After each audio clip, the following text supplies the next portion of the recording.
Are we recording? Yes, we are. I have to call Jeff, though. No. Post. Shipping orders. Good stuff. Shipping orders from the JQ Racing outlet store. Did you find me a 3X old school JQ product shirt? No. Yeah.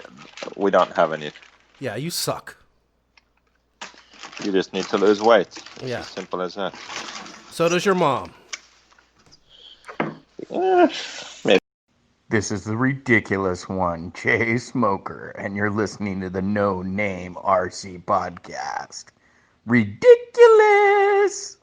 Woo! Nitro is the glory.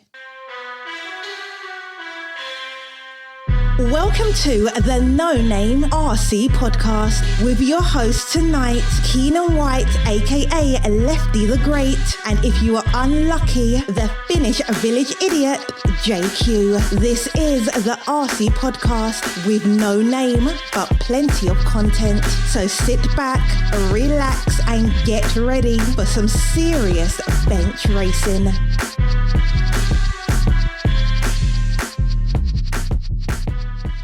Yes, indeed. Nitro's the glory, but E-Buggy pays the bills. What's going on, everybody? Welcome to episode number 42 of the No Name RC podcast. I'm your host, Keenan White, aka Lefty the Great.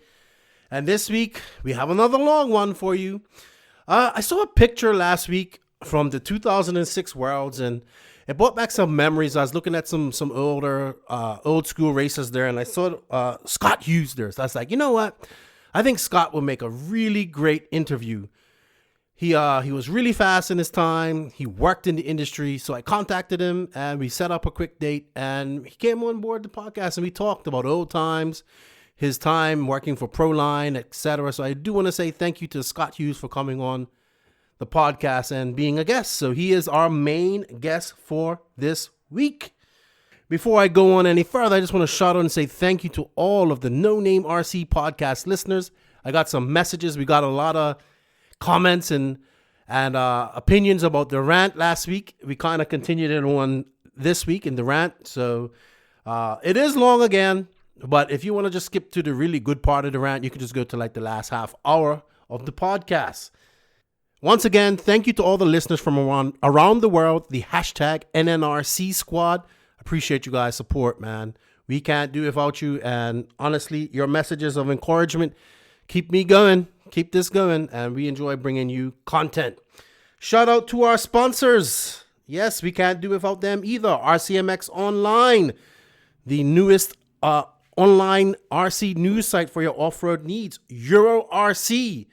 Just RC, no bullshit. Shout out to Assault RC. Assault RC is your go-to for all performance enhancement needs, lubes, specialty tools, gauges, tool holders, you name it, they have it.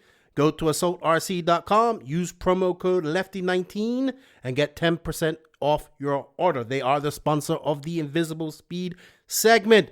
The Tekno RC Grassroots Racer Spotlight, brought to you by Tekno RC. Tekno is a premium manufacturer specializing in competitive, dependable, and affordable 8th scale and 10th scale buggies, as well as trucks for racers and RC enthusiasts. Please visit teknorc.com for a complete catalog of their vehicles, parts, hop-ups, and accessories. The JQ Racing Rant, probably one of the more popular segments of our podcast. Thank you to JQ Racing. Thank you to all of the JQ Racing family around the world. You know, big up to you guys. Love you guys like life. You guys are racing, representing, against the odds, man. Against the odds. That's what we are. JQ Racing, be a part of a team, not just a number. Thank you to BK Servos, stress performance for value. Their servers offer high performance and value for your money. When you guys are looking for surface needs, check out the DS-7002HV and DS-S-HT. Now, BK servers are used by top drivers like Max the Panda Flora and Jared Wiggins. Also, Brent Densford uses them in all his 8 scale and 10 scale cars. Go to bkhobbies.com. use the coupon code the no name and you will get 15% off your order. So thank you, BK Hobbies. Bipolar Designs. Jason Darlin of El Paso, he's got you covered. Looking for custom decals for your RC cars? Look no further. Bipolar Designs has you covered, matching your paint scheme to your radio, headsets, pitboard, your name, tags, whatever. We got it covered. Check out Jason Darlin from Bipolar Designs on Facebook. They also have a Facebook page for Bipolar Designs. Tell him Lefty sent you and he will get you hooked up. 454 RC Works. Clint Treadway, my good buddy out of Texas. He's producing all types of RC-related 3D printed carbon and carbon fiber swag for all your RC car needs. Check out their website and their Instagram pages. Go to 454rcworks.com, type in NNPC in all caps, NNPC 2019, and you will get 15% off your order. Big thanks and a big shout out to Papa Willie's Traction Tonic. Papa Willie's Traction Tonic has you covered for your RC tire traction needs. Whether you race on carpet, concrete or dirt, loose dirt, dry, slick or high grip surfaces, Papa Willie's Traction Tonic cures poor traction. Wow, that was a mouthful to say. Go to www.papawillies.net. Use promo code in all caps NNRC for 10% off your order. Prepare for victory with Papa Willie's Traction Tonic. Thank you to all of our sponsors. Remember, guys, showing our sponsors some love shows the podcast some love. And if you do get something from any of our sponsors, please post it on the Facebook page and tag us in it or your Instagram page. And we appreciate it, man. So this week, like I said, we got Scott Hughes on, which is cool. Obviously, we have the JQ Racing Rant. We answer all of our questions. So if you guys have questions, I usually put up the questions on the weekend or prior to the podcast. We try to get to all of them. So thank you all for the questions. Want to shout out a few news items. The Tekno car is coming out. They've released two releases, which is pretty cool. I have to check it out. I haven't really thoroughly checked it out yet. We have the Southern Nats coming up. Oh, man, I'm so upset that I'm not attending this race. We really had a good time there last year. Joseph and I, he almost burnt on our pits with charging my starter box battery on. Who knows what he was charging on? He doesn't even know. But we had a fire. It was fun. It was a great race. It was capped. It was AC. The track was badass. They really put on a good show there. There was a drive-through daiquiri place not too far away. I met a lot of cool people, had fun, and everybody going to the Southern Nats, man, enjoy it. Have fun. Maybe you're listening to this podcast on your drive there, and just have fun. Like, that's all it comes down to. And good luck to everybody attending, especially good luck to our JQ guys attending.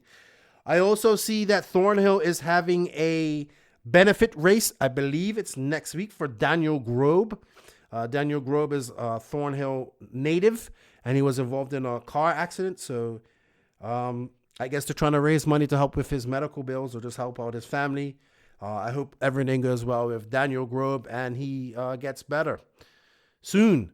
I saw some good news as well. Tyler Parrish's dad, he posted that Tyler is out of hospice and feeling better. And I guess maybe once he gets back up to strength, he'll start racing again. If you guys don't know the Parrish family, very nice family. They worked very hard to get their sons racing at most big races last year, and I met them. Very good people. So it's good to see Tyler out of hospice and doing better. And of course, we have the Nationals.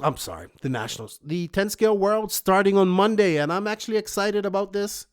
Hopefully, I can watch it, and I hope we get some good racing. I'm pretty sure we'll get drama, but I really want to see some good racing. And then we go on for that. And I'm getting excited because I have about 2 weeks before I fly out of here, and Mike Hill and I start our epic across the country journey to California. So yeah, good stuff. I can't wait. I hope you guys had fun racing this weekend. I know the racing season is kind of winding down in America. 8 scale, winter's coming, and people will be running 10 scale indoor mostly. I know in certain areas they still run 8 scale, so that's good. But I hope you guys had a good racing season, had fun. And remember, that's what it's all about at the end of the day, is having fun. and racing with your friends. And just, I always say this, you guys are very fortunate to be able to do this, because like for me, we just got a track. I'm going on Sunday to, not to race, but just to hang out with old friends, drink some beer, help out who I need to help out. I unfortunately think I'm going to have to get myself an e-buggy and probably just race that. I know that's sacrilegious and blasphemous, but yeah, it's just probably going to be easier for me at the moment. I will get into Nitro next year when I can dedicate more time to wrenching and whatnot. I mean, this podcast, dealing with JQ and everything else keeps me very occupied most days. So we shall see. We shall see. Anyway, speaking of JQ, let me give him a call.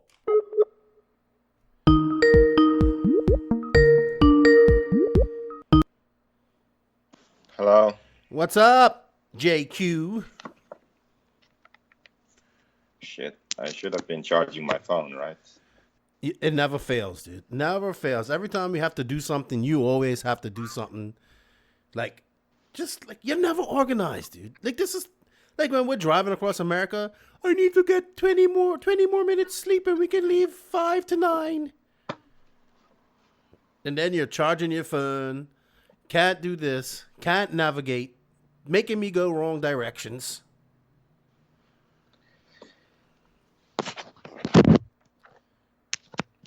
Only person making you go wrong directions. Yeah. Right. Damn it. Right here. I'm like, well, you need to be more specific. Yeah, right isn't specific enough. Anyway. So are you ready? We have some questions to answer, buddy. Yeah, I just need to send this email, proof of payment. Okay, well, let's pause while you do that.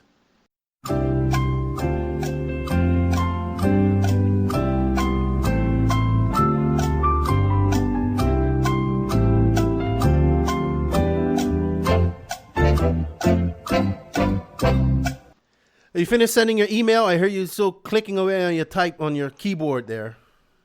It never stops, dude. Never stops. Hey, so we got a few questions to answer. But hey, on another topic, we do have the 10 Scale World starting this weekend, I think, or No, next week. no. But hold on. See, Well, maybe they have practice. Who cares? I think they have practice Next week. But I think qualifying starts. When does qualifying start? No way it starts already. No, it starts the week after. You're right. Let's see. RC Racing TV is just excited, and they I saw something though. I saw David Church posted something that he won't be calling this race. I wonder what happened. I guess he was expecting to go down and call this. Okay, so I don't know. I haven't talked to them about it, but I do know that at the 10 Scale Euros he called like everything wrong. Yeah, I remember. I didn't watch too much, but what I watched, he was just all over the place. He was was it in two-wheel drive or four-wheel drive? He was calling the wrong winner. Oh. Up until the last lap. And like, I think it was four-wheel drive because I think Adrian told him, hey, Ronnefark's winning. No. And then it's like, oh, I've been giving you the wrong information. And there were other things too. Like Neil Craig had a good run, but the track was slower. Like I wasn't even there. I was just watching. I just tuned in and watched the race. Okay. And Neil Craig had a good run. And he said, oh, Neil won't be happy with that. That's not a very good run, whatever. Because the time was slow. He doesn't get that the track was slower. The track is slower in the morning. Okay. And then the fast heat goes up. Neil gets 5th overall or something. Makes the main. Or I can't remember. Something like that anyway. So it was a good run. Like it counted for him. Mm-hmm. Well, I wonder who they're going to have calling. So maybe those things contributed to the fact that I don't know. They got someone else to do it. It's still going to be great. I don't know coverage. who though. Yeah, but it actually starts next in 5 days. So it starts on the 17th. Two-wheel drive. So it is next week. Yeah, I know. So you were saying not this week, and I was about to say next week. So you always cut me off. Anyway, Joseph. I said next week. What the hell? You said this weekend. I said no. Oh, shut up. Please just shut up. Just shut up. All right, so we have quite a few questions here. And let's go through them fast because we're not going to take an hour to do them like we did last time. All right, let's start off. All righty. Michael Norris. He's a JQ racing driver. They raced at Border Wars this weekend in Albuquerque. He says, why so dismissive of Truggy? Why not grow your market? We actually have quite a few Truggy questions. So, you know. He wants me to make a janky Truggy. Yeah, you know what? I've kind of slowly but surely been warming up to the idea. I'm not going to lie. Well, I mean, it's your best class. You do really well in it. Honestly, this is going to sound like I'm kissing ass, but I'm not. So the last few times I've raced Truggy, I've run my trusty team-associated Truggy, and it's been fun. Like, it's been, seriously, like, it's been going well. I've had some fun. People keep asking, and I've been thinking, like, you know what? We're just going to have to make one. And the reason is simple. If we make a Truggy, we're going to sell more buggies. So we're only been saying that for a while now. I know, but it's not because we'll sell. Oh no, Truggies. It's my idea now. Oh, it's not because we'll sell Truggies, because we really won't sell that many, but we'll sell more buggies. That's the main thing. Well, you know what? Get to designing, good buddy. Get to designing, but it's still far out. We need to come up with a new car first. All new car. So people can stop asking until the black edition is no longer a black edition. So when we have a new car and it's called the brown edition or whatever it's called, then you can start asking about a Truggy. Okay. So, yeah. As long as we're running black editions, don't worry about it. It's not going to happen. All right. And all right, Jeremy Pickett. How to smooth out the twitchy steering in a four-wheel drive on a high traction surface. Twitchy steering. I think. Let's see. One of the best ways is really to work on the steering geometry itself. So, for example, on steering knuckles, we have many cars now have these carbon plates. Mm-hmm. So if you put a longer plate, so the link on the knuckle is further towards the inside of the car, that smooths out the steering a lot. So that helps. Also, another good thing to do would be to add some incline on the knuckle. So on the JQ, we have 0 inclined knuckles, and then we have number 1s, which are inclined X amount of degrees. I can't let you know because Torrance de Guzman wants to know. Can I ask you something? And I can't let him know how many degrees. Mm-hmm.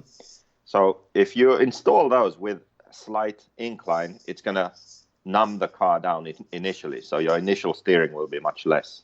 So those two things are probably the best way to calm a car down on high grip. Hey, can you do me a favor? Because you're probably using your earbuds with the mic. It's kind of scratching your beard or your lapel or whatever. Can you just like clip it away? Because it's scratching. It's very irritating. Thank you. Okay. All right. How about now? Okay, perfect. So in this question, we actually put the picture from Argentina when remember the banquet that they had after the race, and we then had like a big soda fight and water fight, and we was drinking wine and eating. You know, they had all these different types of meat that you was being a big punk about and you didn't like. But it's a picture of you sitting in my lap. So everybody's like, so this guy, Chris Yancey, goes, who's the big spoon? Who's the little spoon? And Connie Swenson goes, Keenan, where's your left hand going? Well, Connie, you know, my left hand's paralyzed. My left arm's 75% paralyzed. And I couldn't move it out of the way in time before Rupert Hurd decided to sit in my lap for a picture. So that was actually... and also, you don't actually know where your arm was. Yeah, that too. You know, that was a really fun race, man. I really had a good time in Argentina. Yeah, it was good. Yeah. Need to go back one day. Dude, it's going to be 2 years here soon that we went on that trip. That's pretty crazy, isn't it? Wow. Yeah, is it 2 years at the end of this year? When did we go? We went October. We went end of October. We spent a month on there. Yeah, so it's 2 years. Wow. I really want to go back to Brazil for the Worlds next year. I want to go to Brazil first, but I really would like to go to the Worlds next year. Okay, Adrian Sogsnsan. He's one of the That's definitely not his name. Yeah, he's from your area, I guess, in the Nordic area, the Viking area. Up there. All right, say his name again. Adrian Sognesand. S with a O. How do you say it? I don't even know how you spell it. Sognesand. Yeah, was the closest I. Yeah, but I would need to see that. The O has like a line through it. Oh, maybe it's like Yeah. Anyway. Sognes. Sorry, Adrian. I'm sorry. I can't pronounce your name properly. But he wants to know: are we going to watch the 10 Scale Worlds? I am because I think it's going to be great racing. I'm going to try. The last 2 10 Scale races I attempted watching were so boring. I couldn't be bothered. Okay. But it's a Worlds. Yeah. And I hope the track's good. There was some drama about the track. So there's a rule. There's apparently a rule that states that the track should be new. If there's a warm-up, 60% if the track different. exists, you need to renew the track. And apparently they just built the same track as the warm-up. No, they didn't. It's different. Yeah, that's what I heard. I don't know. I don't even know what the track at the warm-up looked like. But this is what people are saying. So they'll drive... most of the track is the same as warm-up in both classes. They just change... They change it in a way where, let's say, four-wheel drive, one half of the track is the same as the warm-up, then two-wheel drive, the other half of the track is the same as the warm-up. Something like that. Okay. So it's mostly the same as the warm-up, anyway. You know what? The same people are going to be fast. That's all that matters. Yeah. I don't know. It's the whole problem isn't that, the layout's the same as the warm-up or layout's the same as it's been before. The problem is just that it's at the X-Ray factory. Of course, they have an advantage.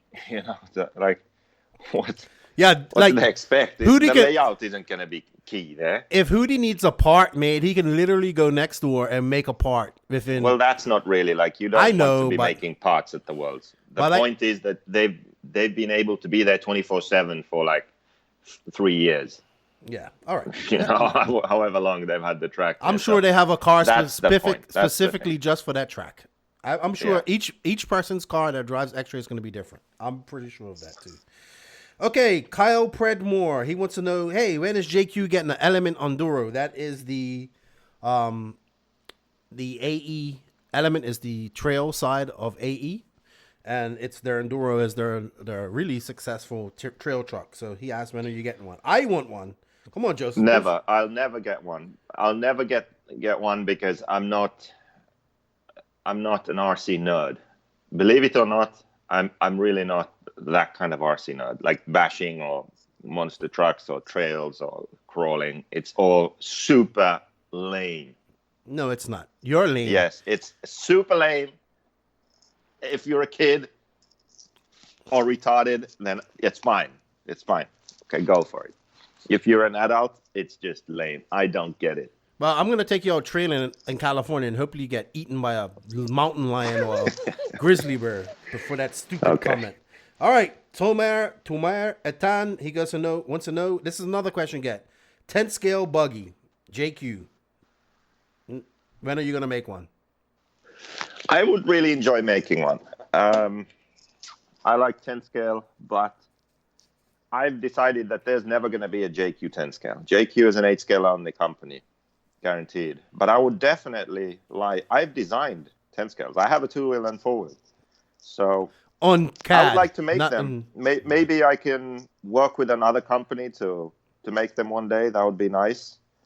Maybe an existing company wants a new design, and I could work with them to make that happen. Or maybe one day I make my own, but if I make my own, it would be under a different brand for sure. Okay. So I think it's the best idea, because then when you have different brands, you can just pick the best 8 scale driver out there, and just work with him on that, and he can run other 10 scale stuff. And same for 10 scale. You can get Orlovsky for 10 scale only, or you can get Mayfield for 8 scale only. But Orlovsky's running a lot more 8 scale right now, I see too. So maybe Schumacher is making something. He's a 10 scale driver. Your mic is still scratching, by the way. So just fix that. He's a 10 scale driver. I think you need to focus on the one thing if you want to be the best. Well, Mayfield and Cav and those guys race both, and they're still great in both. Yeah, well, they're freaks of nature. Yeah. Okay. Charlie Mack wants to know why lime green. I guess your color, lime green. I like green. Okay. Cody Thompson. He goes, what do you do mentally to prepare yourself for a big race? He goes, my biggest issue is I always get nervous and blow out because I can't keep my nerves under control. Well, Cody, you are actually asking the wrong person. How about that? Because he does the same thing. The best way to keep your nerves under control is to practice more. So to drive more. When you drive a lot, you'll be less nervous. And then also when you race a lot, you'll be less nervous. So it's kind of it's both of those things. You need to drive and practice a lot so you're comfortable and confident with the car. Then you need to race a lot so that you're comfortable and confident in the race situation. You have to do both those things. Mm-hmm. That's really the only way, I think. I mean, some people are naturally just sort of calm, but most people in racing situations, if they care, if they really want to do well, then they'll get nervous. When they have track time and races under their belt, then it's reduced. Yeah, well, they need to listen to you and something messes up while you're racing. It's hilarious. Hilarious. Okay, Chad Kaysen. For someone who has spent most of their time racing electric, what is the best advice you would give to someone new to 8-scale nitro buggy, i.e. maintenance, engine tuning, and so on?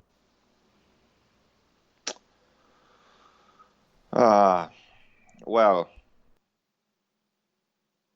for maintenance, it's the same as electric. The only thing in nitro you have to pay attention to is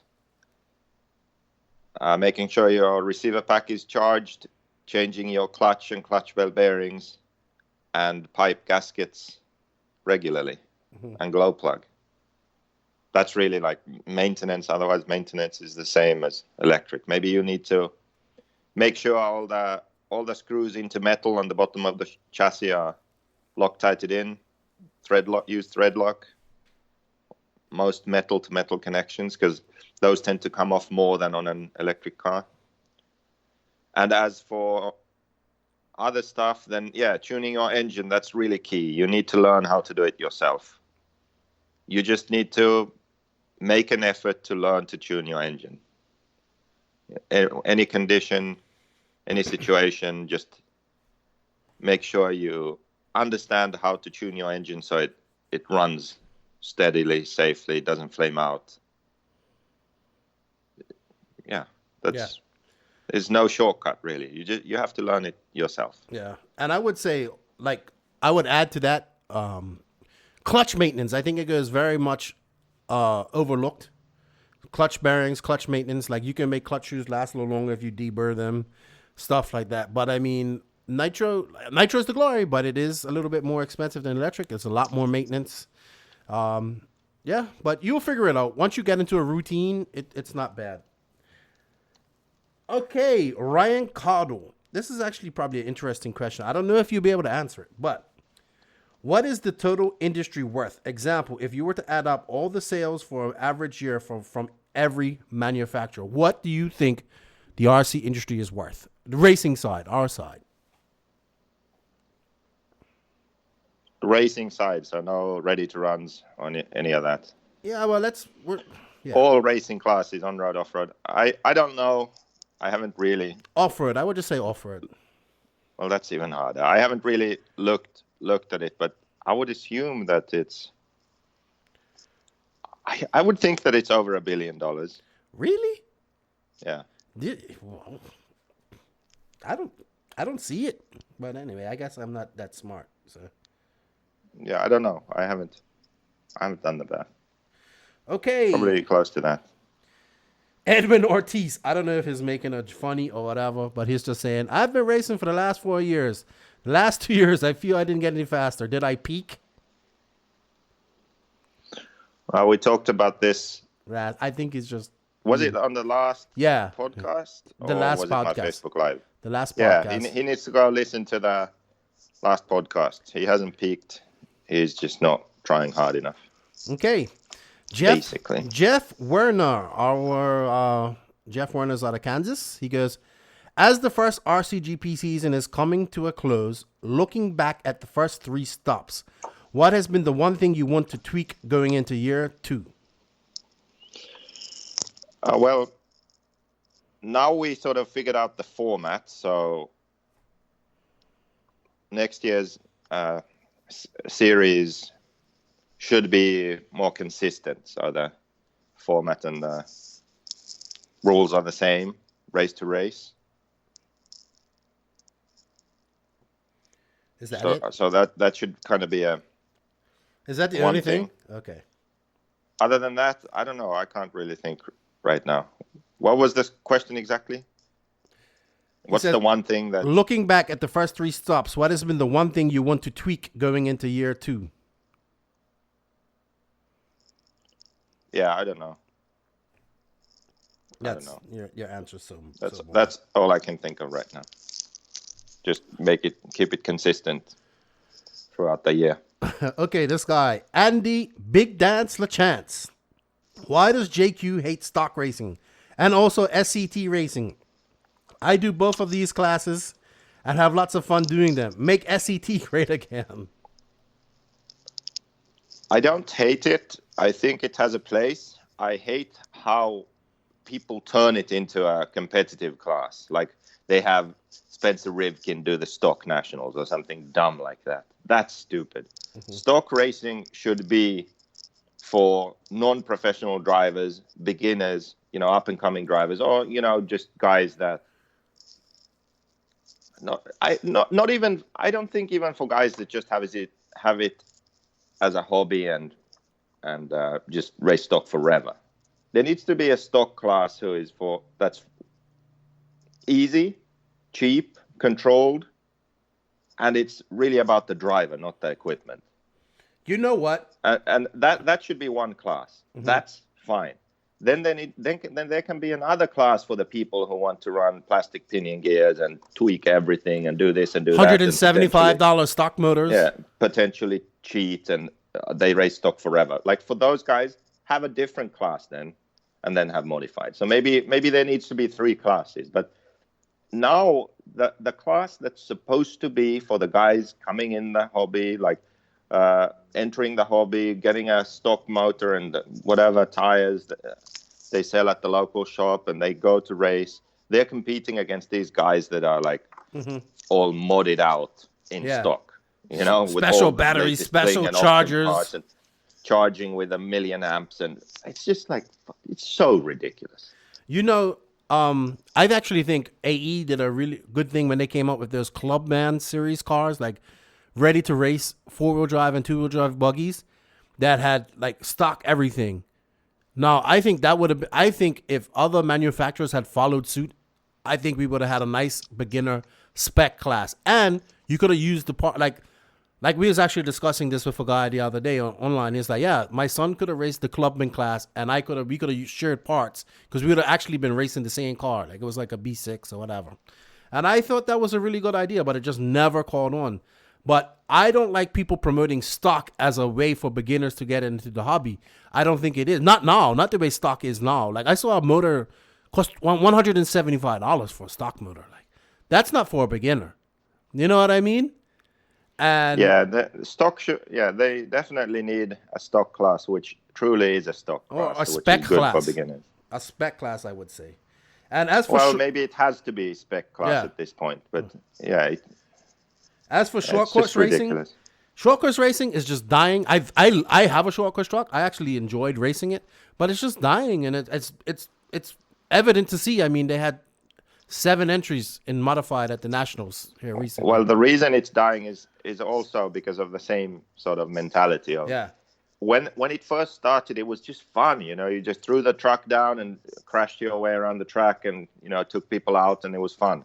And then it turned into this thing like where you're trying to make them race cars, and you had to have the right tires and this and that and additive, and then the best drivers in the country are racing them at the nationals, and it just ruined the class. I agree. It's not supposed to be something that Cavalieri and Mayfield race. You know, they aren't supposed to race that class. It's not, all the tire companies aren't supposed to make all these different treads and compounds for. No, it's supposed to be simple. Just run the stock tires and race the trucks and have fun, you know? Yeah, I agree. But it got too competitive, and it's not a class that should be competitive. It should be just fun. Grace Aruda, Salty Joe, you lovers look good together. Shut up, Salty Joe. Edward Garza, he goes, imagine how much money we could raise if we had a dunking booth for JQ at RCGP. So basically people pay money and throw something at a target and you fall into water. I would rather you fall into a aquarium full of hungry piranhas, but, you know, we might only get one dunk out of you. Okay, I have a question. What up? The RCGP in America, 11th to 13th of October. After that, there's a Sidewinder race at Revelation. Right. Is that a one-day race? I'm not sure. Is that like a one-day race on the Saturday? I don't know. Maybe. Is that your question? Yeah. Okay, you just interrupted me for that. Great. Yeah, that was my question. Ben Mikakanachi. I believe he's from Mikakanachi. I know I said that wrong. He's from Australia, I think. I was almost said Austria. He goes, what do you believe needs to change in the industry to make it more affordable for the everyday racer?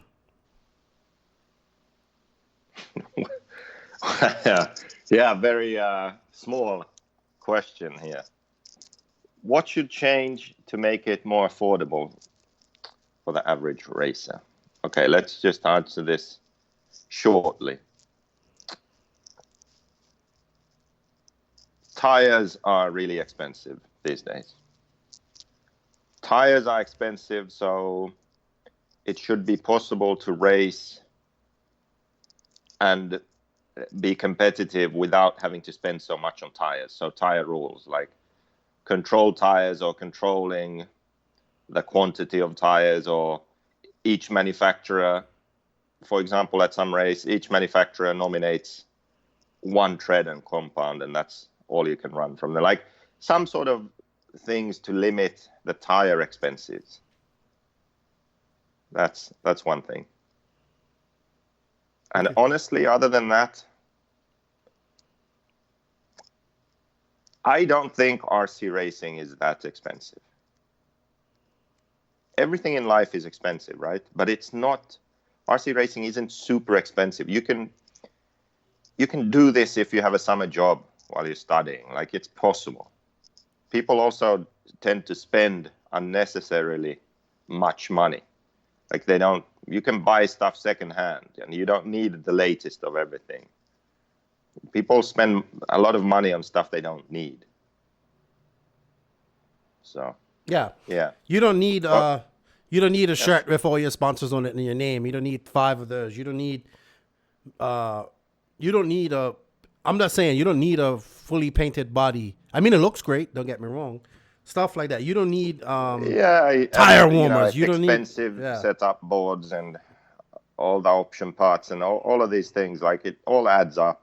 So you don't need to do all that necessarily. You need to make the most of what you have, and you can get by in racing without spending huge amounts of money. Okay.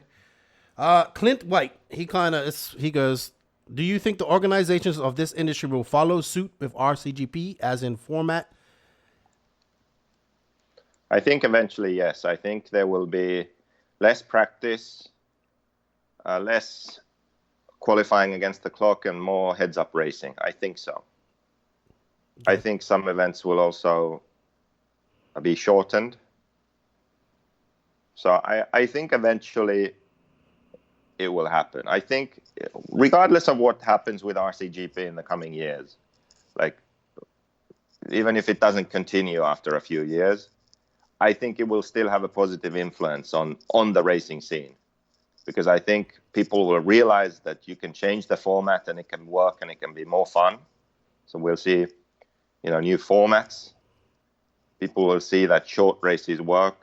People enjoy them. I think that will change. And also something we've already seen, I think we'll see more collaboration. So like the Masters of Europe thing, all these tracks working together now, the Dirt and Buggyland guy working together. I think it will open people's eyes to where, hey, if some manufacturers actually work together, if some organizers work together, we can build something better. So I think people will follow. Okay. He also has some 8-scale questions. He says, "What's your thoughts on spec tire classes?" We already covered that early in the question. Spec mode. Yeah, for bigger races, international races where people travel and fly in, definitely spec tires is better.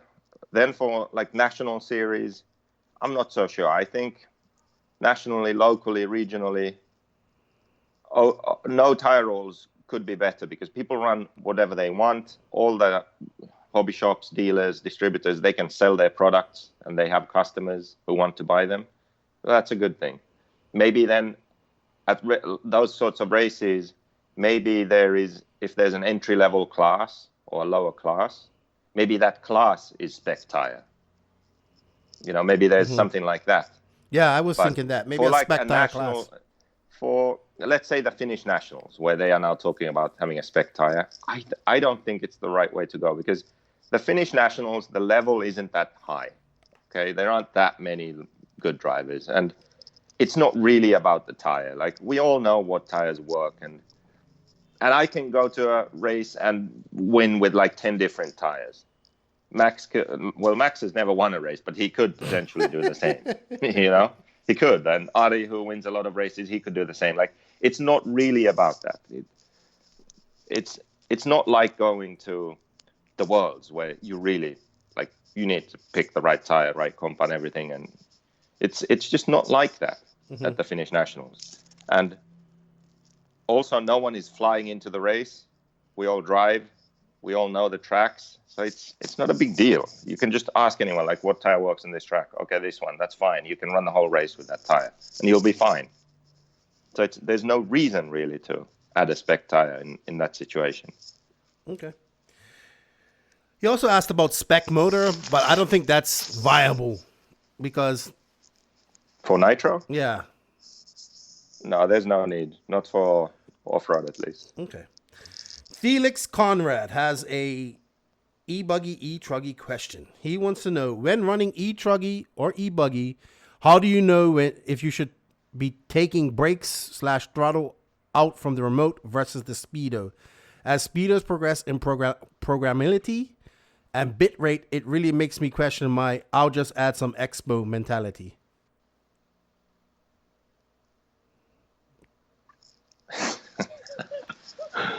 I was booking a flight here, and then when you said Expo, I tuned in, and then I tried to figure out the rest of the question. Okay, but it just was impossible. He basically wants to know, in e-buggy and e-truggy, when do you like take out brakes and throttle input in the speedo versus doing it via the radio? What I guess he's asking, which is better? I don't know, because, I run the LRP Speedo and there's no tuning box for it. There's just lights that blink. I have no idea what the hell that's is how going you on. tune it. So I just tune it all in the radio. Okay. Adam Ross, how to set up your M12 to have 5-minute and a 5-minute timer and to set up the button to capture the individual lap times. I don't have the manual and heard him talking about it on his last Facebook Live. Well, you can just Google that stuff. That's what Google is for. But let's see. Maybe I can show it on my next Facebook Live. How about that? I'll show it. So, okay. Yeah. It's actually today, so. Okay. Troy Nicholson. Why aren't 10-scale cars more like small 8-scale cars? Example, suspension with pillow ball. I don't know. I think they should be more like 8-scale cars. The full drive cars kind of suck. If you look at lap times, they are very close to the two-wheel drive lap times. Two-wheel drive cars are great, I would say, at this point. Four-wheel drive cars, not so much. So, yeah, I question the same thing. I don't know. They are using geometry that's from the 80s. whenever, 90s. When did that first start? They haven't changed. They need to change, I think, yeah. Okay. There's a lot you can do with 10 scale, I think, to make them faster. I think the easier to S-Works. drive. I think the S-Works 10 scale uses pillow ball. Could be mistaken. I'm probably mistaken. Usually I am. Rasmus Thulin. He must be another Nordic guy. What material does JQ use for his 3D printed suspension parts on 8 scale off-road? It's a nylon. It's like sintered nylon powder. Okay. So a laser sort of hardens the powder. All right. We have 2 more questions, and then we'll move on to the Assault RC Invisible Speed segment. John Bolton. How is the search for a cross-promotion event location for next year's RCGP going? There are some options, but we won't really know until the end of this year. We really hope that at least one of the races will be at a major event. Okay. And young David Olson, he wants to know, what's your opinion on e-Truggy? Who started and came up with the idea of RCGP, and who is actually running it? E-Truggy, I mean, it's just another useless class, really. I mean, e-Buggy is bad enough, seriously. But you're good at e-Buggy, so imagine if you raced e-Truggy, you'd be a superstar. Oh, my God. I mean... Yeah, that's something that I won't do. Okay, that I'll never race e-Truggy. Well, it's growing. That's Joey, it. You draw the line somewhere. Joey's going to have that class off. Like, just kill it. You know, why does DNC have e-Truggy? Well, it's not needed. It's not needed. It has an open and Jesus pro Christ. e-Truggy class this next year. Terrible. That's the death of RC. Oh God. The death of RC e-Truggy. Oh, shut up. Yeah. Okay. Who started and came up with the idea of RCGP, and who is actually running it? Well, actually, there's a video coming out on that. Yeah. Because David Isherwood is kind of that. David Isherwood is RCGP, but we started it together. And the reason is that he wasn't able really to make it happen. He wanted it to exist, but he couldn't make it happen. And I told him, I'm not a race organizer, forget about it. And then, like, a few years later, situations changed, and I was like, well, what the hell? Like, no one else is doing anything. So I said, hey, David, you want to do your series? I'll help you. I know I can make it happen. Like, we can make it happen. So that's how that started. Okay. So, yeah. So you'll see, go watch the video of David on he also the asked RCGP YouTube. He's also asked who's running it, but I think it's a collaborative thing of the teams.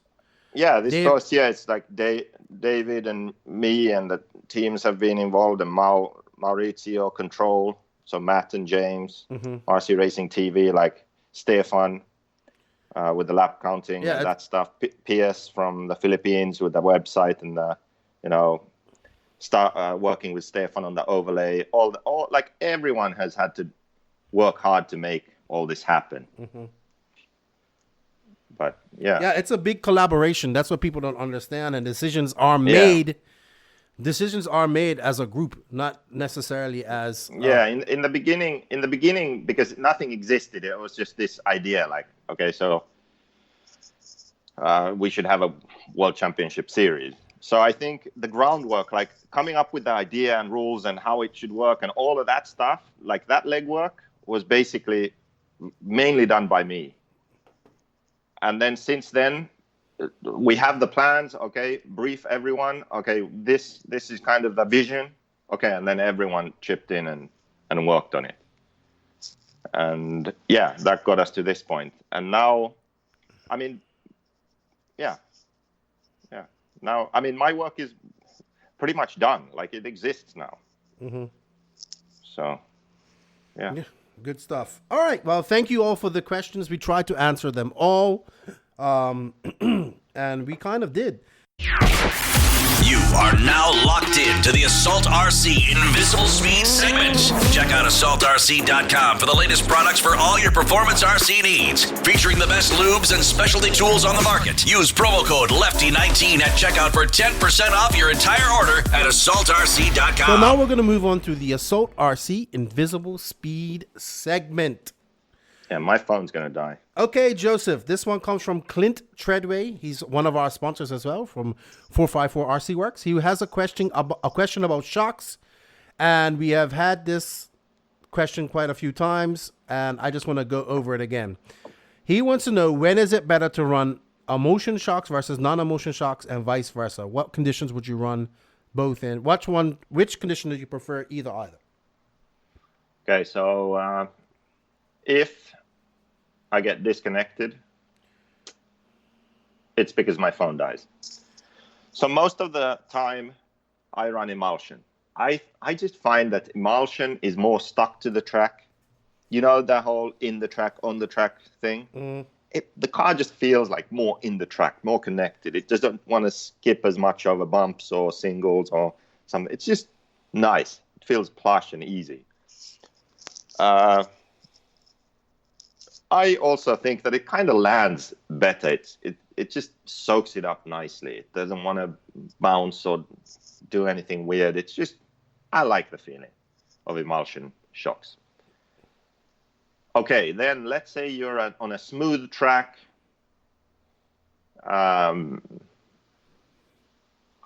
Preferably, let's say, medium to loose traction. So like a polished, grooved up track. If you put bladders in, something like the fast race bladders, for example, you'll notice a slight increase in forward bite, corner speed. So you can be faster that way. It's not a big difference, but there is a difference. So most of the time I run emulsion, and then if I'm on a track, like I explained, smooth surface, I'll try the bladders to see if I can be a bit faster. And that's really how I do it. Okay. How about jumping wise? Do you find that you get better jumping with the non-emulsion shocks, or? I don't think it's really a big difference in the jumping, to be honest. But like I said, the land, I found that emulsion just lands nicer. So cool. Well, I thank you for your time, and I'm gonna call you back up for the rant later on. Okay. And thank you, Clint, for your question for the Assault RC Invisible Speed segment. And thank you to Assault RC Invisible Speed. Remember, go to www.assaultrc.com. Use Lefty19 and get 10% off your order. Now on to our main interview. Do you know what an average RC person thinks about every 3 seconds? RC cars, of course. But who can blame us? We're excited about the good stuff, the cars that endure those long safaris, and the parts that make you that 0.1 seconds faster on the racetrack. Those moments to ourselves when we close the door to the outside world just to hear that high-pitched racing beast even louder. So this is for us, from racer to racer. Euro RC, just RC, no bullshit. Please go to www.eurorc.com. Use promo code NNRC to save you some money on your orders.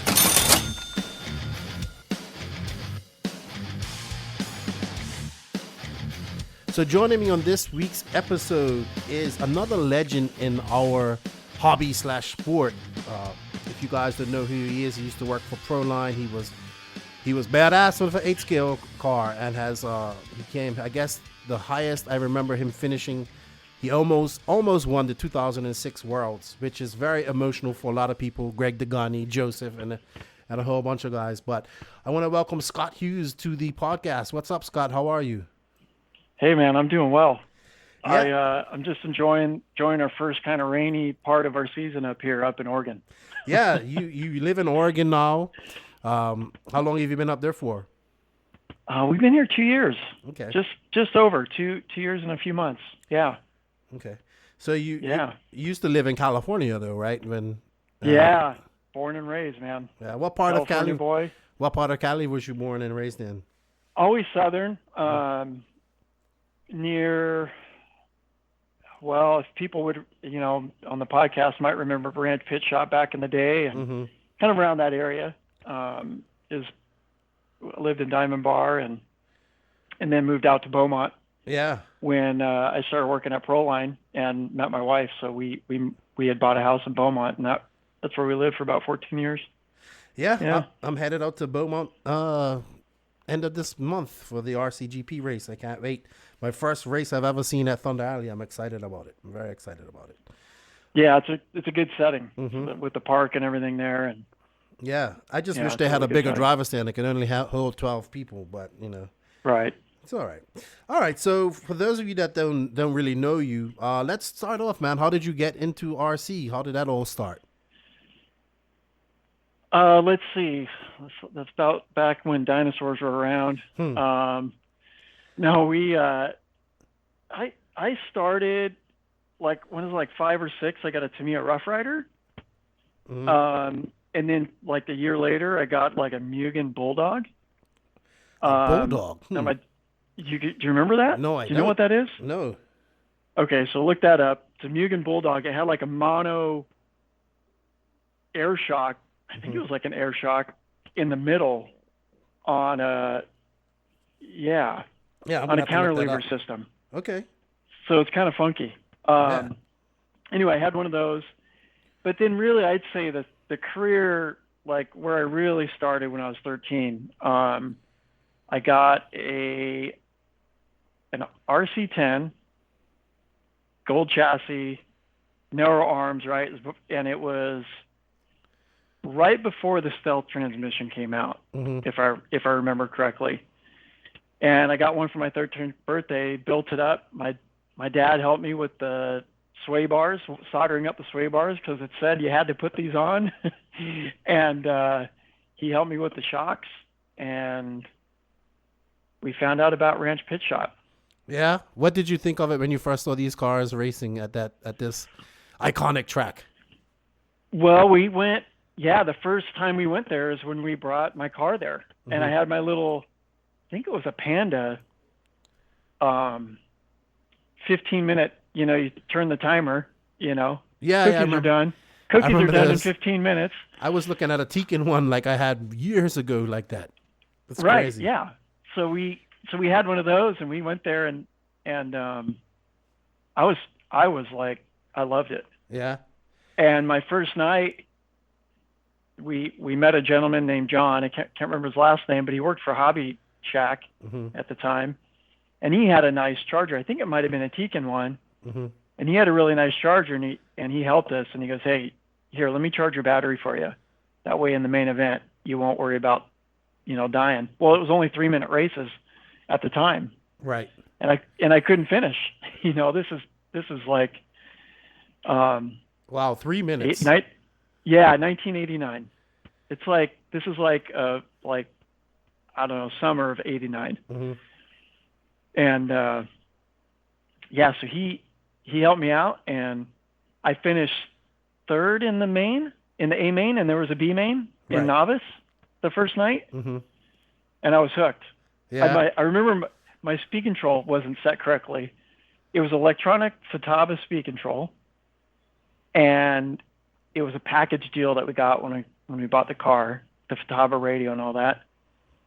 And we had it programmed, but it was an on-off switch, so it wasn't linear at all. Although it was supposed to be, we just programmed it wrong. Okay. So that's how I raced my whole night, my whole first night. No way. So yeah. So hold on. This is something else. You had 3 minutes races in 1989, and now it's 2019, and we're still doing 6-minute national races at nationals. Come on, man. We got to get better than that. We got the capacity to go 10, 15 minutes. Yeah, they should, right? Yeah. Wow, that's crazy. So that started I like to call RC an addiction. It is kind of, but that started your passion for RC. What came next?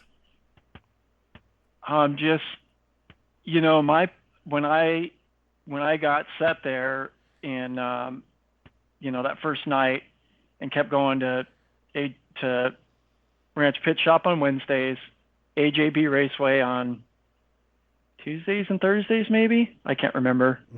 There was this guy, Cliff Montgomery. He was a local fast guy, and he'd make a main at a big event. He'd always be in the bottom, but he was the guy to beat. Right.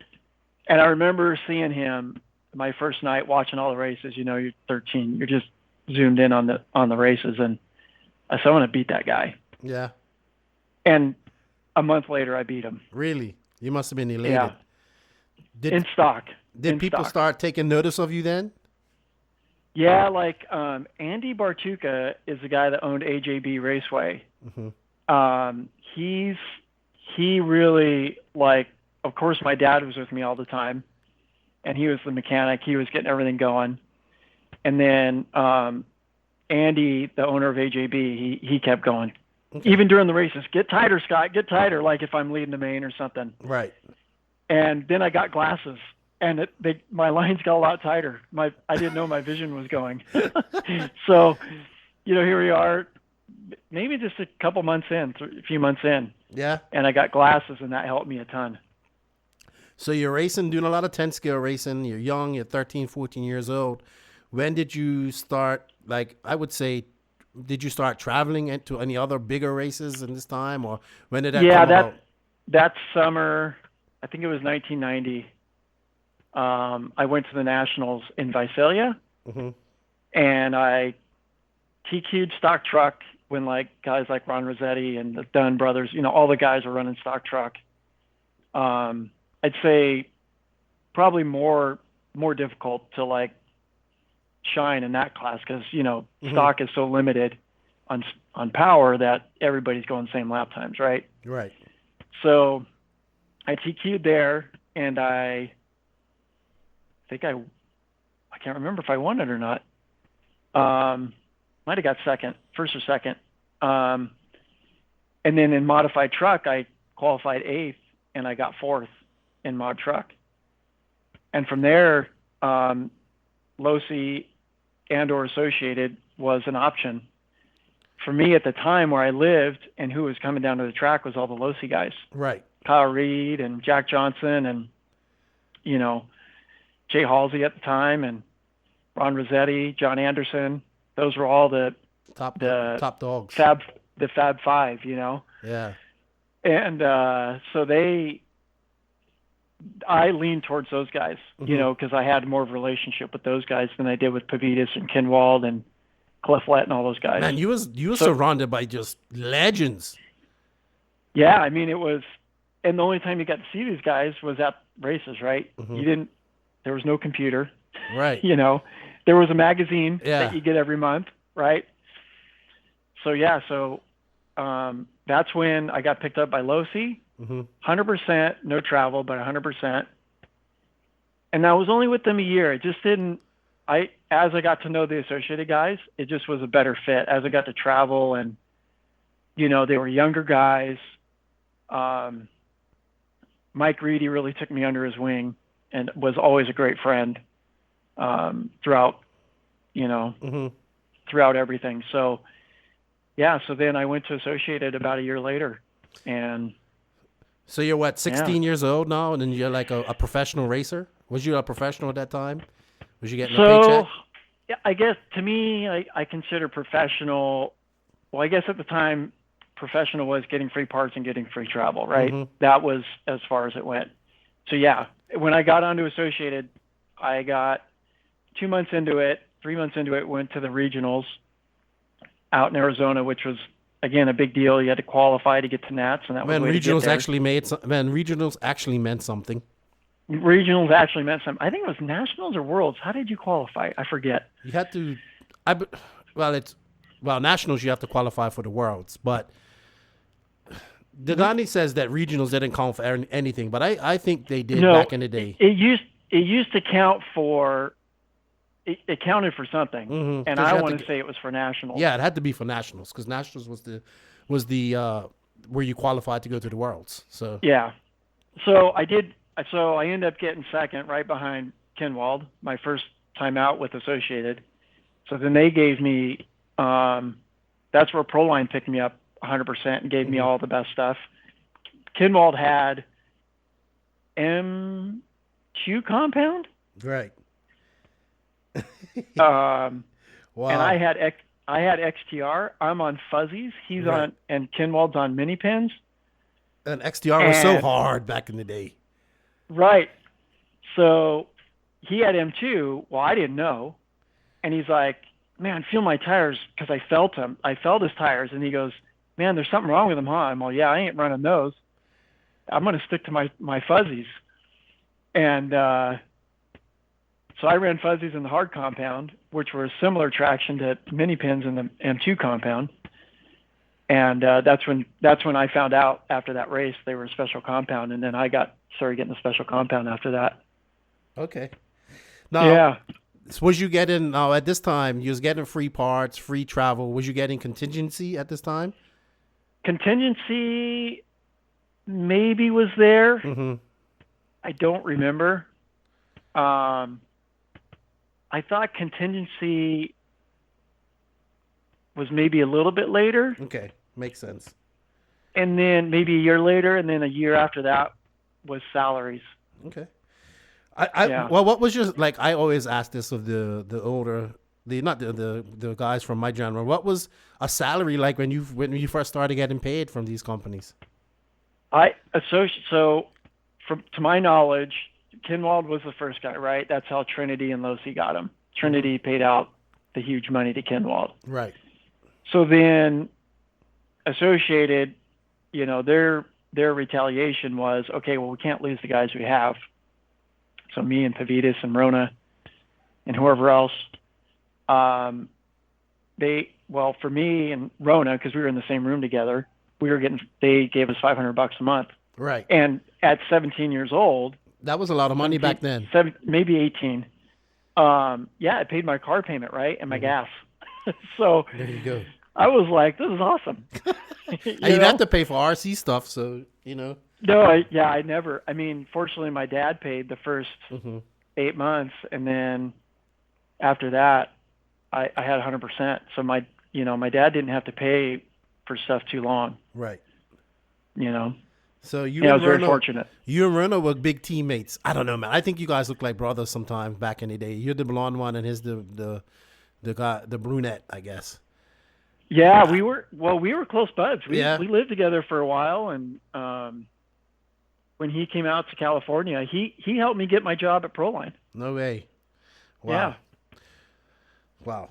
So when did you? So you're 18. You're a professional racer. You're making $500 a week. What was it like at this time? What was you traveling internationally a lot?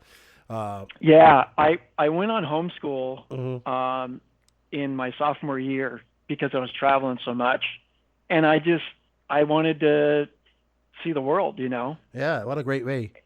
And I knew if I stayed in school, there's no way they're going to let you off for a month. 6 weeks out of the year. It's just not going to happen. No.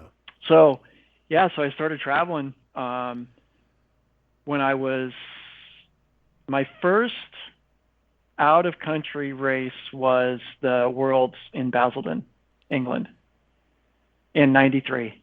That was my first Worlds event. How'd you make out?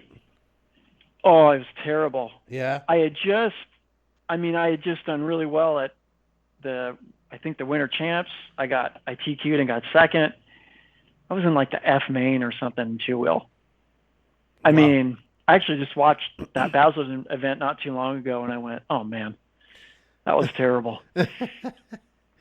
I never thought I'd do that bad in my life. Really? Of course, it's the worst I'd ever done. Really? Ever. What was your best Worlds finish? A scale in Indonesia, 06. Oh yeah. Second qualifier, second place. Yeah. It's the only time Mark decided to pull it out for the win over 4 years. And the previous three world championships, I was his pick guy, and he couldn't pull it together. Really? But you almost won that race, though. Well, and he has to pull it together in 06 and win it, right? What? And I'm like, dude, why did you have to win this year? If you didn't win, I would have won. Yeah, but what happened? I think you had to come in for fuel, right? Or something? No, I made too many mistakes at the end.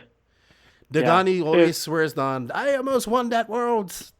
I broke a Spurger half. He was lead. No, Yannick Igon was leading.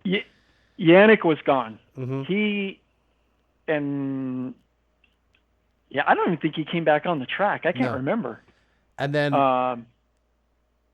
Jeremy Courts and me and Dagani were battling for it. Yeah, I made way too many mistakes. And what's funny is I don't think I made a mistake during qualifying at all. Not one, maybe one.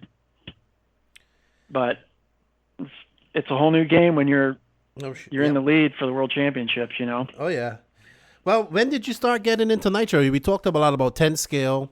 You obviously came up in the gas truck era, which I still think makes great drivers.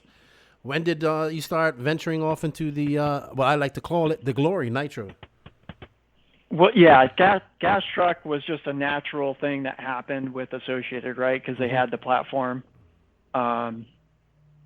And we went to nationals in Texas, Amarillo. No one showed up. And my claim to fame is I won that race. That was a national title. And then, so you're a national champion in gas truck. I didn't know that. Yep. And and then won silver state with gas truck. And then A scale happened. I kind of got out of 10 scale. Like, I can't remember the years. Early 2000s. When I was working at Proline, a lot of the market was A scale. And it just made sense. Like, I stopped racing for a good bit, and then I picked up A scale racing. Okay.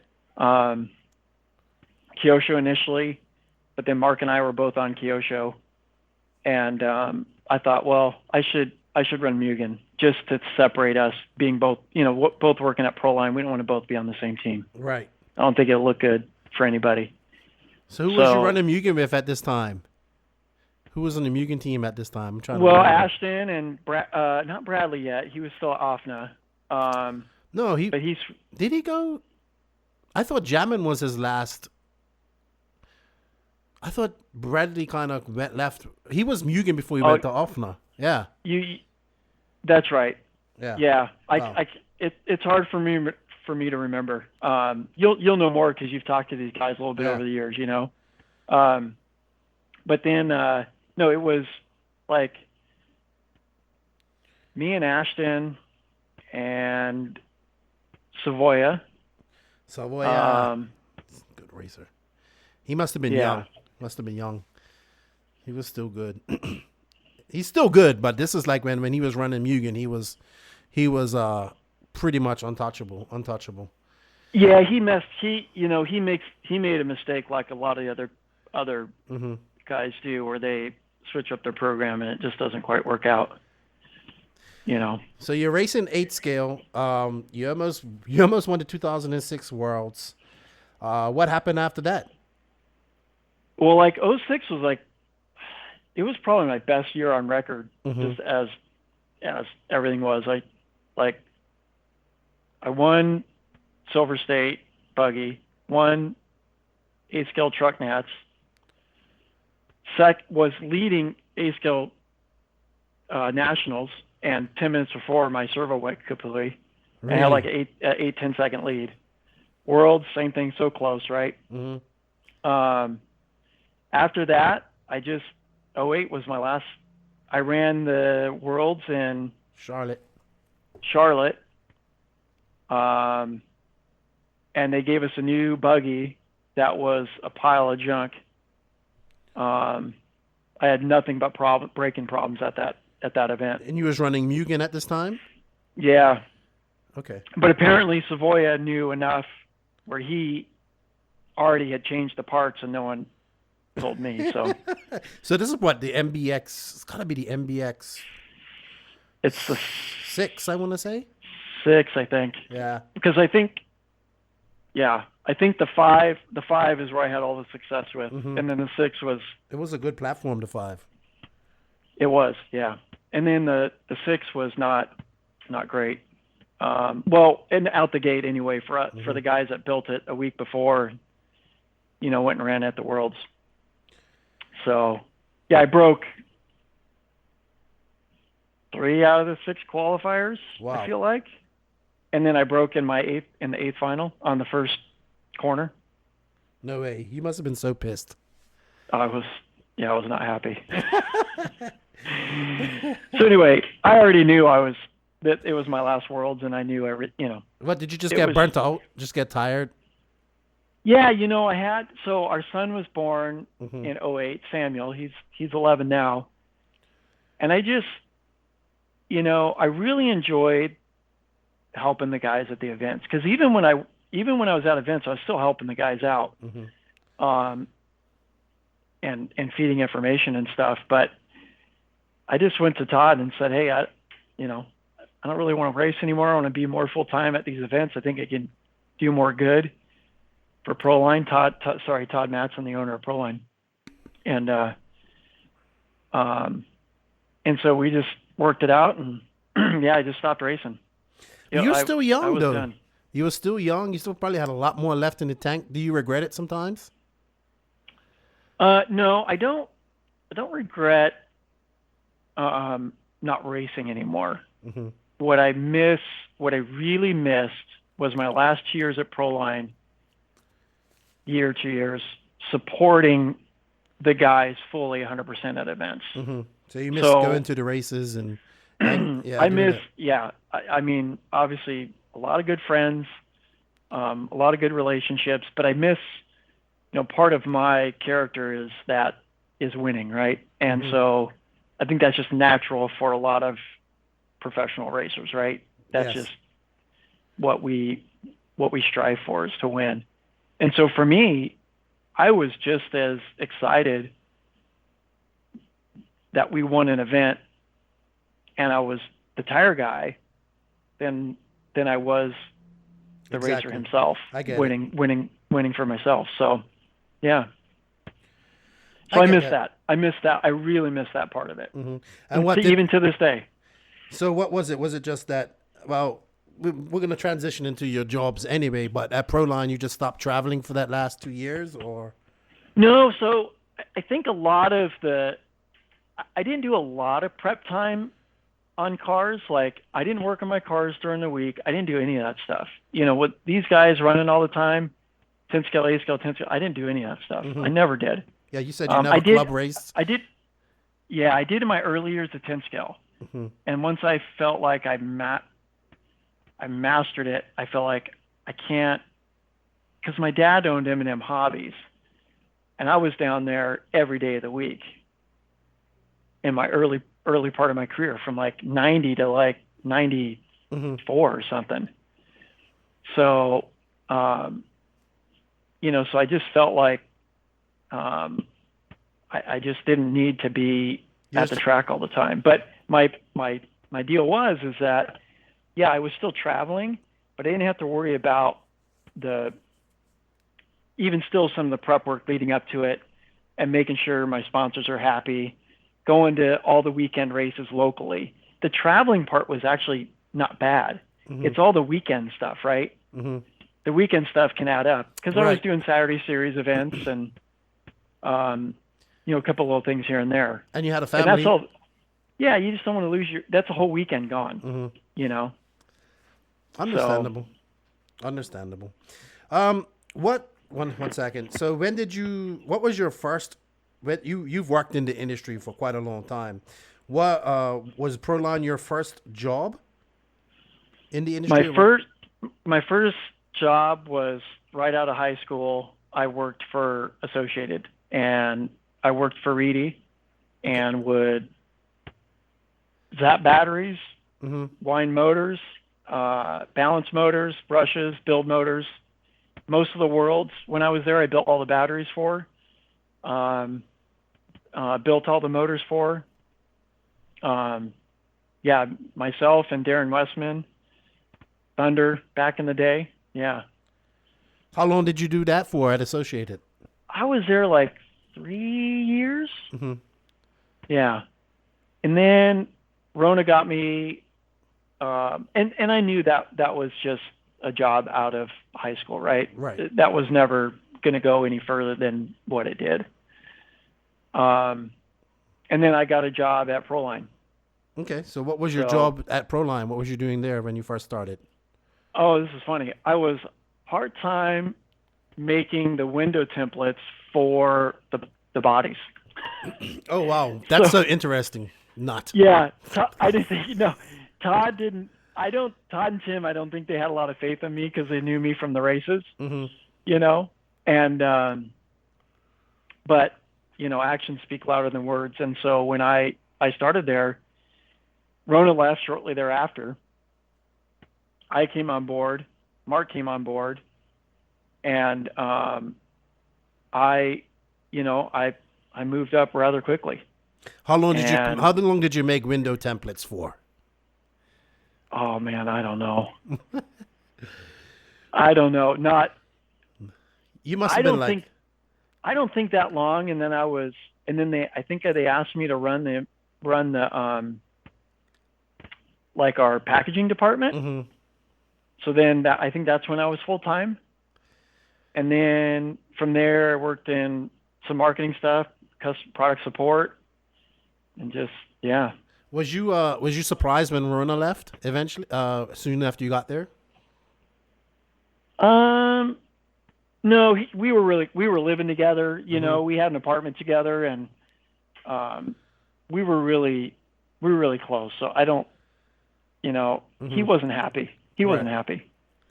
Well, I would say it's probably one of the best moves he made in his life was doing that. You know. Yeah. Well, I think it just depends. Well, I mean, obviously, then J Concepts was born. He's doing what he loves, but yeah, that guy works an insane amount of hours and travels an insane amount, and I just don't. Yeah, yeah. I don't know how he does it. So kudos to him. Yeah, I still talk to him all the time. We're still good friends. That's good. Yeah. Did he ever try to get you to come work for J Concepts while you was working at Proline? No, I may have talked to him a couple times about it. Mm-hmm. But not while I was at Proline. Okay. Never at Proline.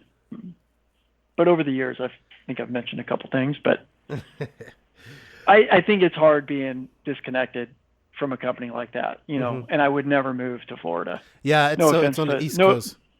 No offense to all the Floridians out there. Yeah, it's Florida's unique. It's very hot and humid and has lots of alligators and anacondas and everything else that can kill you. I need mountains. Yeah, I need mountains. So you're at Proline. So you've had various jobs. You headed up. What was it? Packaging. You was in charge of packaging, and then you went to more like a customer service type of situation. How long did you work at Proline, and what was some of the other jobs you were doing as well? I think I was there like 11 years. Wow. Okay, so you was there for a long time. Yeah, really. Yeah, I was there a long time. And yeah, I just transitioned into marketing, and I worked with the magazines and our graphics guy.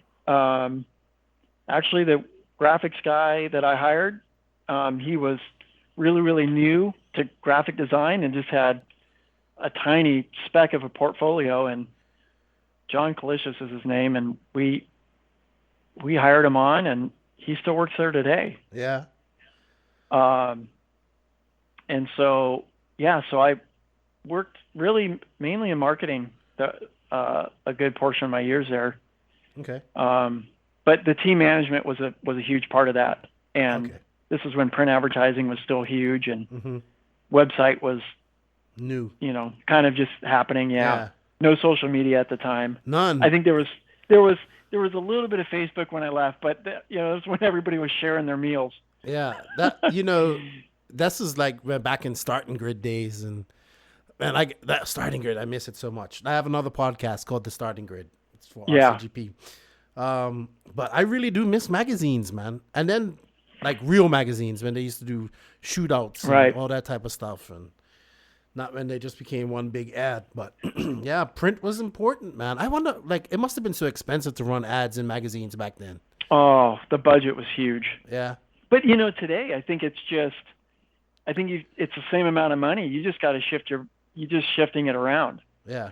So you're spending money on social media, whatever, Instagram, Facebook, Google Ads, you know. But now you got to be everywhere. You need more people to focus on that. So now instead of, you know, you've got more people just trying to like stay in the loop with what's going on between all the Facebook groups and. Oh yeah, I know. I know all about that. I mean, it's crazy. I got like 3 different Instagram pages, Facebook groups, chats, WhatsApp chats, Facebook chats, iMessage chats. Yeah. It gets pretty hectic. My wife's like, "You live on your phone." I was like, "I know." Unfortunately.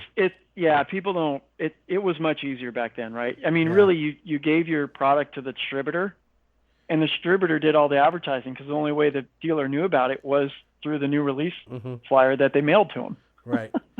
So simple. How was managing the team back then? This is like, had email around and all that stuff, or just how did that go about? Emails for sure, and then it was hard. Yeah. There's a lot of guys. We had a lot of guys, and taking product to race events, like when we went to the 08 Worlds, that was totally mismanaged, that whole thing. Really? The way we did all that. Yeah, we brought way too much stuff. I mean, it was an absurd amount of product. But if you've got 10 different tire choices between compounds and designs, and one of those happens to be the choice, you're going to need enough of it, Yeah, and that was actually when Proline was Proline's only competition at that time, they had it good for a while, was Panther, man. When Panther came on the scene, that you guys were battling it out pretty hard because it was the only 2 tire companies. Proline was always far ahead, but before that was GRP was the A scale tire. Right, I forgot about them. Up until 2000, GRP had won I don't know how many of the previous Worlds. And then 2000, Crime Fighter came. Best tire ever invented. Yeah, and to me, I think it'll still work today. Yep. In a lot of situations, but yeah, that was, and then we just kept dominating. I don't know what happened. I don't know what the latest is. I think somebody AKA won one year, right? Is that right? I think they won a Worlds. Well, AKA won the last Worlds. They might have won a couple. Yeah, I think so. I have to go and look. But they definitely won the last Worlds because Angara runs AKA. But Panther was a force for a while. I don't think they won any Worlds, but they were an American team. They came out. They had similar tread patterns to you guys. I think their compounds were a little bit. They were really big on the East Coast, and they were a California-based company. That was crazy. That's right. Yeah. Yeah, they focused on the East Coast. I do remember that. Yeah. Because I remember when I came to the 2005 RC Pro Finals, Bobby Moore and those guys, they took me to the Panther banquet. It was pretty cool. There's a lot of people there too. It was pretty badass. So was you involved in like any of the development of the tires as well, or did you give feedback for? Obviously you had to because you was getting them out to test and whatnot. So how involved was you with that? How much? I mean all the time. We worked with the guys and we come up with designs, sit at the computer, come up with designs. Foam inserts we test. Before the closed cell foam, we had the molded foam, and the molded foam was so much better, faster than the traditional foam, but nobody liked the way the car handled. And that was my secret, as I was the guy running the molded foam and nobody was running it. And for like a year, that's what I ran. Yep. That was the, I'm trying to think. They were heavier too, I think, if I'm thinking. They were heavier. Yeah. They were really inconsistent. They were so inconsistent between density and consistency within each foam. Like you had a hard spot on one side. Yeah, they were drunk. And then if you barely got them wet, they just tear apart. Yeah. Wow. You're bringing up some memories there. Proline's a huge team effort. Really? Yeah, I can imagine. And everything we did. There's no, between Todd, the owner, being behind us and, hey, we got this tire. We know we need, after testing, we need to get it done. We have 4 weeks before the race. All right, let's get it done. Yeah. It was a huge team effort. And everybody worked to do what was best for Proline. Really? That's awesome. That's awesome. That's probably why they're still probably the biggest tire company in the RC right now, in off-road scene. Well, I mean, to me, it's like what I look at Proline, like even today, they give back to the community, the RC community, the community at large. They do a lot of charities. They're very active with every segment that they get into, and they keep developing the product. They keep moving it forward, and they're expanding their product lines, right? Yeah. I mean, they have a kit, Yeah. I mean, that's why they still focus on their core, but they branch while out being able to expand. Exactly. So I was just thinking of the crime fighter, man. Oh, those tires. Well, this is back now we have the tracks are so different now. But a crime fighter, for me, it was a rough, loamy track that we used to race on, and we would put a new set on for our main. We would use that, and then the following race, I would use that same tire for practice and qualifying. And it was just, those tires just worked everywhere. And I really missed the tracks that they used to work on. I really missed the crime fight. I actually have some here, I think, brand new that I got from somebody. Like I bought them off RC Tech or something like that. I even used a couple years ago when I raced again the Knuckles 2.0s. Right. And it still worked. I was like, man, these tires work great. I miss it. My go-to was Bowtie. Yeah, Bowtie was another great tire. All the guys locally, Adam Drake, all the guys would all be running crime fighters. And they're like, dude, I don't know how you get bow ties to work. I'm like, I love them. But they had more corner speed. Yeah. Wow. Memories. But yeah, do they still make any of those tires? I'm not sure. I think I don't know. I have to go on their website and see, but I would get them off like RC Tech or something. Right. So, yeah. So it left. All right. Well, let's move on. You worked for Proline for 11 years, then you moved to Axial in 2010. Why did you end up leaving Proline? What happened? You kind of went over it. Nothing bad happened at all. Mm-hmm. It just felt like the right time. Mm-hmm. I think January was coming around. I left in January.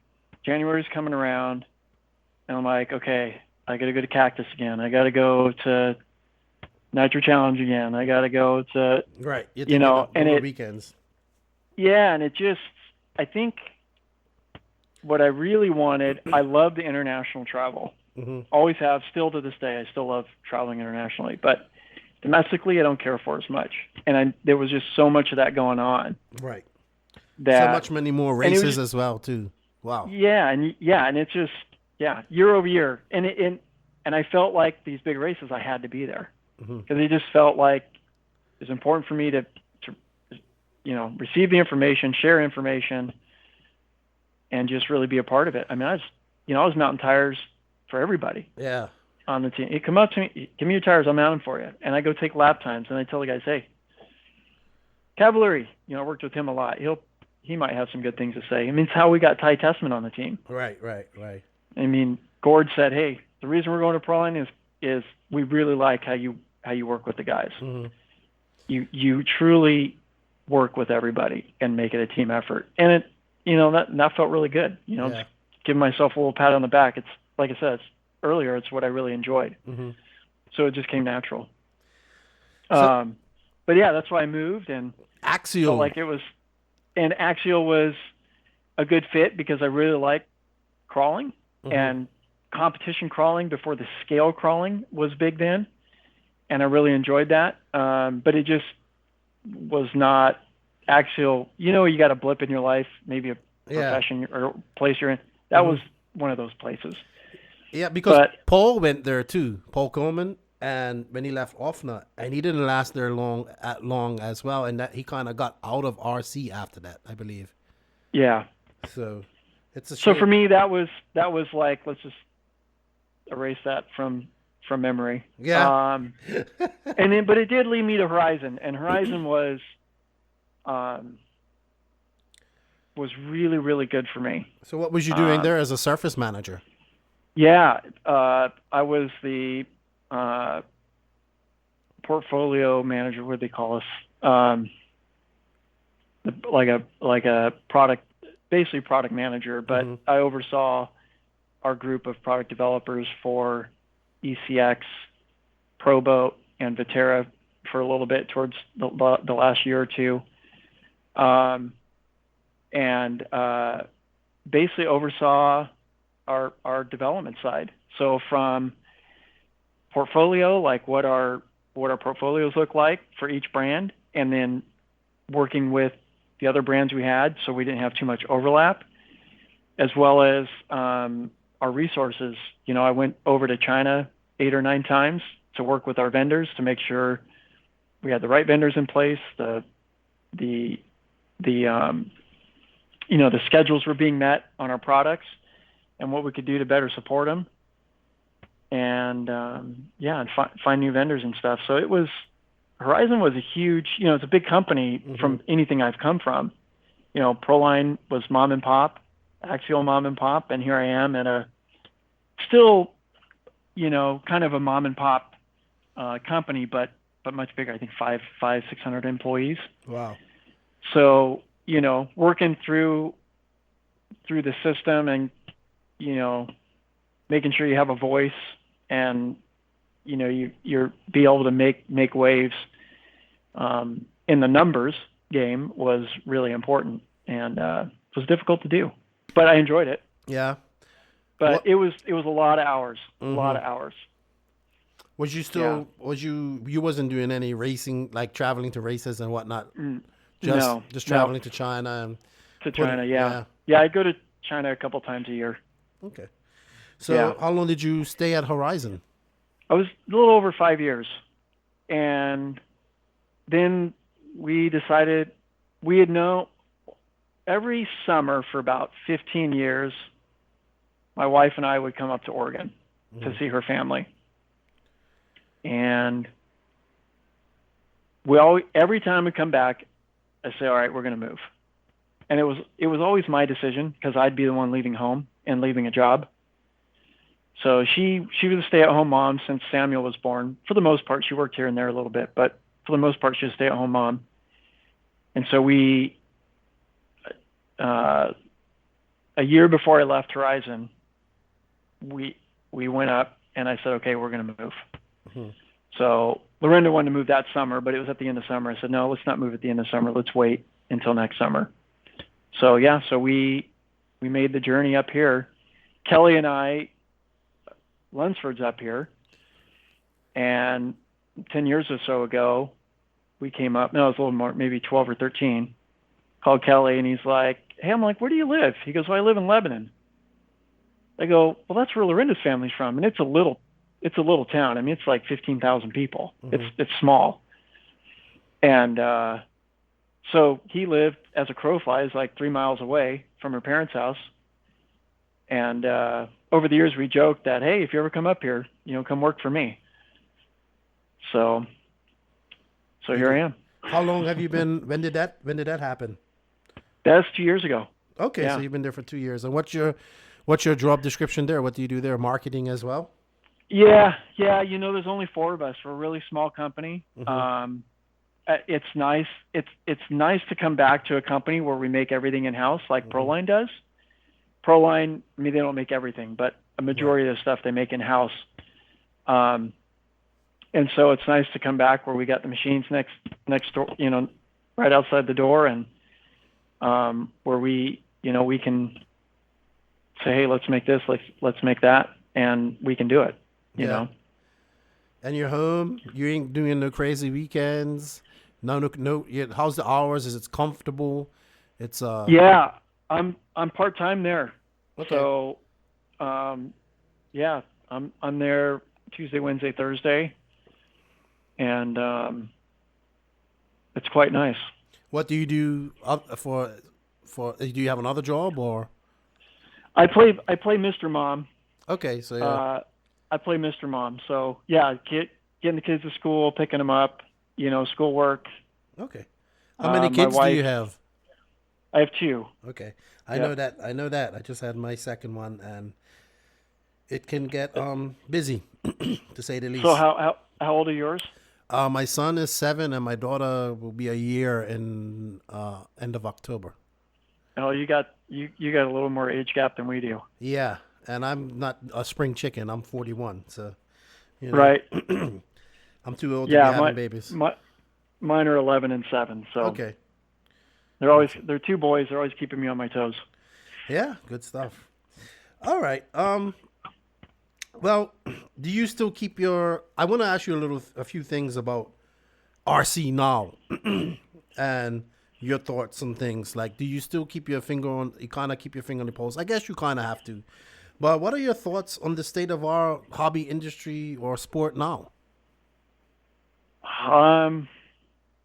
Maybe controversial to some people, but I think the industry is really tough. I think it's partly maybe for 2 reasons, and I'm not saying I'm right or wrong, or it's just my thought. So it's okay we can agree to disagree for whoever's out there listening. I think it's just old technology. Okay. And I think people are consumed by many of other things, especially for all those digital devices in front of us. Right. Whether it's video games or, trying to find the end of the internet. Right. But I think, I saw this question, when you sent me over a little kind of brief kind of outline. And I've always thought this, but I think a big part of what has hurt our industry is the accessibility. And what I mean by that is, when I was a kid, you loved to go to the track to see Mike Reedy, to see Gil Sr., to see Mark Pavitas, to see Brian Kinwald, to really see what these guys were doing and to try to do what they were doing, right? It was like this awe moment, right? They're only guys you saw in the magazine. The only way to see them is if they happen to come around in your area. It's no different than when, was it Kerry Hart did the first backflip on TV? Right. People went nuts, right? But now, you feel like these guys because and they're just everywhere now, right? You have accessibility to them everywhere, online, social media, everything. Yeah, so nothing's special anymore, right? If you go watch Red Bull Rampage, I don't know if you know what that is, but downhill mountain bike stuff. Yes. If you go watch that, it's like, well, I already saw it on TV, so why is it? It doesn't even. We're desensitized. Right. So I feel like, the industry, as with a lot of industries, I think that's really hurt. And I think just it's old.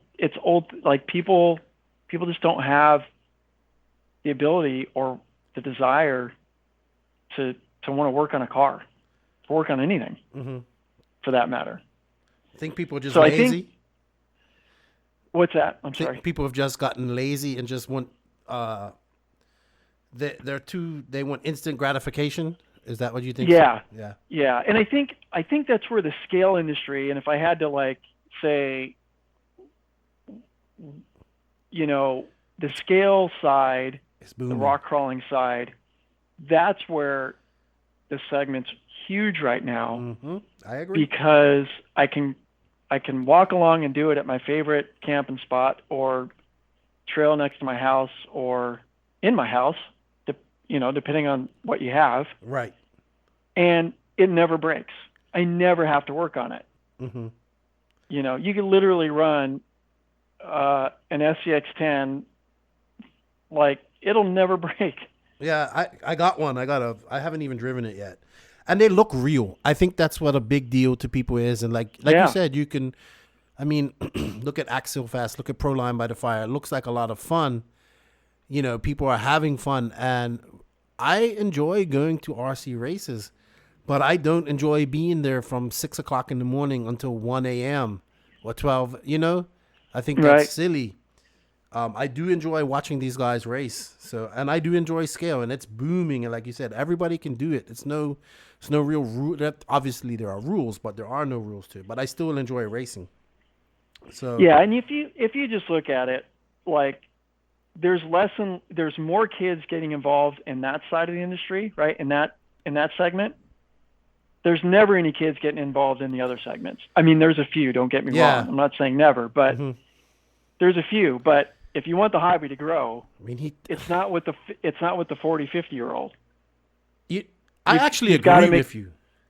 What's that? I actually 100% agree with you. And people think I'm crazy. They're like, these kids, they don't have money to do RC. Well, they don't, but their parents do. And you know, yes, we need everybody in RC, but we need a future as well. So, I mean, when you look at the stats of, you know, the age, it's all guys your age and my age, that are in it. That's when you talk about the high end racing side of things, but that's just a small percentage, right? If you look at, I mean, everybody I know, I talk to around here that's kind of new friends. They go, oh, you're into RC? Oh, that's cool. And I tell them, and then they're like, oh, yeah, I bought a drone off Amazon. Yeah. Yeah, it stopped working after a week. I'm like, yeah, no kidding. So, you know, the Amazon thing, while it's been good for a lot of things, maybe, I don't think it's been great for RC because it's done a disservice to having a good experience in RC. Well, and people think that we race these cars that you can buy on Amazon and that you can buy at Walmart. Oh, you play with RC cars? It's like, no, I race this stuff. Like, you know what I mean? This takes time and precision. You know, I think just we haven't changed I actually think we haven't changed in over, just like I was talking about 3 minutes in 1989 and we're still doing 6-minute mains in 2019. We're still not promoting ourselves as an industry. There was I'd say there's been some traction on that, like the Nitro Pit, Ross Denny and those guys, you know, they had some who was it?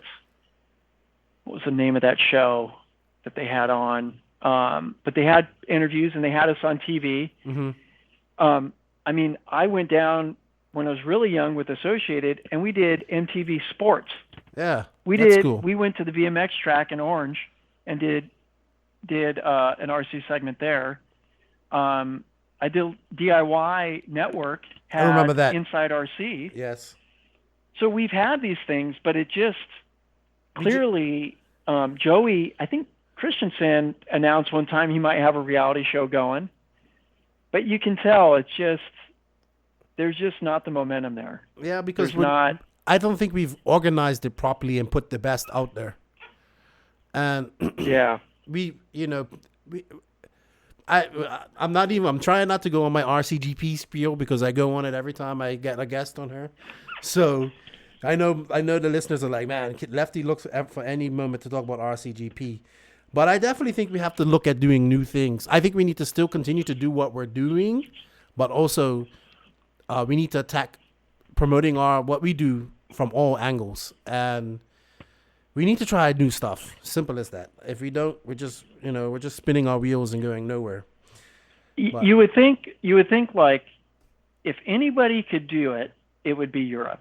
And the reason I say that is because motorsports is so big in Europe that if anywhere it could be done, it would be in Europe. I guess you do have some cultural and language barriers, right? From country to country, right? I mean, that's a challenge.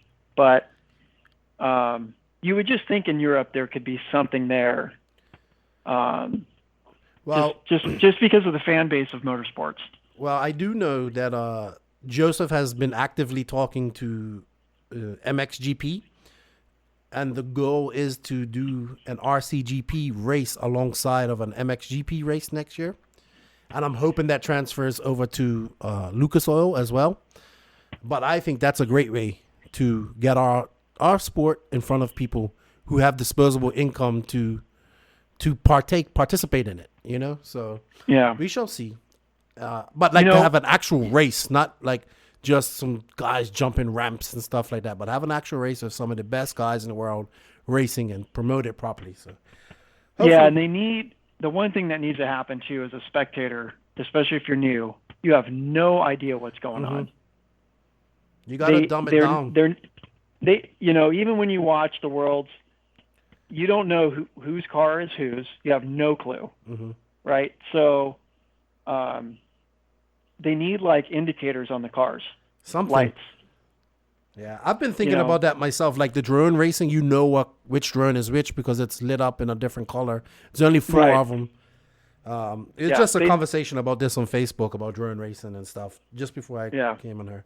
But that's kind of died too, right? Well, hasn't that? Not well. This guy posted up a picture, and it started. I was just debating on it before I talked to you, and it's still big. Like they filled a stadium, and somehow I don't see like I don't see it like it used to before. On my Facebook. Yeah, but because did you get like all the sponsored stuff? Yeah, I got it all the time, and now I don't get any of it. Well, apparently, I don't know if this was this weekend. I guess it was, but the drone league racing, like they had a stadium. They had lines of people waiting to go in and watch this stuff, like a baseball stadium. I guess I got to get on and see that because I haven't. I think that a lot of that's gone to and maybe part of it is like nobody's buying kits anymore, right? It's all a lot of it's handmade, or they buy the chassis and then, again, here's another segment where it's all custom. Yeah. Well, right? I think and it's you a build lot. It yourself. I think it's, it's not okay. Yes, if you crash, you have to replace things, but you're not using tires all the time. This is the argument. Like drone racing is actually cheaper than RC, than what we do, and I guess so in some way because tires is the biggest consumable that we use. Sure. But I don't know. It frustrates me because I think what we do is so cool. We just need to get it in a package where people can enjoy it. And that's my biggest pet peeve, I would say, right now. Stop being lazy, people, and work on stuff. Let's go. Yeah, What would you like to bring back from the past? What do you miss about back in the day race? You kind of said that the accessibility and I think less accessibility to events and being able to go to an event and be wowed by not only the people that are there but just the racing itself. I think that's, I don't know. And the rivalries, like true rivalries. I miss that so much. I try to get a Europe. I think I started the whole Europe USA rivalry that we have going on right now. Joseph says I did that, but I love it. I love it. I think that's important. I think it's hard right now with all the brands. I mean, it's a ridiculous amount of brands out there right now, right? Yeah. So, and then they're all competing for a much smaller pie. Yep. Piece of the pie, right? So, but that is something that was fun back in the day. I mean, Losi and Associated was huge, and I don't know if people realize that. How a lot of people that weren't around during that era, it was crazy. Really? Give us some examples of that. I mean, there was team orders. Not I was never involved in, but like my early days at Losi, I mean, Jack Johnson, he would take out Associated guys intentionally. Really? Intentionally. Oh yeah. And I'd be rooting for him on the sidelines until Ron Rossetti told me to shut my mouth. But that's I don't say team order is probably the wrong word, but like I know what you mean. Like he was the enforcer. Yeah, he was he was definitely the alpha, right? And he wasn't going to take it. That's Joe Johnson, right? What Jack Johnson? Joe or Jack? Jack Johnson. Okay, I don't know him. I have to. I'm gonna have to. Research. Yeah, him. he was. Yeah, he was one of the. If you ever seen the Fab Five photos of Jay Halsey, Kyle Reed, Gil Jr.,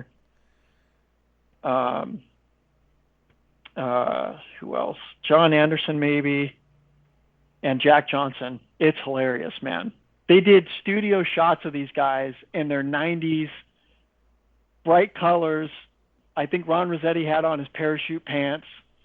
Oh, man, it's hilarious. Oh, yeah. Yeah. They were always hanging up at Losi back in the day. Anyway. So you had team orders.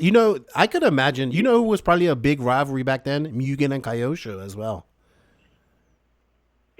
It was, but not as much. I think what for me it wasn't as much, but I wasn't back then. I wasn't really racing, in that era. I was pitting a lot and doing gas truck. But what made Associated and Losi so unique is the owners of the companies were there. Makes sense. Right? You had Gene Hustings, Roger Curtis would go to the Worlds, and you had Gil Jr., Gil Sr., Mike Reedy.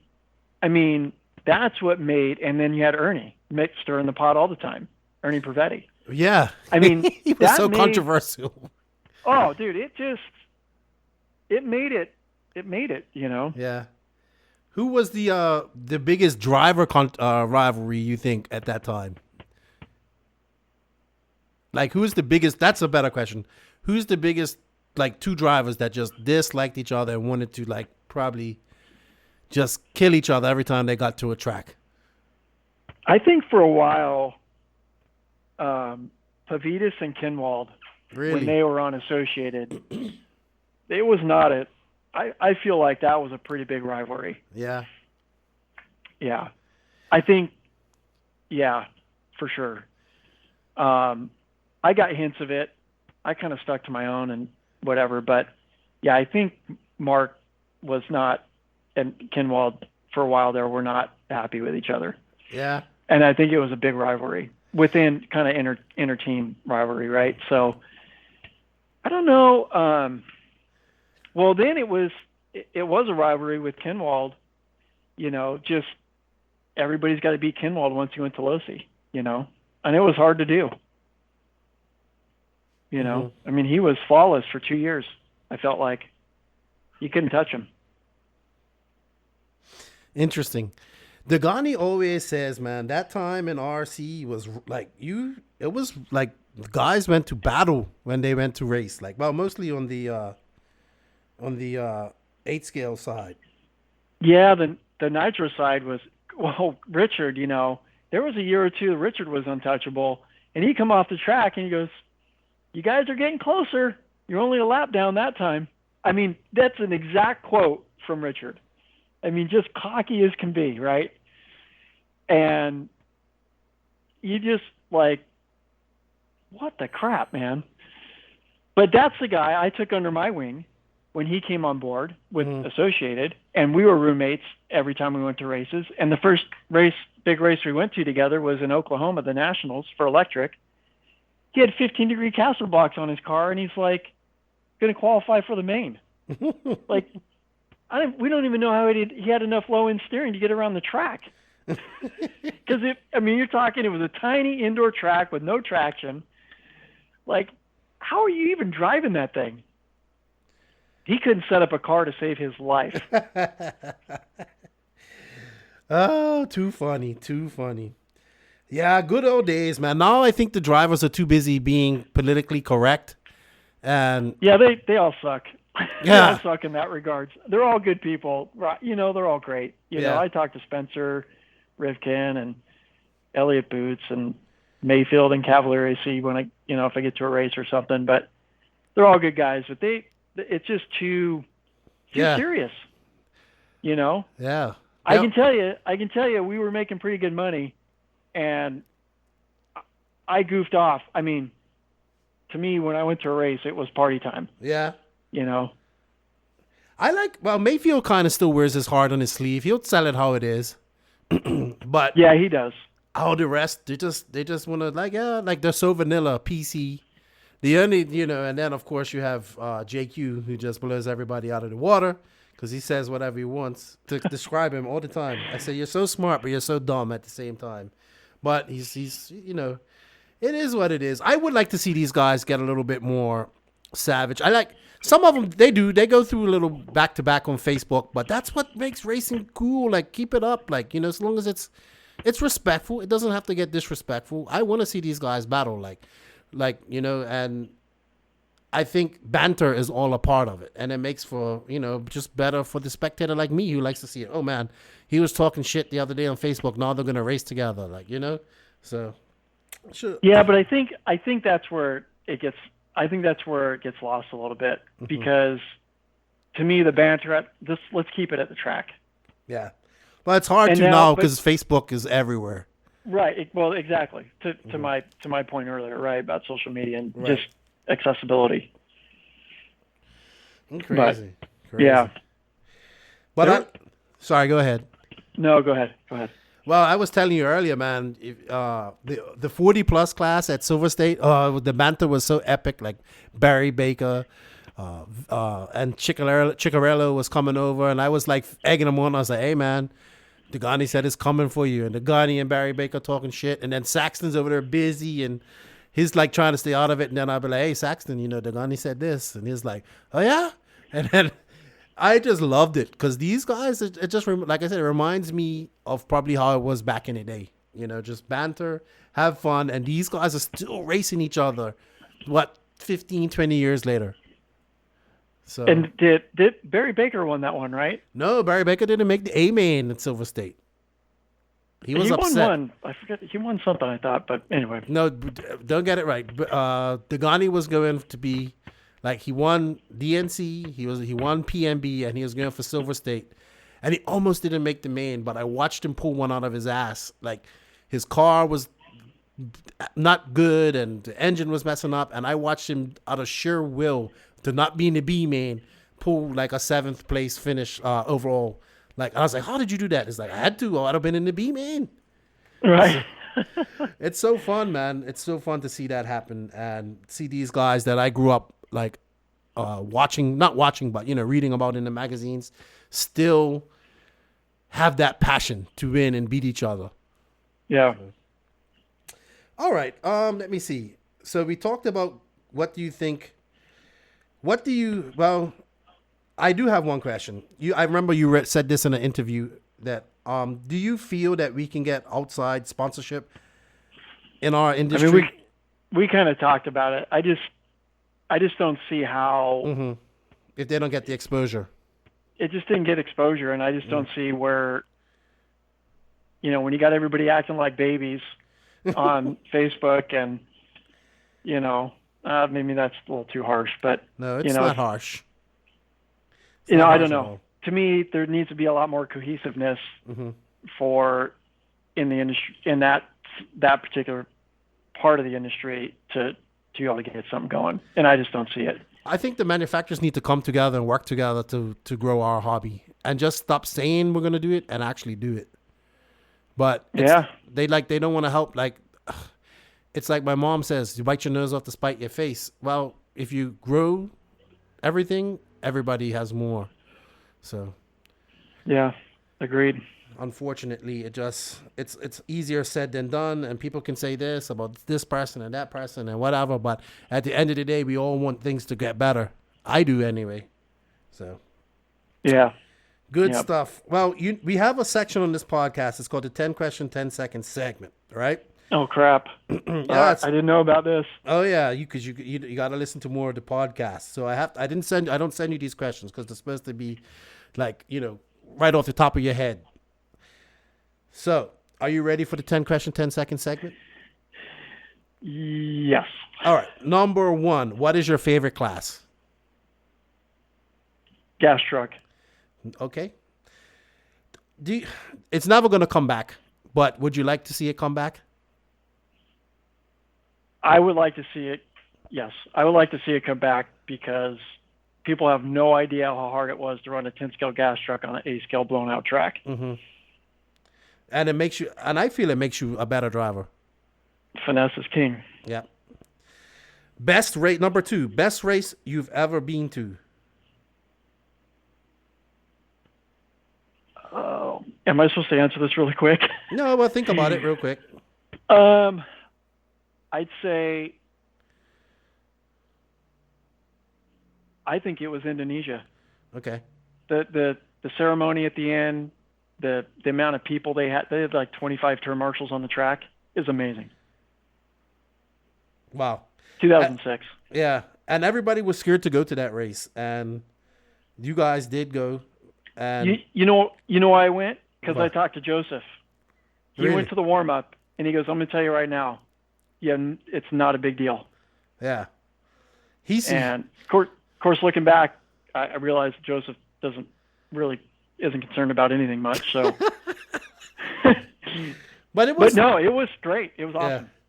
He says, I was talking about that picture, and I was like, yeah, I'm gonna have Scott Hughes on the podcast, and it's like every time I see that picture, I want to cry. I was so close to being in that main.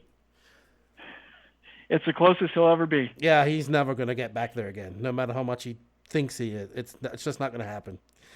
Okay, number 3. Do you think you'll race again? No.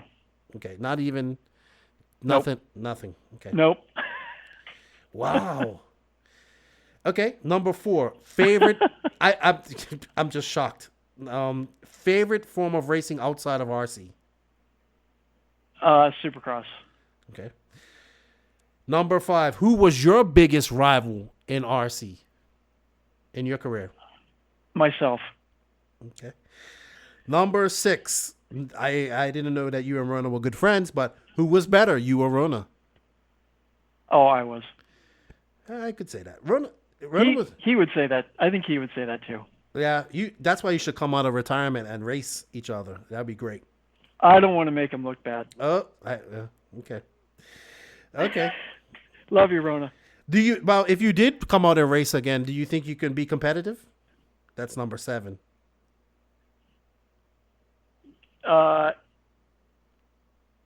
If my heart was in it, yes. Mm-hmm. When my heart's not in it, no. Okay.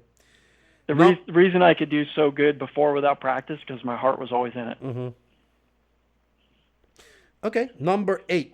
What is your favorite country you've visited due to RC? Whew. Wow.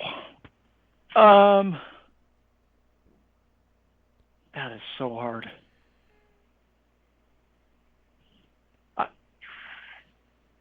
I think I've always said I'd love to take my wife to Uruguay, back to Uruguay, in Punta del Este. Yeah. It looks nice down there. I have a couple of guys that run our cars down there, and we talk quite a lot. So he's always like, man, you got to come to Uruguay. I was like, yeah, I know. One day. I mean, I don't know. I've been so many places. It's hard. That's a really tough question. Australia might be. It's a tie with Australia, I think. Yeah. Good stuff. All right, number 9. Who, in your opinion, is probably the best driver you've ever seen or witnessed? Like where you said, that guy is probably the best guy to ever touch an RC control. I mean, it just has to be Masami. Okay. I mean, the guy, he's the next level of commitment, passion, dedication, whatever, he can drive with his feet. I've watched him drive around the track and do jumps with his feet. And he has always been a pioneer of getting more exposure for RC. I mean, he's a legend in Japan. Yes. I mean, people know him in the whole country. Mm-hmm. It's just, to me, and he has more world championships than anybody still to this day, right?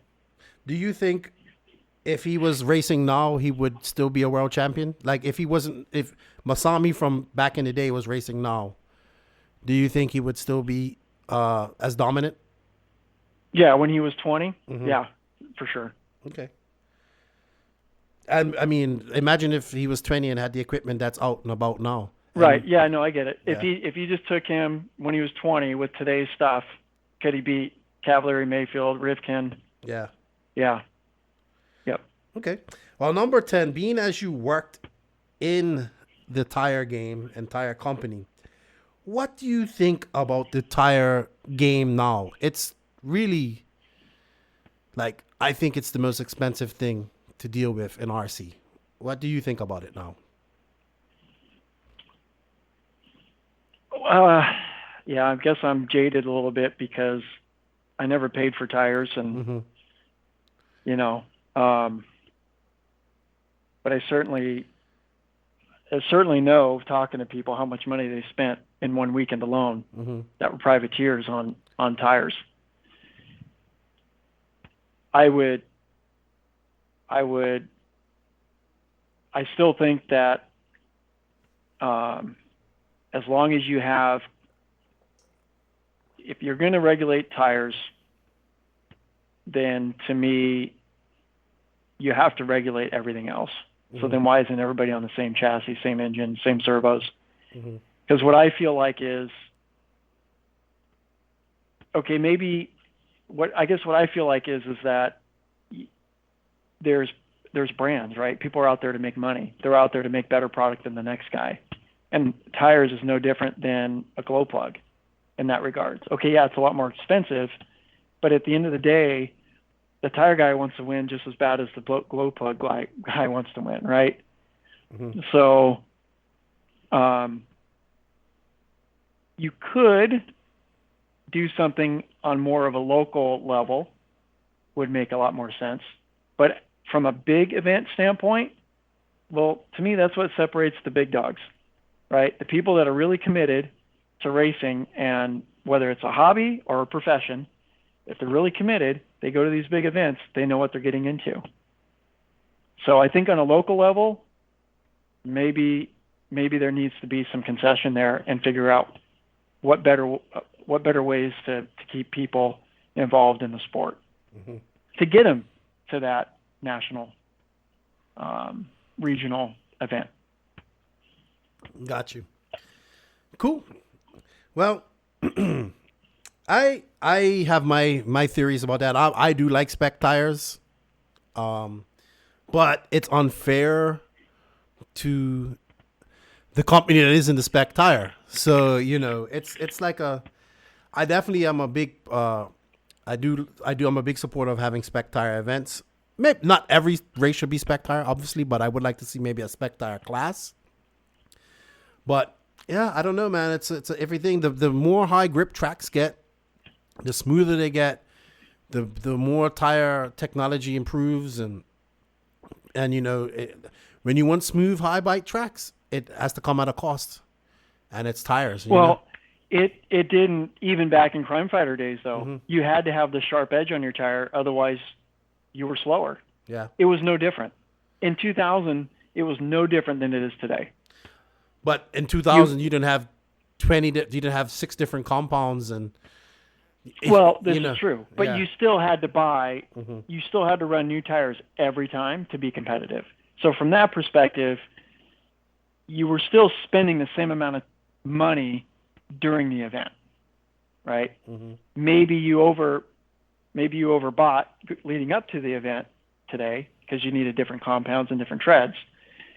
But you want to solve that problem, make tires available at the event, and then people can buy it on site. Yeah. And then they don't have to worry about bringing all this stuff. But that's something I think that the promoters need to work with the tire companies to do, or the local shop, or whatever's most convenient. But you want to eliminate buying the wrong tires and this and that, then just have tires available at the track. Yes. I agree with you, man. It doesn't need to be every track, right? It's just big events. Yeah. I agree. That's why at RCGP we have Pro Lines of Spec Tire, and you can buy the tires right there for a reasonable price as well. And they're pre-glued, so you just got to throw them on. I don't know. I always got to plug something somehow.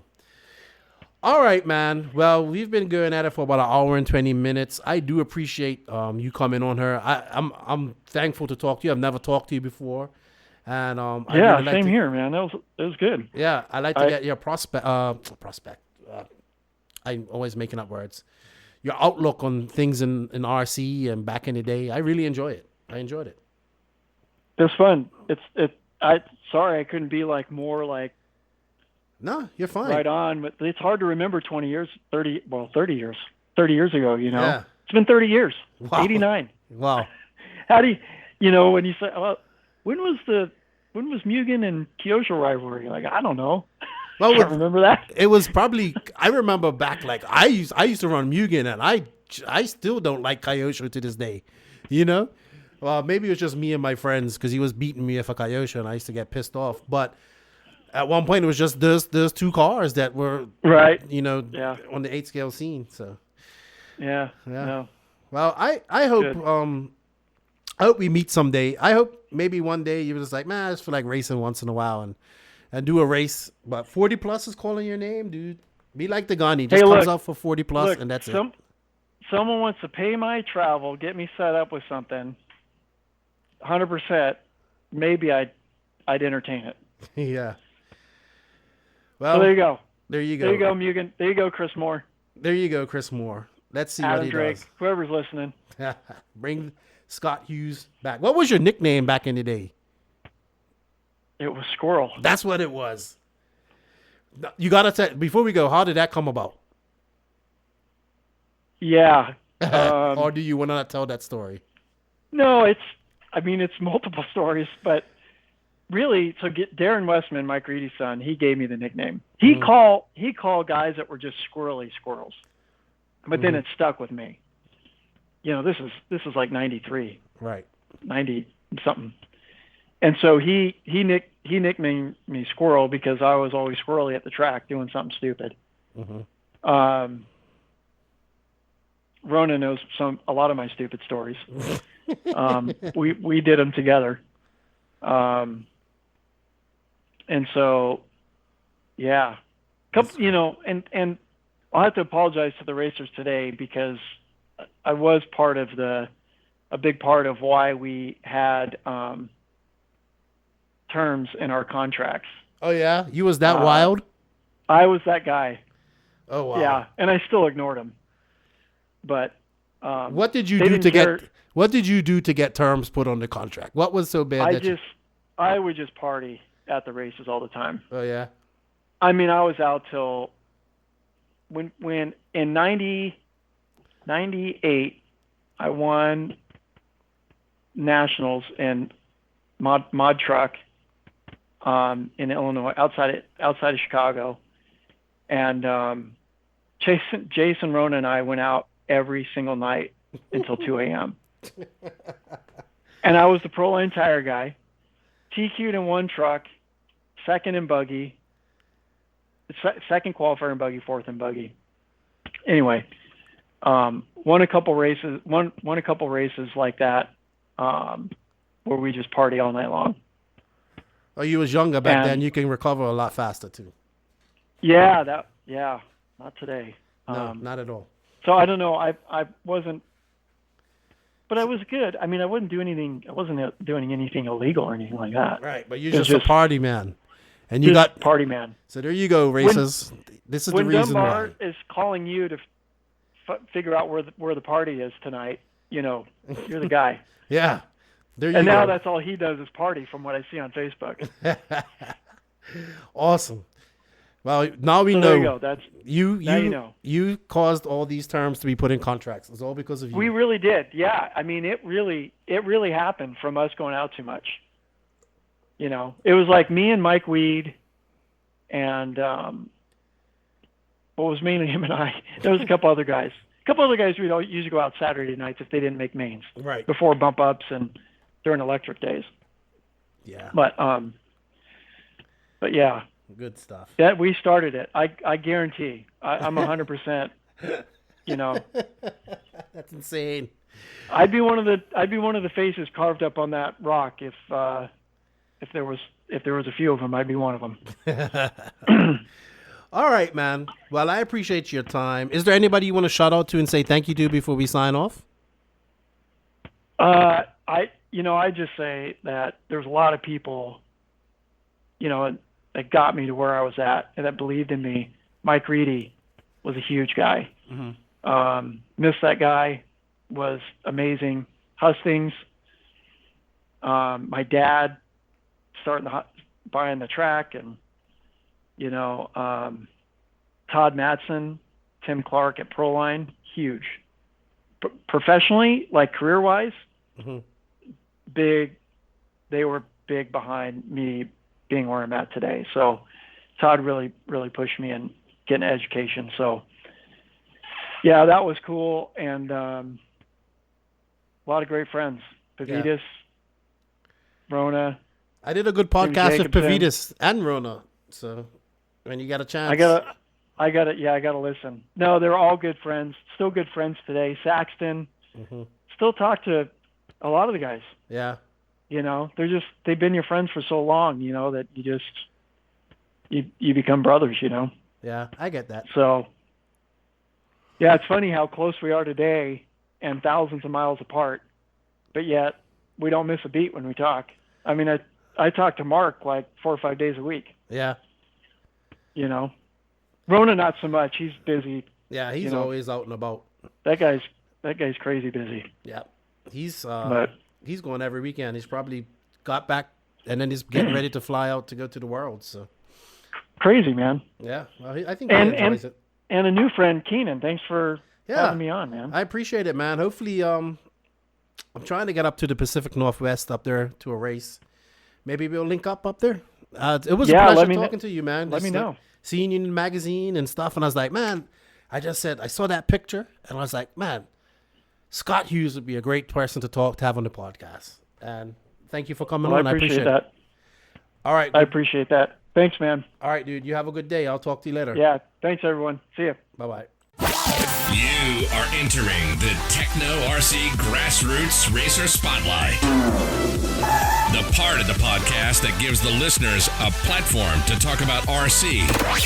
Brought to you by Tekno RC. Tekno RC. Tekno RC is a premium manufacturer specializing in 8th and 10th scale high-performance off-road RC buggies and trucks. Visit www.teknorc.com for a complete catalog of their products.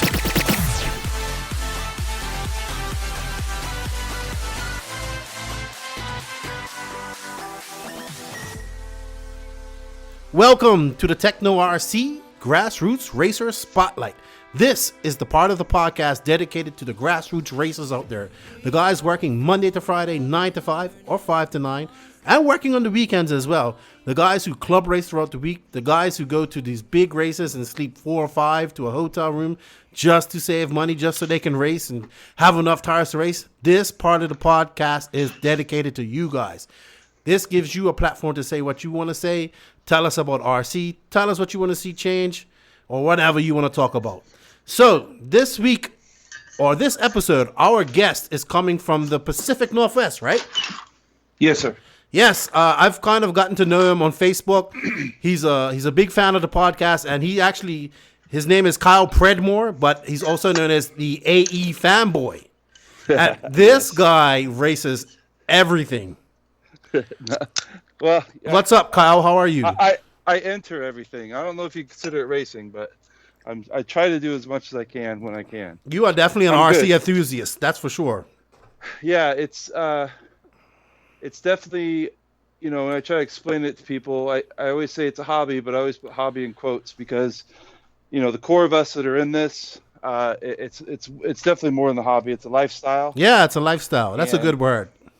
Yeah, it's there's always been the comparisons of, toy cars or Radio Shack and all the cheap stuff, but then you get a racing car and it's completely different. Mm-hmm. And then there's just so many aspects of this hobby now that, is it a sport? Do we agree? What do we figure out on that? Is it sport or hobby? I would call it hobby. I call it I don't get paid.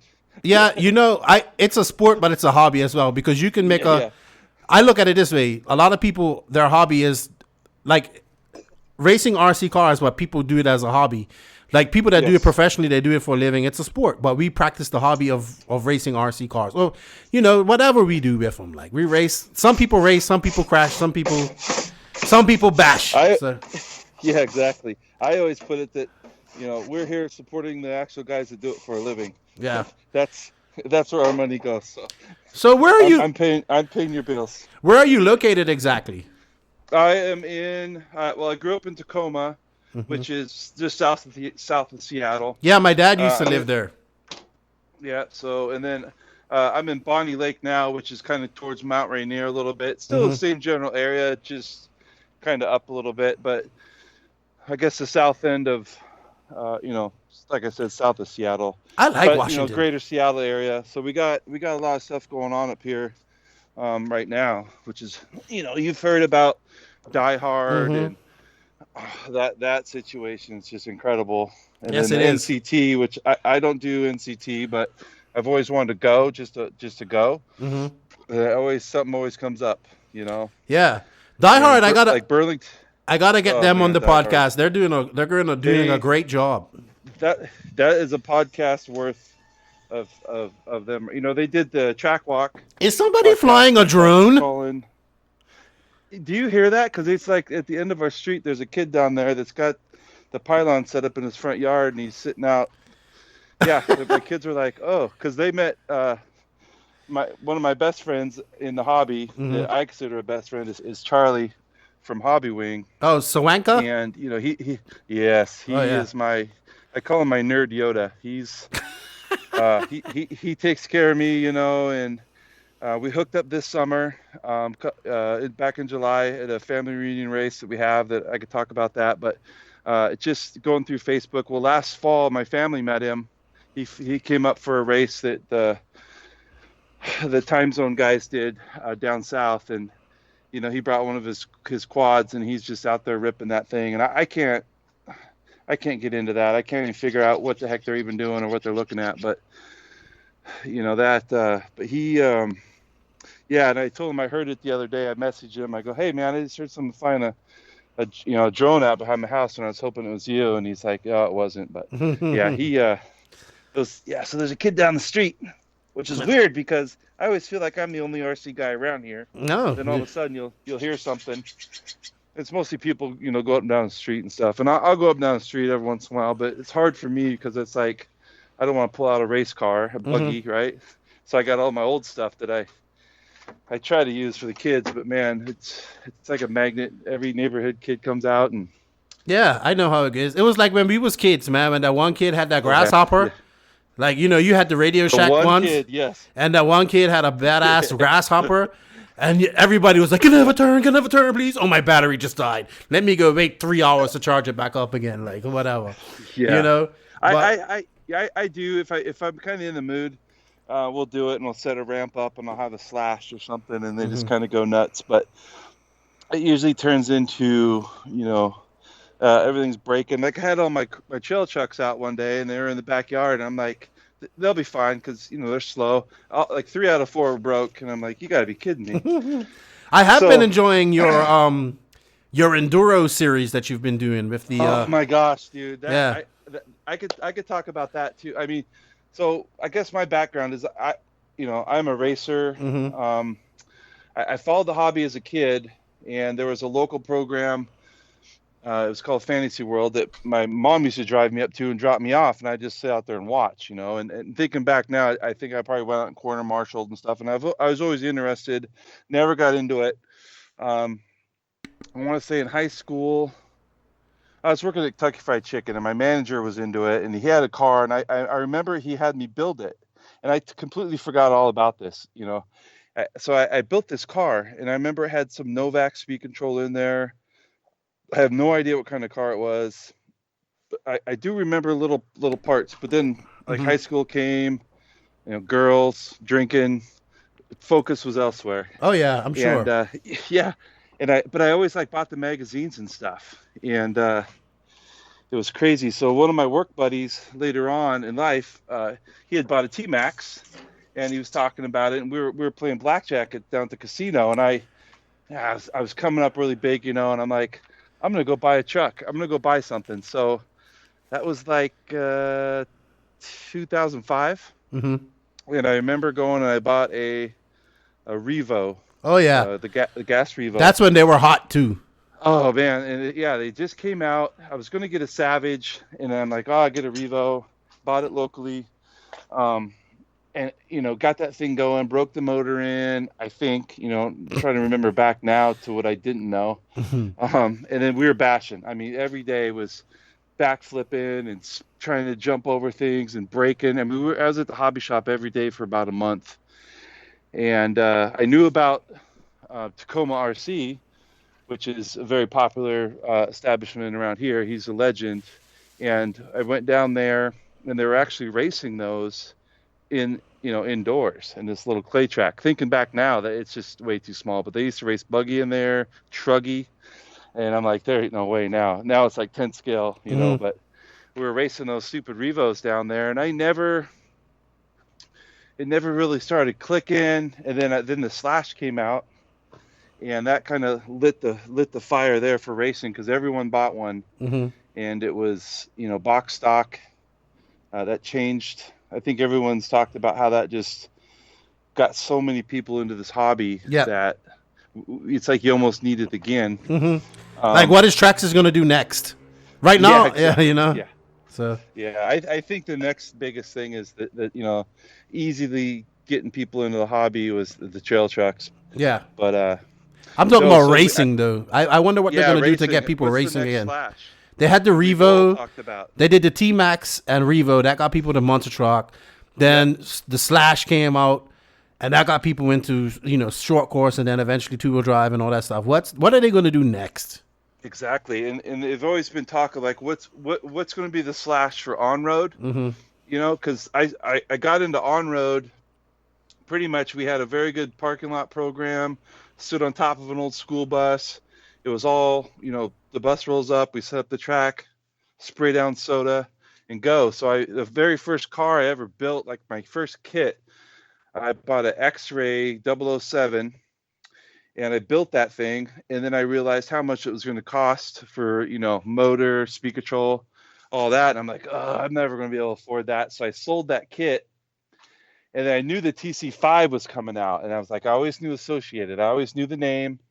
So I said I'm gonna get it Associated and then just kind of chip away at it. And when I came into the hobby, it was brushless just came out, lipo battery. So I came in kind of at a really good point to me, because I didn't have to. It would have been nice, I guess, to learn all that stuff with the brush, but I don't think I've really missed anything, because it was a lot of work.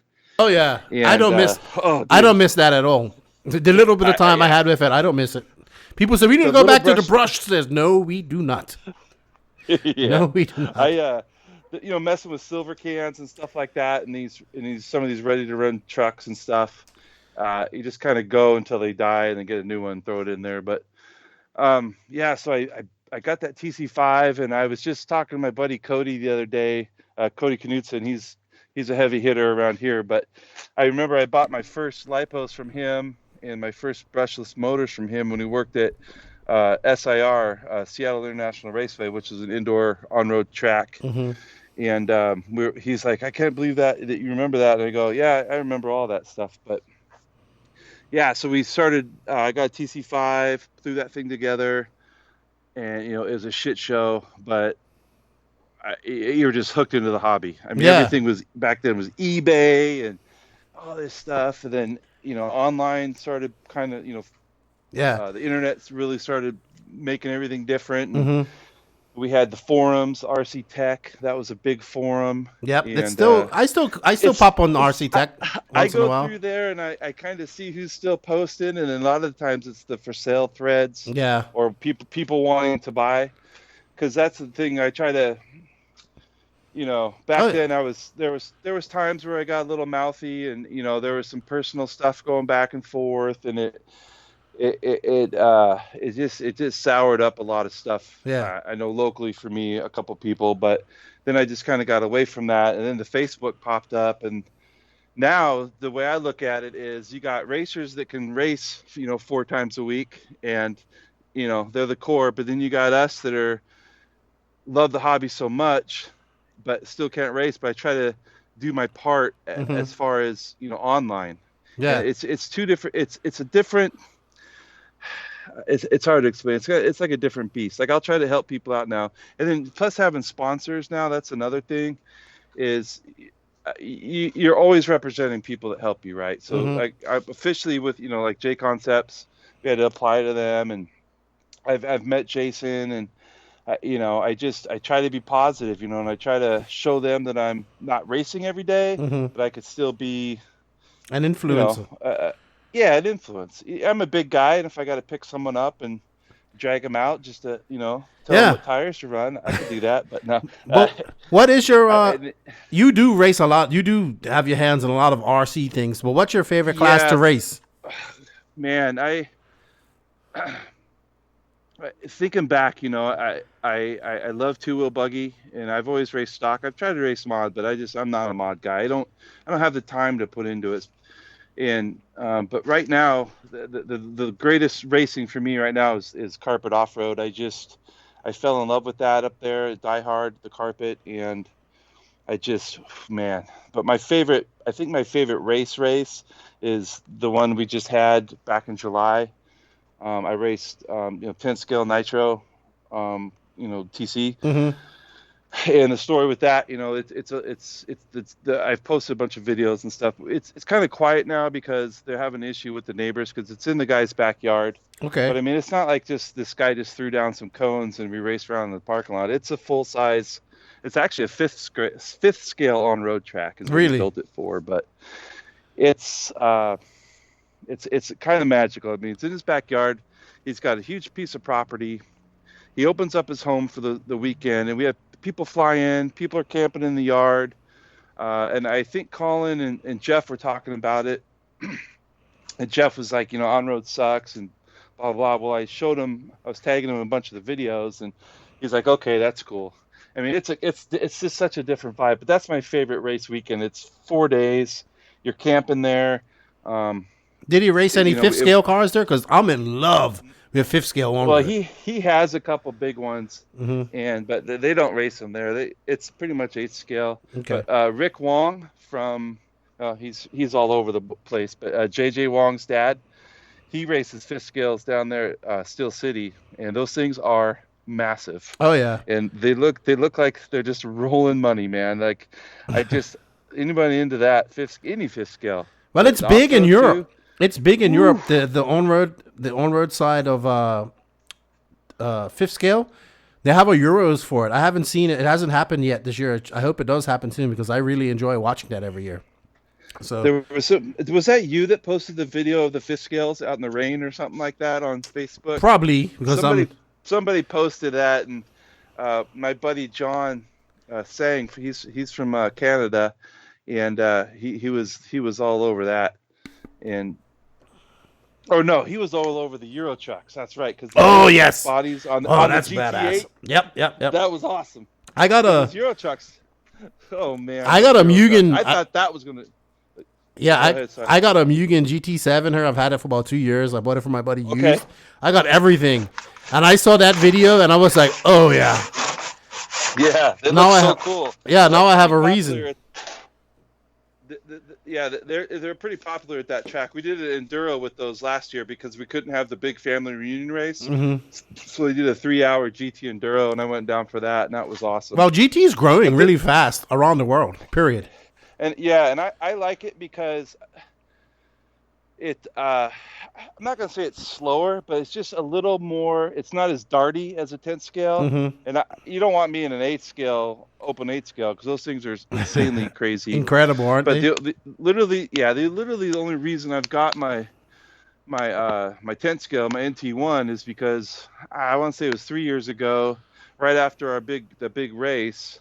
Ralph Birch was leaving X-Ray, and I posted on there, Drew Ellis. I was like something about, I'll just fill in for him next year, and Drew got back and said, "Oh, I'll have a car ready for you." And I'm like, "Yeah, whatever." So couple months went by, and I think he had messaged me, and we're going back and forth. And he's like, "Yeah, I'll have a car ready for you." So I'm thinking, okay, I'm gonna show up, arrive and drive, bring my radio, boom, put a receiver in there, and go play. Well. The weekend before the race, I was leaving on Thursday, so I think he messaged me on Sunday night and said, I didn't get the car done, but I'll send it to you, and it just needs to be finished up. So I get this box on Tuesday, and it's like dude, it's a nitro car. There's no motor, no nothing, no servos. I'm like, oh, so I was panicking, trying to get all this stuff in there. And then I had to pack because the Sunday of that race, I was coming home, and then that Monday morning we were flying out to Nebraska for a family trip. So I'm like pre-packing all that. I'm all stressed out. I get down to the track, and it's just like, it took me over 2 days to even get that thing started, I think, because I was trying to help with running tech, and then Paul Lemieux was there, and Drew's helping him, and I'm like, so he just handed me stuff. He goes, okay, go talk to Luke. And Luke Pittman is a racer from Canada. He's like the big X-ray guy up there. So, oh, Luke will help you. And I go over to Luke, and he's just, everyone's busy, but everyone was helping, and we got it going. But man, it was a crap show. Yeah. And then I think it sucked. I think I ran maybe 2 tanks the entire weekend, but in a 10 scale car, right? So that's nothing. And man, so like I said, last year the race had got canceled because of permitting and stuff like that, because they have one neighbor that's being an asshole. It's bad, and she's like way far away. And the owner of this place has went above and beyond. He's put in sound barriers, but they just couldn't do it. So they're basically gearing up for this year, and they ended up putting a new driver stand in, because he used to stand on like a Connex with the thing, but the county came out and said nope. So he ended up putting a lot of money and a lot of sweat and a lot of love into that place, and it's insane. So this year I had a mechanic. My buddy John was just like, I'll wrench for you, and I show up, and I sat in with the little Canada. I mean, there was probably 30 Canadians in there, and they just embrace you, right? The Canadian love is just something else. It's like you're instantly part of the family. I know what you mean, cooking, they're drinking. I mean, everyone's so mellow. That's why I like Canadians. They're all about their cars and their beer. And I was like, so he wrenched for me, and I was making run after run after run, and it was awesome. But I did. You get so nervous up there. Yeah. I should have drank 2 beers before I went up. But you should have. The way the track is, it was shadowy, and I would lose my car for a second coming onto that straightaway. And man, if you're offline and you grab it, you're cartwheeling. And Charlie Swenka was doing his Charlie show all weekend, and he got me. There's a video. I mean, the episode, it was the 3rd in the series for that race, but he got me cartwheeling down the straightaway, and it just looked really impressive. Yeah. And it landed right in the driving line, and I just kept going, but it was so much fun. My heart was blowing on my chest. So I get down there, after the race, and my friend John, his wife, was feeling for me, and she's like, oh, I'm sorry. And I go, what are you talking about? I'm like, I'm hugging her. I'm like, that was the greatest 15 minutes, your adrenaline is just. Oh, yeah, I imagine. But Scotty Ernst is there. He's the race director. And him and Rick Wong's got this back and forth thing going. And they always have a bet. But Scotty came out and drove 8 scale for the first time and just walloped everybody. That guy can wheel. He can talk on the mic, and he can wheel a car, man. It's pretty impressive watching that guy race. Yeah, and he can drive off-road pretty good, too. Yeah, I was watching a video of him the other day. So they had someone working on his car all weekend, and he'd come out of the RD booth, grab the radio, talk some crap to Rick, and then get up there and just lay it down. And it's really fun. But the vibe of that place down there, now it's turned into a memorial race, because we lost a really key person down there, Sven, and he traveled all over the world, and he's from Germany, and so we just basically make it a big family reunion memorial race. You got to send me some pictures of this track and some video from it. I'll tag you in it. I'll tag away, but it's impressive. But that's my favorite race, I think. But I do try to look at me trying to rein myself back in. I can talk for 4 hours. I want a 5-hour podcast. Well, I can do that. I noticed that you always take your trail trucks wherever you go. Like you load up your car. That's my newest thing. Yeah. So like, I try to race locally, but when I can't race as much as I want. But these trail trucks came out, and I've had them for a while. I traded a short course for one back in the day. I bought an axial. I got another axial. I got this little 18 scale thing, but I'm playing with those. I always have one with me, because if I have a gap between work and like picking the kids up from school, there's a couple spots where I could swing in for 20 minutes and just kind of be a nerd and have people look at me. But I don't care, because I'm squeezing a trigger and I'm always thinking about it in my head. It's almost as just working on the race cars, you're working on these trucks.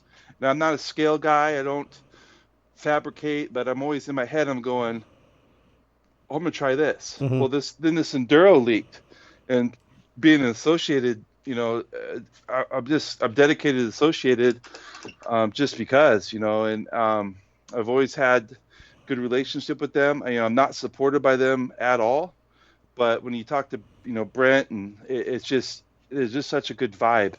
But this Enduro came out, and so Brad Geck, he is the head he does all the media for Associated, like all the Instagram stuff. Yeah. And he was on the Radio Impound podcast. And I think I put a question in there, and he's like, I just wish there's more people like him with his attitude. Well, in my head, they're talking about a 20-year-old kid, but, I'm not. I'll be ready for 50 plus here in a couple of years. So, but this truck came out, dude. And I just I got to get it. I think it's badass. Because it's badass what they've done, and the way he talked about how they designed that truck. They didn't design it to be a one-off thing where all this aftermarket support's got to catch up. They designed it to pick up what's already out there, but they wanted to add their own flair. Like, they put the real shocks on there is what sold it for me, instead of the plastic crap ones. And then that transmission is just badass. And I just posted up some stuff today. I've been working on this stupid servo winch that I'll probably never use, but I just wanted to do it. And I tried to make it clean, and I'm not Wally builds, at any way, but I'm trying to clean up my wiring on stuff. And somebody had posted, man, that's the cleanest wiring I've seen. I go, you've probably seen nothing yet, because I know Nick is building one, and I'm really anxious to see what that thing looks like under the hood. I just talked to him. That guy's a savant. I talked to him a couple of days ago and congratulated him on his, because when he was on the podcast, he was like, yeah, I'm going to go to Wally Builds. And it's like, yeah, that's something for the future. And then it kind of just happened a few months after the podcast. I said, man, congratulations. And I'm going to get me one of them. I actually met him. Oh, that's the other part. So my wife's from Southern California, so her family's all down there. And we go down, we were going down every Christmas, but every time we go down, I would try to go to a different track. Well, they live right by Hot Rod Hobby, so I've raced there a couple times, met Jimmy. I always go there and at least watch people, and you see people. I was there. I remember I was there the night that the Traxxas / the 4x4 came out, and this guy went and bought 2 of them, and they were trying to race them, and something like that. It was crazy. Then I raced West Coast RC when that was down there. I went down there a couple times, and that was like starstruck, like on a Wednesday night. 20 heats. You had Cavalieri. All those guys were down there. A club night, and I was just like blown away. Yeah. And then we did OCRC the year before last. I went down there, but this year I'm gonna take my Element and try to hook up with the Element boys down there. Yeah, I think so. I got my trail trucks here. I gotta put some work in them. I got my Axial. My Traxxas is pretty much done. I got a RC 4-wheel drive. Never done. Well, of course not. Done. They're never done, but you're always gonna. I got my RC 4-wheel drive here, the long wheelbase, and I'm trying to get some more flex out of that without sacrificing the leaf springs and stuff like that. I just need to get, it's just put some time into it, but most of my time's taken up throughout the day. I was gonna say, you sound like it's like you still have that passion, but you gotta say, I don't have time. Yeah, when I'm not like I'm involved in RC from the time I wake up until the time I go to sleep. So I kind of need, but my son wants to go out, so it's all good, man. Yeah, but that's the thing with those trail trucks. Like I've got one now that each of us can have one, and we go out for a walk and do that. And I try to always pack one with me. Like we go to Mount Rainier, and I took one, and we went camping last weekend. I had one. We drive it around. When I'm done, I throw it in my backpack or whatever. But that to me is, if people stop and talk to you for a couple minutes, and I mention racing, I mention these, and it's almost like you're an ambassador to the hobby just by, I guess being respectful, not. Well, dude, leaving garbage. You definitely have the passion.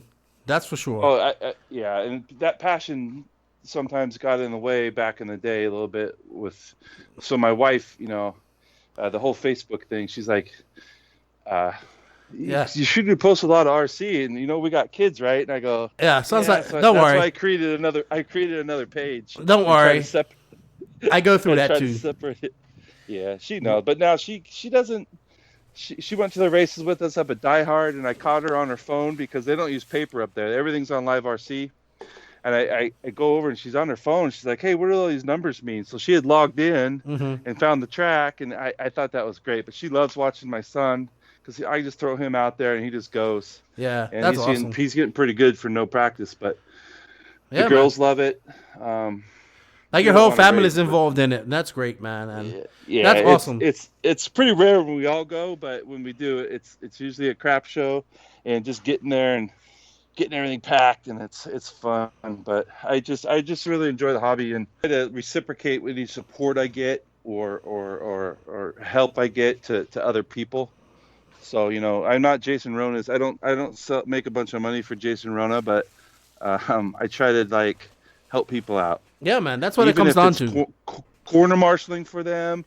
I make sure I have a shirt on with all my sponsors. I try to do it all the time.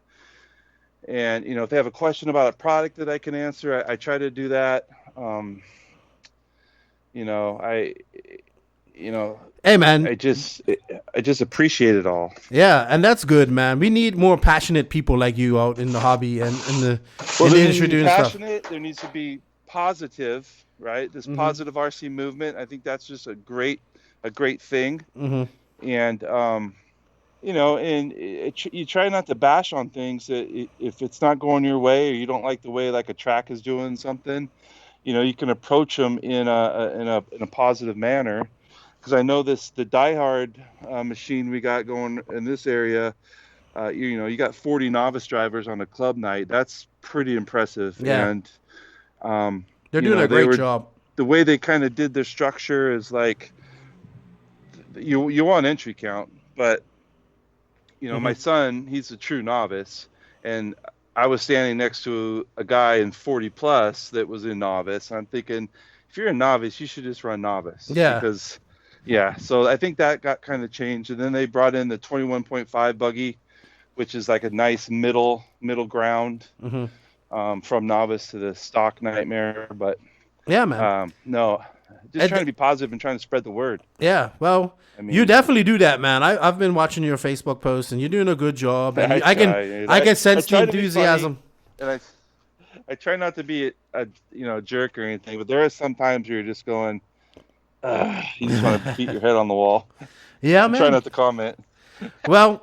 No, it's all good. Man. It was awesome getting to talk to you, dude. And one day, hopefully, we'll meet each other and have a few beers. Well, my goal. So my bucket list now that Keaton's in the general area is I'm gonna get with Jeff just for I got to get a selfie with him. Yeah. But I love. He said something about you'll probably end up hating me eventually, and I'm like, dude, as long as it's not personal. I like the way that guy talks. I like his points. We agree. We have the same attitude on a lot of stuff, promoting the hobby or the RCGP thing, how that's going. It's almost like, I'm not going to say we're brother from another mother, but no, he's funny, man. But I could see him getting under people's skin. I like Jeff a lot. It's my buddy. I like him a lot, and I knew what I was getting into, and I signed him onto the team.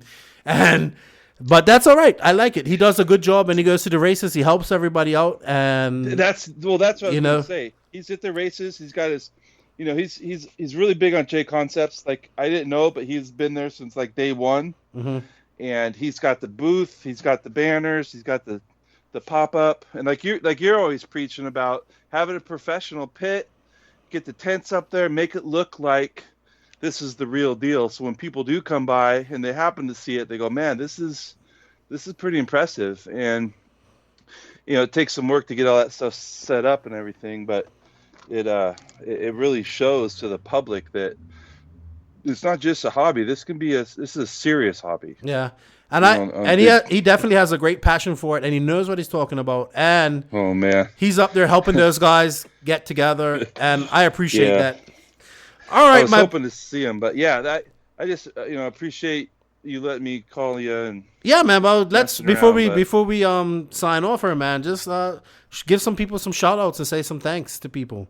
Yeah. So my support, like J Concepts. Mm-hmm. And I'm official with them, and then Pro Level RC is Drew Ellis, so I'm always going to be thankful for him to what he did, because that X-ray car that I ended up he loaned me at the big barbecue that night, he basically said, it's yours, you can have it. He made a speech, he gave me a motor and pipe, he basically gave me a brand new car, and I'm forever, even if I only ride it a couple times a year, I'll forever just be loyal to him. Just because, and then Shell Racing, same with Kurt. I met him a couple times. He's sent me stuff. He's helped me out. I was down at OCRC, like I said. We were supposed to hook up and race that weekend or that night, but he had family stuff. He literally swung in for 20 minutes out of his way, let me run his buggy, had a quick talk, and he left. But I mean, that meant so much to me. Yeah, that's awesome. That I can't. I just. Kurt is a really nice guy. And then Sticky Kicks, mm-hmm. Ray Folan, he's been really great too. He helped me out. MIP, I always say that the whole sponsorship with MIP went away, but I'm still loyal to them because they never did anything wrong to me, and I love their stuff. Team Tactical RC is he does 3D printing. Okay. So I've been trying to. I've gave him some ideas, and he's really open to going, hey, that's cool. So like this new Enduro battery tray, we came up with that. A couple parts things, a couple tool holders we came up with. So I Team Tactical RC, I really get a lot of support from them. 920 Designs, for all my logo stuff. And I'll always be loyal to Matt Olson and Mod, mm-hmm. because he helped me with the MIP. I pitted with him. He's like, hey, I want to talk to you about coming on the team, and he's very positive, and I'm drawn to people like that. And then I have nothing official with Hobby Wing, but just my relationship with Charlie and the support he's given me. And I met Ron Schur this year, and I pitted with him in Tacoma at the JCon race. And I've thrown all my support to Hobby Wing. Yeah, I'm gonna get Charlie on this podcast. I think that's gonna be. I'm gonna get Charlie on here. That's my goal. Yeah, that guy is super busy too, all the time. Yeah, he's always doing tech support. He's going all over the place. But he is one of the nicest people I've met in this hobby, and he kind of got this whole AEFanboy nickname going. He kept it going after I was kind of dying. Then I just accepted it, and because I had a crush on Kevin Hebert apparently, and all this. I mean, that's a whole nother story. But all right, yeah, that's my official people. But I like to thank Die Hard. Yeah, Die Hard's awesome too. Up there, you can never not thank Scott Brown at Tacoma RC, even though I don't race that much anymore down there. The tracks are still around. Seattle RC Racers, they do the on-road program around here. I haven't raced on-road with them this year, but they're still doing it, man. They're trying. Cool. And then you guys, podcasts. Oh, we're trying. You're the heavy hitter, man. You're every week, so that's really appreciated for those people that can't get out and race. We can still bench race and hear what's going on out there. And well, I appreciate the support, man. We appreciate rants, it, dude. Well, JQ, I love that guy. well, you're like one of a million people that love him. Yeah. Rupert Pumpernickel. All right, man. Well, it was great talking to you. Thank you for coming on the podcast, man. And you know what? Get that barbecue going, because your wife's going to expect barbecue when she gets home. She's going to come in hot in her new minivan and give me that look. All right. I got to thank my family, too, man. If I don't thank my family, I am not a family man. But all those guys putting up with me, and especially my wife. We got 3 kids, but she's got 4, if you know what I mean. So. Yeah, sounds like my wife. We got 3 kids. We got 2 kids and then me.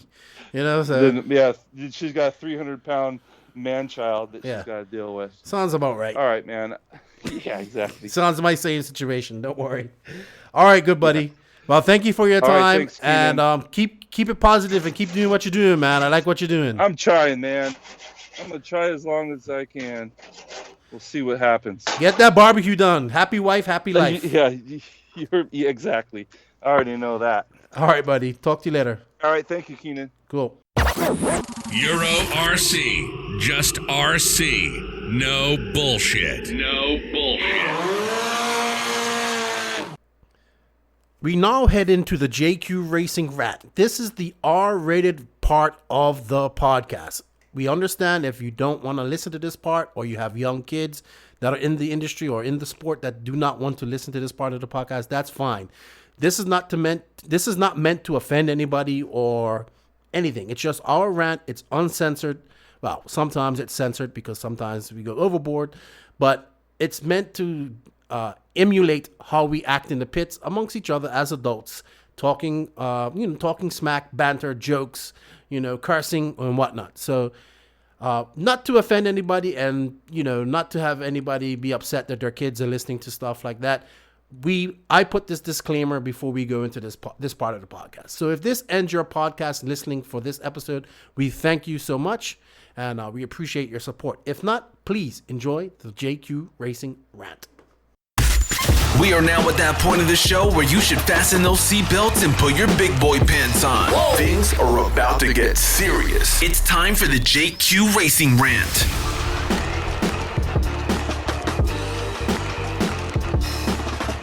Welcome to the JQ Racing Rant, the uncensored R-rated version of this podcast. If you don't like lots of cursing, banter, and dirty jokes, then maybe you don't want to listen to this part of the podcast. So, along with me today, as usual, is Rupert Pumpernickel, aka JQ, and Mr. Fran freaking Tastic himself, Jeffrey Jefferson Keaton. What's up, everybody? Not too much. I am just having a lovely day today. Yeah, you're driving, you're working, and how about you, Joseph? Just sitting here quietly, not doing anything, and making sure to not make any noise. Yeah. Well, you still make noise, so it doesn't make a difference. You know what, Jeff? I figured out what shirt we're gonna get for you. We're gonna get like a No Name RC podcast shirt. We're gonna put Fan Freaking Tastic on the back, and we're gonna get a poop emoji and a fountain right next to it. I think so. Yeah, that would sum up my. I think that'd be like one of the best-selling shirts, I think. Yeah, I would agree with that. Everybody wants to be a shit fountain. So, how was your weekend, Jeff? It was good. I didn't do anything RC related. Went out and went to go see a comedian, and did the family thing. Famous? What the hell was his name? You can't remember the comedian's name. Great. It wasn't that good. Fluffy, whatever. What is his name?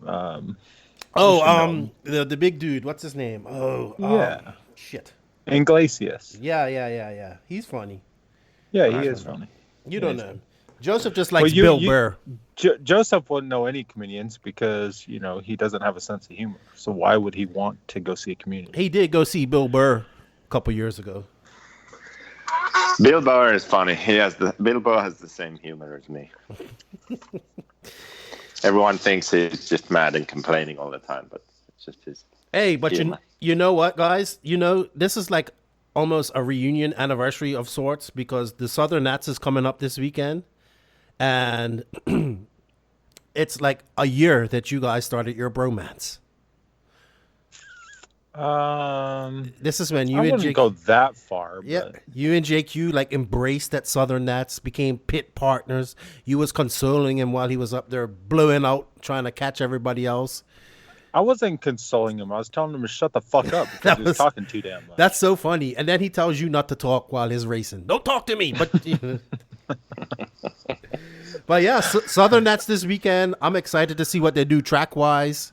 It's a really great race. I'm upset we didn't go this year, but we have to go. Is there anybody? I haven't heard a whole lot. I mean, is there anybody good going outside of Lutz? Well, I don't think so, because I think a lot of people will be traveling or in Slovakia. Yeah, everybody's going. All the pros are going to the Worlds. But it doesn't Cole matter. Ogden. Yeah, Cole will be there. So Lutz, Cole, Ogden. I heard Drake pulled out. Probably Bornhorst. I'm assuming. Why no Drake? What's he doing? I don't know. They told me that he pulled out, so he's not going to be there. He does that a lot. See, I set myself up for that. But it's still a great event. It's still sold out. People are on the waiting list, and they will build a badass track, because last year's track was badass. It next year I hope I can go. Yeah. So, oh well. We have a rant. We have a few rants this week, but I guess we might as well start out with the main one thing. We were all wrong. Oh yeah. And we were way wrong, way off. What, did you ever pull the footage to find out exactly what the dates were? Okay, so it's the Cody. How long will Cody King last at Kyosho? And Keaton was the closest, because you said December. You said like Christmas time gets busy or something emotional. I can't remember what you said, but I think you were mentioning like December, like he would make it almost to the end of the year. Okay, right. And I said like next year, next summer, like he'll make it through the winter, and then springtime, summertime he'll be done. And I think Keenan just trying to be everyone's friend. And you said like a few years or something. Yeah, Keenan wants everybody to like him, so he ain't gonna say his true feelings. But even, I mean, we were thinking like Keaton, he's such an asshole, you know? Yeah. But he only made it. Is it a month? Yeah, not even a month. I don't think he made it. He made it a month. I think. Cody King out from Kyosho. They basically. I don't think he's out from Kyosho. He's just not the team manager anymore. Well, yeah. Basically, people had time to read the news, and then it was already done. but so what I think is what I think is funny is Kyosho hasn't made any official announcements saying that he's no longer the team manager. Like, what's up with that? It's too soon. It's probably too soon. It's but it's out. It's been out. Hashtag too soon. Like, you can't make a joke about something if it's too soon. We probably crossed that level. I'm sure we crossed that limit. It's too soon for a press release. They have to find his replacement first, and then they'll come up with some sort of like, just unforeseen circumstances. We had to replace Cody with this guy, but he's amazing and he's going to do a great job. I heard they're not going to have a team manager for now, so it's a shame, man. But not unexpected. Like, and you know what? On a serious note, I hope that this guy gets his life in order, man. We're not going to go into detail. What was the cause? Oh, geez. Is anybody going to come out with the actual cause of why he quit? I don't know if he quit. It's the same issues that he's had before. Yeah. Addiction. It's addiction. It's an illness. It's not, it's not that easy to get over. So when you get in that spiral of pills and whatever other drugs he does, I don't know if he does any other. I mean, weed and pills. I think that's already enough to get you messed up. And when you're on that, then it's hard to get off. I can understand the addiction issues because I definitely have them with my hatred towards you. So like, I'm so addicted to hating you that it's hard to get over, and it's hard to get past sometimes. But I'm working on it every day. Maybe if you behave, then I'll unblock you in this new year. Oh, well, we'll see. Honestly, as for him, I hope he gets himself in order, because it's like Joseph said, it's a very hard thing to get over. It's not uncommon. It's a very common thing right now, especially in America. And I just hope he figures it out, man, and gets his life back in order. Don't even worry about RC. Get his life in order, and whatever happens after that happens. But he needs to focus on getting his life right.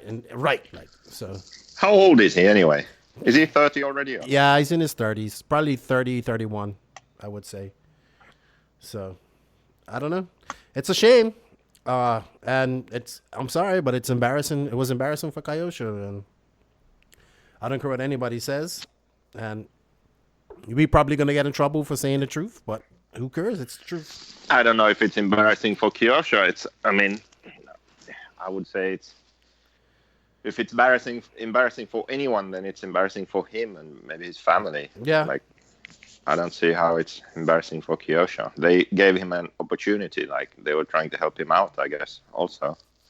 Well, come on. It's embarrassing because they should have never done this in the first place. But he's had plenty of chances. Plenty of chances. But he's a world champion with Kyosho. He probably said the right thing. Well, so is Greg Degani, but you want to put that guy in that position. That guy's a moron too. No, he just doesn't give a shit. But what I'm saying is that Cody probably said all the right things. Seemed like why don't we give him a chance? He won the Worlds with Kyosho. He did a great job for them, back in the day, and now he needs a chance. Let's give him a chance. I mean, I can understand perfectly why they did it. It just didn't work out. It's not that easy. As far as I know, he has never been clean since his issues. He hasn't been clean. It's never been. I mean, I spent a couple of weeks in America, and I already know what's going on. So, the thing that I don't get is in a situation like this, the close friends and family and stuff. Why don't they fucking intervene and work things out? I guess it's just impossible. Like, if the person doesn't want to change, then he's not going to change. I don't know.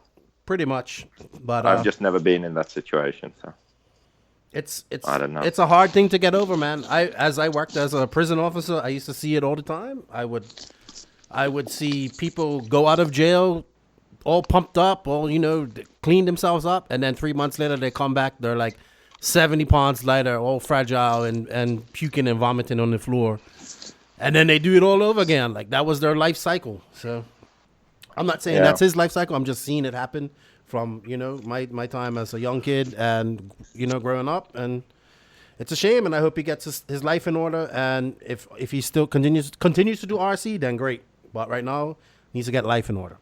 So. All right, well, who cares about him? We've spent too much time on him. That's right.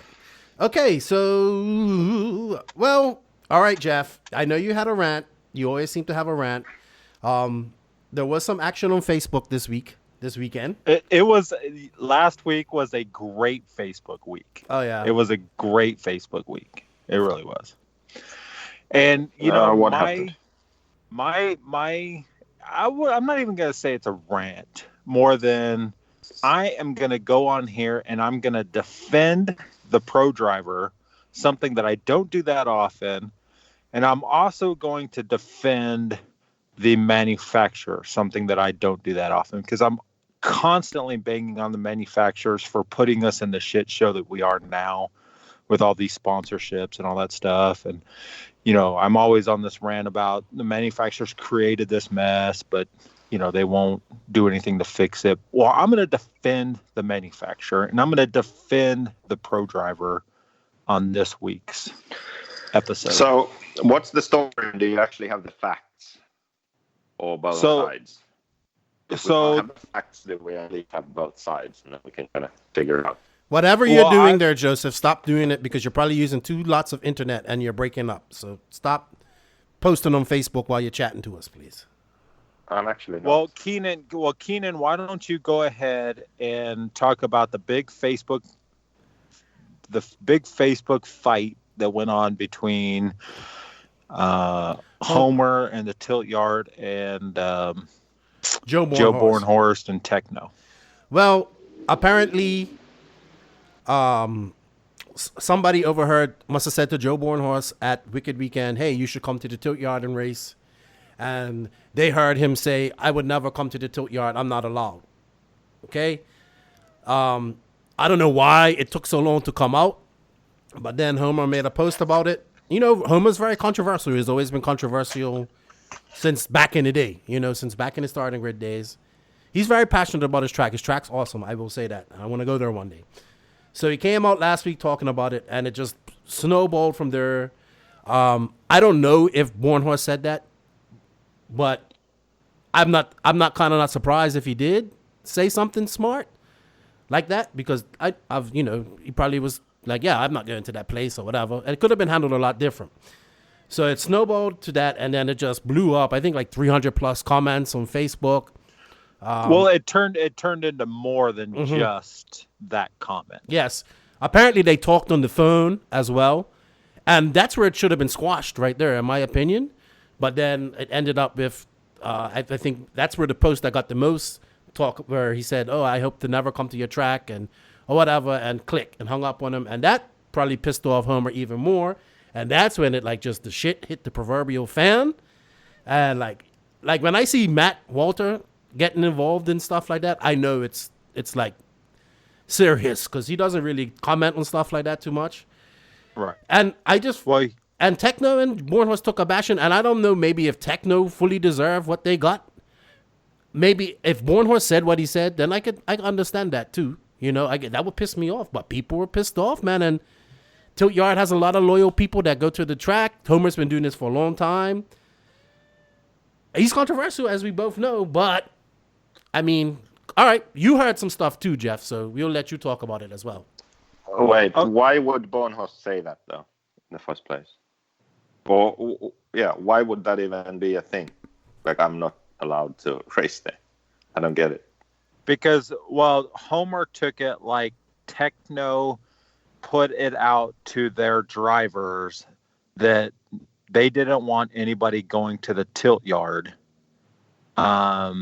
Because it's a known fact that a lot of people that go to the tilt yard, that it's a party atmosphere.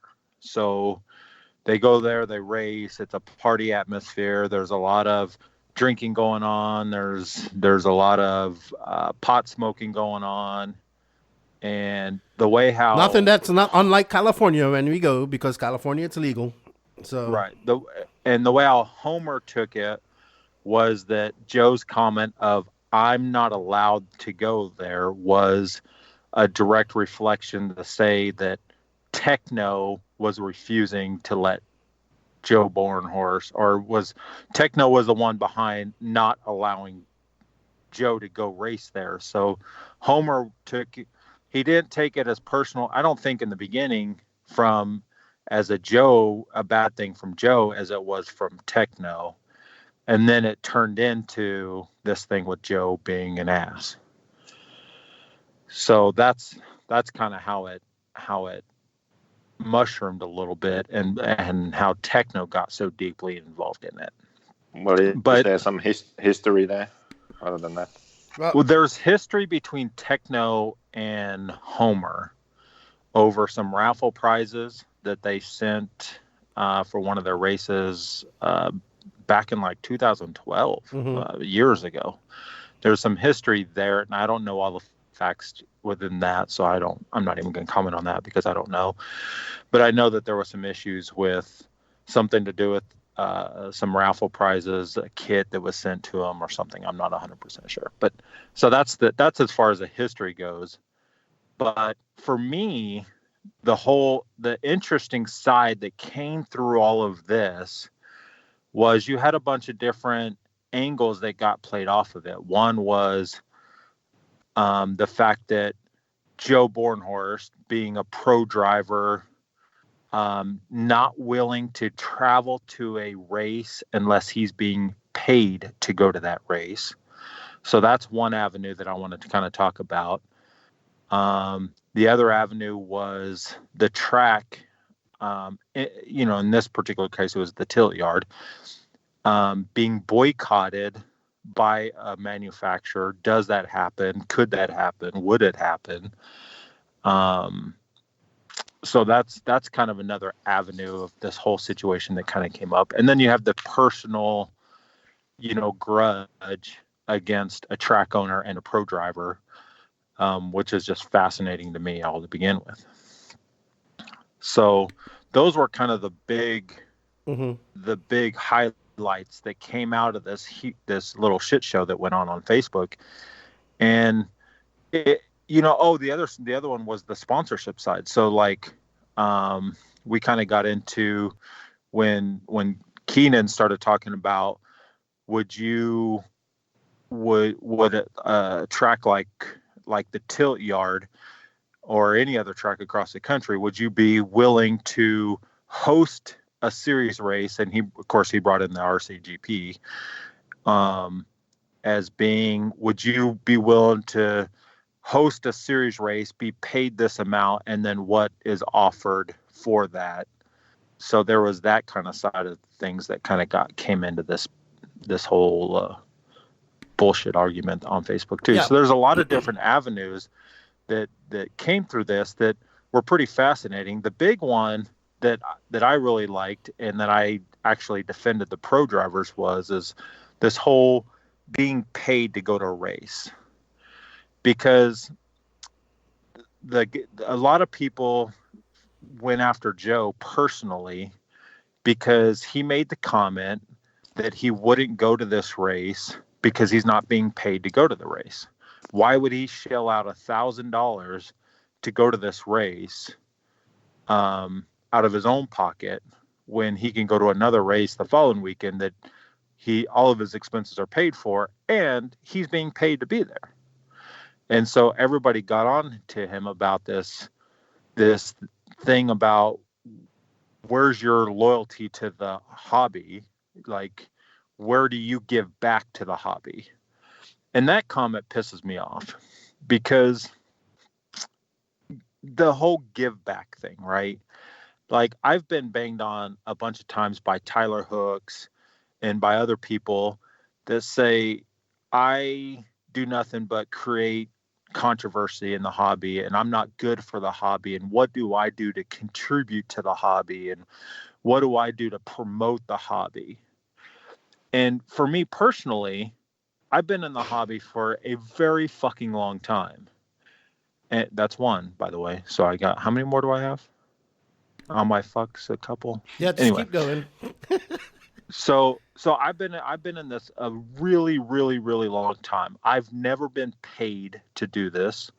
I've never, for the most part, never really got my stuff for free. I've paid for everything I've had. I've bought all my parts. I've bought all my shit. So my contribution to the hobby is the tens, well, by this time, hundreds of thousands of dollars that I have spent to be a part of it. And so I don't feel like I have to be this big promoter or this big, make RC bigger or better because I participate. That's my contribution to the hobby. And then I get to talk shit and I get to do all that other stuff. If you look at the pro driver, and in Joe's case, he hasn't been in the hobby that long. And so for a lot of the up and comers, you can say, well, they've contributed to the hobby by paying to go to the races, by paying for their stuff. They eventually got good. They eventually got their shit for free. They eventually get paid to go to the races. So they started here buying their stuff and they ended here getting their stuff for free and being paid to go, right?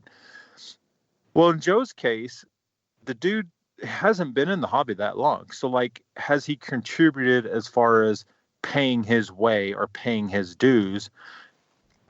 Probably not, because he was naturally gifted. He was naturally good and he accelerated really fast and he got on Tekno early on and Tekno started paying him pretty quickly.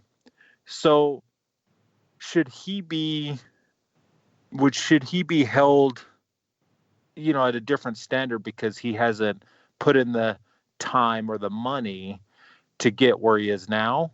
Fuck no. He's good enough to be where he's at and he's fortunate enough to get paid to go.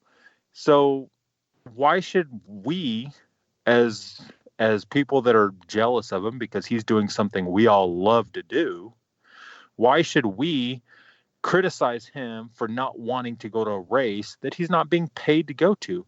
Why should we criticize him for not wanting to put in a ton of money to go to a race because he's not being paid to go to that race? I mean, I wouldn't if I'm in his shoes, unless it's a local club race or something where I just want to go do something because I'm bored or I'm off that particular weekend. There's no way in hell I'm going to pay to go to a race when I could be paid to go to 1,000 other races.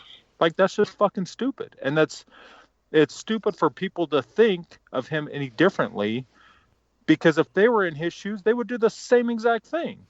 Well, it kind of comes down to the point that we came up with last week about people thinking that these pro drivers go to all these different races or obscure races, and there's only maybe one of them there and the rest are the local guys on their own dime. They don't. They either get paid by their company or the promoter of that race will pay their travel there, you know? So that doesn't happen. But I mean, the only person I know that does that, like I said last week, is us. Like, we traveled all around South America and across America on our own dime. But we're kind of unique. Yeah, because, but that wasn't really our own dime either. That was the company paid for that. Right. I agree. Yeah, that's JQ Racing. Right. That's the manufacturer paying for that. Right. Just because you're the manufacturer. I mean, now if Joseph was ever good enough, which he's not, but if he was ever good enough to be a paid driver, it'd be different. Like, if they were paying him to go to those races and paying him to do those clinics, then that's different. But well, I think, like, personally, whatever Joe said at Wicked Weekend it could have been handled a lot better. He could have just said, yeah, maybe one day I'll get to that race. I'm looking forward to it. That would have been perfect. He didn't have to say whatever he said. You heard he said something else. He said said this. This person heard this. But within all of this it became ugly. Like, and it all could have been avoided by just saying, yeah, it's a great track and maybe one day I'll get there. You know? And well, here's my side to that is this is part of my rant where I'm going to defend the pro driver, and I wish things could be different, but they're not. If I'm at a race and I make the comment, fuck that place, I have no desire to go race there because it's a shitty place, I don't like the owner, I don't, whatever my reason is for not wanting to go there. If I say that, not a big deal. Nobody gives a shit. Who cares? Jeff ain't going to this race. He don't like it. Nobody cares. If Joe Bornhorst or Tebow or Mayfield or any pro driver, elite driver that's being paid said the exact same thing that I just said, they are going to catch hell. It's going to be just like what happened last week on Facebook. It's going to be an endless thing of, what an entitled prick, what a bastard, how can he say that, how does he do? And to me, it's not fair. I think we are holding these pro drivers at a standard that's not fair. I sit back and coming on these podcasts and interviewing pro drivers and all that stuff, one thing I wish we could have it to where a pro driver can actually speak their mind. Like, what do they truly want? Because interviewing them sucks because none of them will ever say anything bad. We want it to where when they go when you ask a question, hey, who's the one person you hate racing and why? You know, they always give some bullshit answer because they can't speak their truth. What's your favorite track? What's your worst track? They can't speak their truth because they can, but they just, I don't know why they don't. They can't. Because outside of you, Joseph, you do it, but you have built a brand, your own brand, and you don't give a fuck what other people say, and you don't care what other people think. But at the same token, you don't have the respect of anybody else. So all these other pro drivers that want that respect from their peers and from other people, they're not going to say anything negative about anything because they don't want the recourse of what comes from that. You don't care. You don't care what the recourse is. And so that's okay for you. But you know what? But they don't. And that's, to me, it sucks because I wish these drivers can speak their mind. I wish they could be themselves and be truthful with what they say in their answers. And if they don't like a track, they should be able to say that. But they can't. And it's not fair because we hold them at this standard that is just ridiculous. Like, it's not right. It makes things more boring also. But my question to you has Bornhorst been to this track? You know what I mean? Has he raced there? I don't know. But you also got to look at it yes, Homer's super controversial. We all know that. He's been controversial since starting grid days, but he's also his tilt yard track was thinking outside of the box 15, 20 years ago when I was like, wow, that track's awesome. You know, it's been a track that I've always wanted to go to. He's put his blood, sweat, and tears into this track, right? Over 30 years. Yes, he may not get the entries that he wants. He may not get the pro drivers coming there and all that stuff. And probably due to a lot of things he's done in the industry as well, pissing people off and whatnot like that. But he has put his time in, his effort. Like Homer's been around and been there and tried and done a lot of things, and he's been there for 40 years, you know, in this industry. And but to judge that track without even going there to race is wrong, and it could have been handled better. We do it all the time. We judge shit all the time without ever being there. There's numerous tracks that I have no desire to go to, and I've never been there, and it's because I've seen pictures online that just doesn't interest me. I've talked to people that have been there, and they say, man, that place is a shit show, don't even bother. Like, people make judgments based off of what their peers have said and what they've done. And in Homer's case, like, his tracks do look cool. They do look fun. He has done a lot for the industry and for the hobby and for his area and his racers up there. But I'm telling you, there's a reason why he doesn't get the entries at his races. There's a reason why that is. So it's either the fact that people that have gone there that don't go back, there's a reason for that. Either they didn't like the dirt, they didn't like the track, they didn't like him, they didn't like the way he run the races. There's something why he hasn't built a following outside of his 100 people that he gets. There's a reason for that. If he's been in this for 20 plus years, and if in that amount of time a track can't build a following bigger than the people in their region, their 100-mile region, then there's a reason for that. And I don't know what it is. I don't know if it's because he has pissed people off on the internet. I don't know if it's because his tracks look cool, but when you actually race on them, do they suck? I mean, I don't know. I've been to his track one time, and that was a long time ago. And to be honest, I don't even remember. Like, I don't remember it that well. Like, he's changed a lot over the years since I've been there too. So I don't know. I don't know why he doesn't get the entries, but there's a reason why. But let's rewind it back a little bit. Joe Bornhorst could have handled that a lot better on both occasions. If they talked on the phone, it could have been squashed there. It could have been handled better at the track. But you know, Joe likes he runs his mouth. But when you run your mouth, sometimes you have to pay for the consequences that come out of the words that come out of your mouth. Joseph knows all about that. Well, my issue, and where I'm going to continue to defend the pro driver in this sense is where I had a bigger issue. It wasn't outside of the Joe thing. Like, if Homer doesn't like Joe, fucking who cares? I don't give a shit. It doesn't matter. And even if Joe could have handled it different, maybe he could have been a little more PC. He could have been a little more whatever. But I'm sure I know Homer pretty well. Not pretty well, but I mean, I've listened to him. I've talked to him and all that stuff. You know, I'm sure that Homer wasn't the most That's true too. well-worded person on the phone either. And I'm sure he probably said something that pissed Joe off. And then Joe retaliated and said something that pissed him off. Like it goes. It's no different than the beef between me and Drake.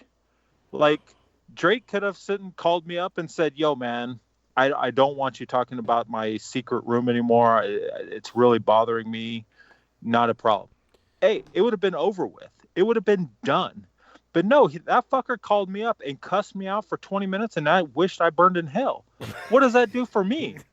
That's fucking going to egg me on. Yeah, no shit. And so that shit's been going on for over a year now, and you're right. He could have handled that completely different.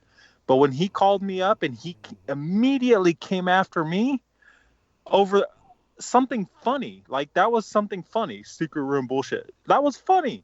And he came after me the way he did, man, this feud will never die because of how it was handled on the phone in that particular moment. Same thing with Joe. Like we didn't listen to the conversation. We don't know. It's he said, she said, all that other bullshit. And it is what it is. But it doesn't change the fact. My problem, here's my biggest problem is when the manufacturers get thrown into this. Yeah, and I kind of felt bad for him. I've had it happen time and time again. Somebody gets pissed at me. What do they fucking do? They go after my sponsors. That's the first thing people do.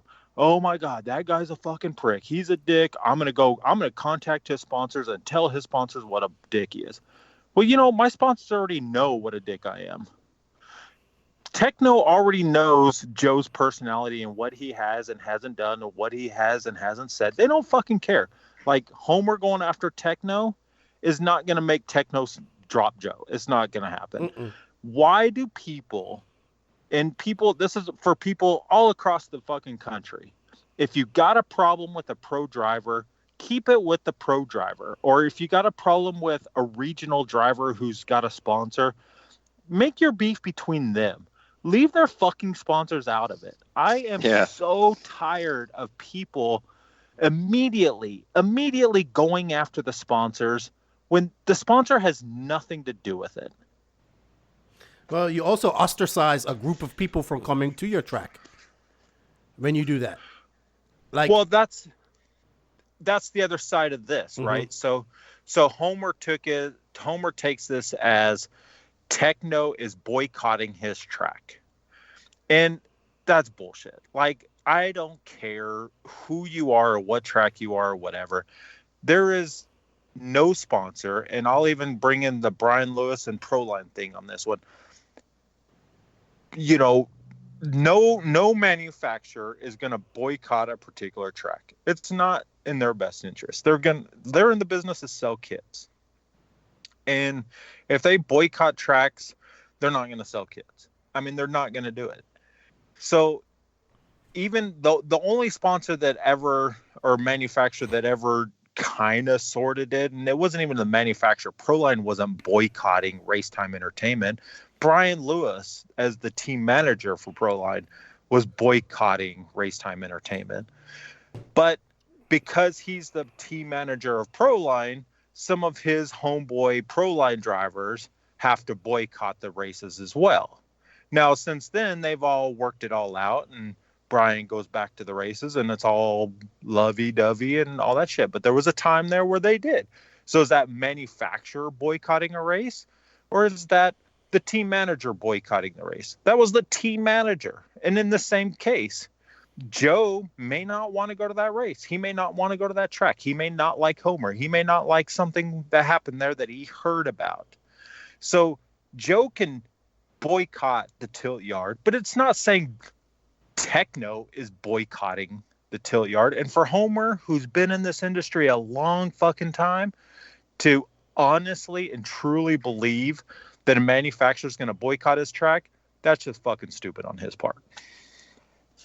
I don't know. They might. Yeah. They might have told their team drivers that they won't send them to races at that track or something like that. I can see that perfectly well. That doesn't mean that no one with a Tekno is allowed to race there. It just means that Tekno won't pay for their drivers to go race there.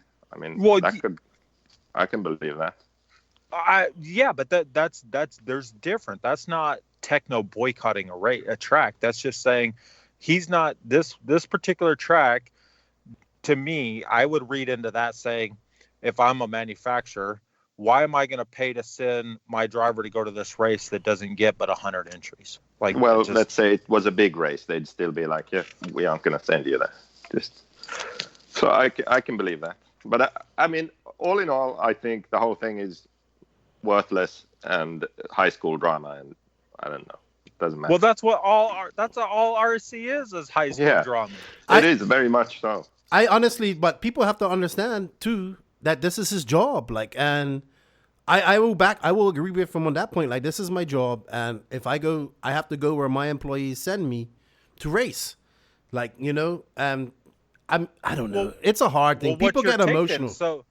So your take on that side of it is, okay, I get it that it's your job, but where's your contribution to the hobby outside of your job? What are you doing to contribute to the hobby that's not part of your job? Because that's where he was getting a lot of flack from. Yeah, but in my opinion, you don't need to, really. Like, if you have a job, what other contribution do you do to that industry than your job? Mostly nothing. Mostly nothing. You just do your job. The disconnect comes because this is people's hobby. They enjoy this. They spend time and money on this, so they expect everyone to be the same. but it's different when it's your job. I've had to explain the same thing to some people, like even locally here. It's a jealousy thing, right? The local track is a club. Okay, so you have like track work days and these kind of things. And I used to do it. I did it for a whole decade, and then I started JQ Racing and all this stuff, and I haven't really taken part anymore. And then one time it came up, and I explained it to them. Look, you are doing this because this is your hobby. You have a job, then you leave your job, and then you go drive RC cars, or you go and walk on the track, or you paint a driver's stand, or whatever you do. It's kind of this is your thing. This is what you enjoy. This is your hobby, and you're working towards this. Well, this is my job. So after I'm done working, you are asking me to go and contribute by working on the track or things like that. I understand, and I've done it for a decade before. But right now, this is my job. You're asking me to stay longer at my job to do work, to do like extra work for free, and I'm still at work. Like, I have hobbies that are not RC. So maybe after I've been working, I want to go and do my hobby. Like getting on Facebook and trolling people? So it's a different way of thinking, Do you see what I mean? Yeah. Like people just automatically assume that, well, this is my hobby, and I'm spending my free time and money on this, then you should too. And if the other person has it as a job, then their view of it is very different. They have something else they do as a hobby. They have something else they do in their free time. So yeah, I think that he depends on the situation. I think he got the shit end of the stick on that one, and yeah, I mean, he's like, I kind of agree with you though, Jeff. He's traveling 3 weekends out of the month. He needs to have a weekend to do something, Yeah, if you're already going to a lot of races, then I mean, most people wouldn't spend their money to go to some race that their sponsors aren't sending him to. They would maybe do something else that weekend, or they would go practicing or testing, or go on a trip with their girlfriend, or whatever, something else than going to a race, because they are already going to a lot of races. But then for those other 3 weeks in the month, these other people who complain haven't been racing, so then that week they go, and then they just assume, well, everyone would, should want to go to this race, just because their perspective is so different. Well, and it comes down to, like I said before, everybody thinks that these racers just pick and choose what race they want to go to. I mean, I'm sure they have a say on where they want to go, but it's just like, wow, like they can't go to every race out there. They can't, It's. I mean, I get people to say, "Hey, you should come up to this race," and I said, "Man, I love to go to." I'm sure Drake and all these guys get asked to go to races every time they come. Then they can only go to so many races. Like, it's only so many weekends in the year. It's so many days. You need to have a life, and I think he took a beating there, and I think people just have to kind of understand that as well. That this is his job. Yes, he may not be working Monday to Friday, like, as hard, in a mine or something like that, or working hard, but it's still his job, and it's still what he does for a living. So I think, and when you start doing that for a living, things change, when, like, even for me, I'm working in the industry. I guess what I do is work. Things have changed for me when it comes to RC, I still love it and I'm passionate about it. I don't do it nowhere near as much. We got a race this weekend coming up. The first racer at our new tracker in the DR, and it's 3.5 hours away. And I'm like, man, can I even make it to this track? Like, on a Sunday, do I want to go to the beach, or do I want to go down? I don't have a car to drive, so I'll probably just go down there and say what's up and hang out with the guys. But I'm gonna go because I want to see RC thrive in our grow in our area here, because it's dead. It died. There was no tracks. There's nothing. So I will go, to see good friends and stuff like that. So it's a little different for me because I haven't been to a race in a while. But I don't know, man. I think when I mean, you're right. In the end, he could have handled that a little bit differently, and just using the phrase, maybe one day. Maybe one day I'll go to the tilt yard, right? Yeah. That would have solved all this bullshit that happened last week on Facebook. But I think what happened is kind of a good thing in itself too, because sure, Joe took a pretty big beating, but it does bring out a good point in the fact that, man, we hold these drivers at these expectations that are just unrealistic. I mean, even when you go back to Mayfield and throwing the radio and shit, how many nobodies out there have gotten pissed off and thrown a radio? Not me, because I can't afford to buy a new radio. Yeah, but there's a lot of people that can. I mean, it's because a pro driver does it, it's like the end of the world. But if anybody else does it, it's who cares? He's just being a fucking idiot.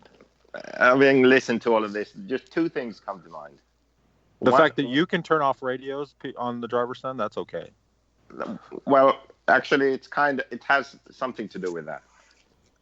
One problem we have in RC is everyone and everything is too PC. And it didn't used to be that way, but now it is. You know, everything's such a big deal. High school drama, this and that. And these companies that sponsor drivers, they just seem to be too strict.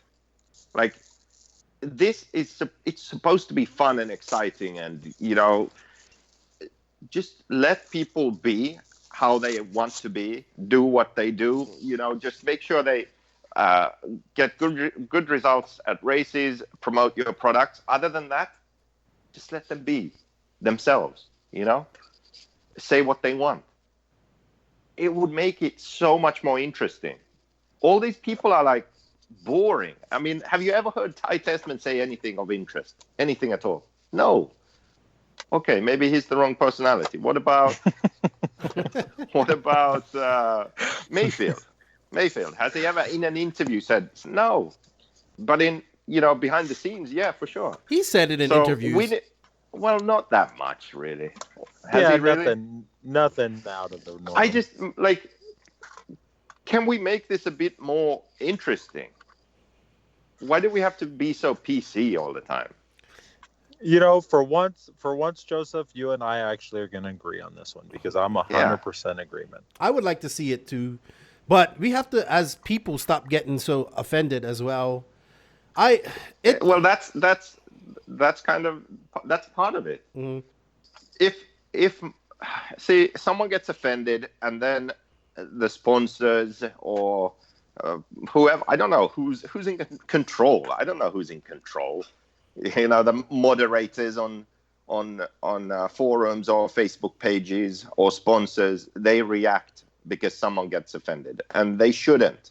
It should be more. It's not like completely free for all, but definitely more than now. People need to be able to show true emotion and share their opinions, and there shouldn't be any backlash from that. No, there's always going to be backlash. Yeah, there's always backlash, as in Facebook posts or whatever, but companies shouldn't care. Like, Mayfield shouldn't get, I don't know if he did, but Mayfield shouldn't get yelled at or talked to or warned or fined or anything for throwing a radio, for example. Right. I don't know. I'm not saying he did, but that's just an example. Like, there should be no repercussions for having an opinion and sharing it, or showing your true emotion. Or if you're going to be a dick, earn it and continue to be a dick. But, you know, that's kind of, I don't know, man. You know, at the end of the day, it's a shame. Like, you guys can say, well, Keenan, you're being too PC. We need everybody to help each other here. Like, Tilt Yard's a great track. I think I would like to see him. I think, like, because of his passion that he puts into it, I want to see him get a bigger race in there and have these guys go there, because it looks like a great facility. People that I talk to enjoy going there. So he has a group of people that do go there. So I don't know. Maybe we should try to go there. This is a good teaching moment for track owners and people in general, right? So for me, and even Joseph, we've built a career of being outspoken, saying what we feel, talking, you know, talking shit, doing all that stuff, right? But if I was to own a track and like a track be my livelihood or a hobby shop, or if I was a manufacturer, or if I was a team manager of a manufacturer, I wouldn't do what I do. No, I you would couldn't. be very PC. I would be very customer service oriented. I would be completely different than what I am now, because that's my job.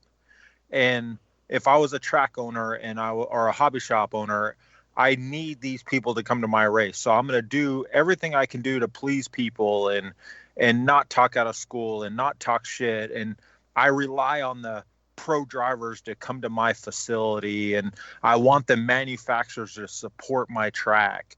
So I'm going to bend over backwards for those people, because that's what you do to get entries and to get people to come to your facility.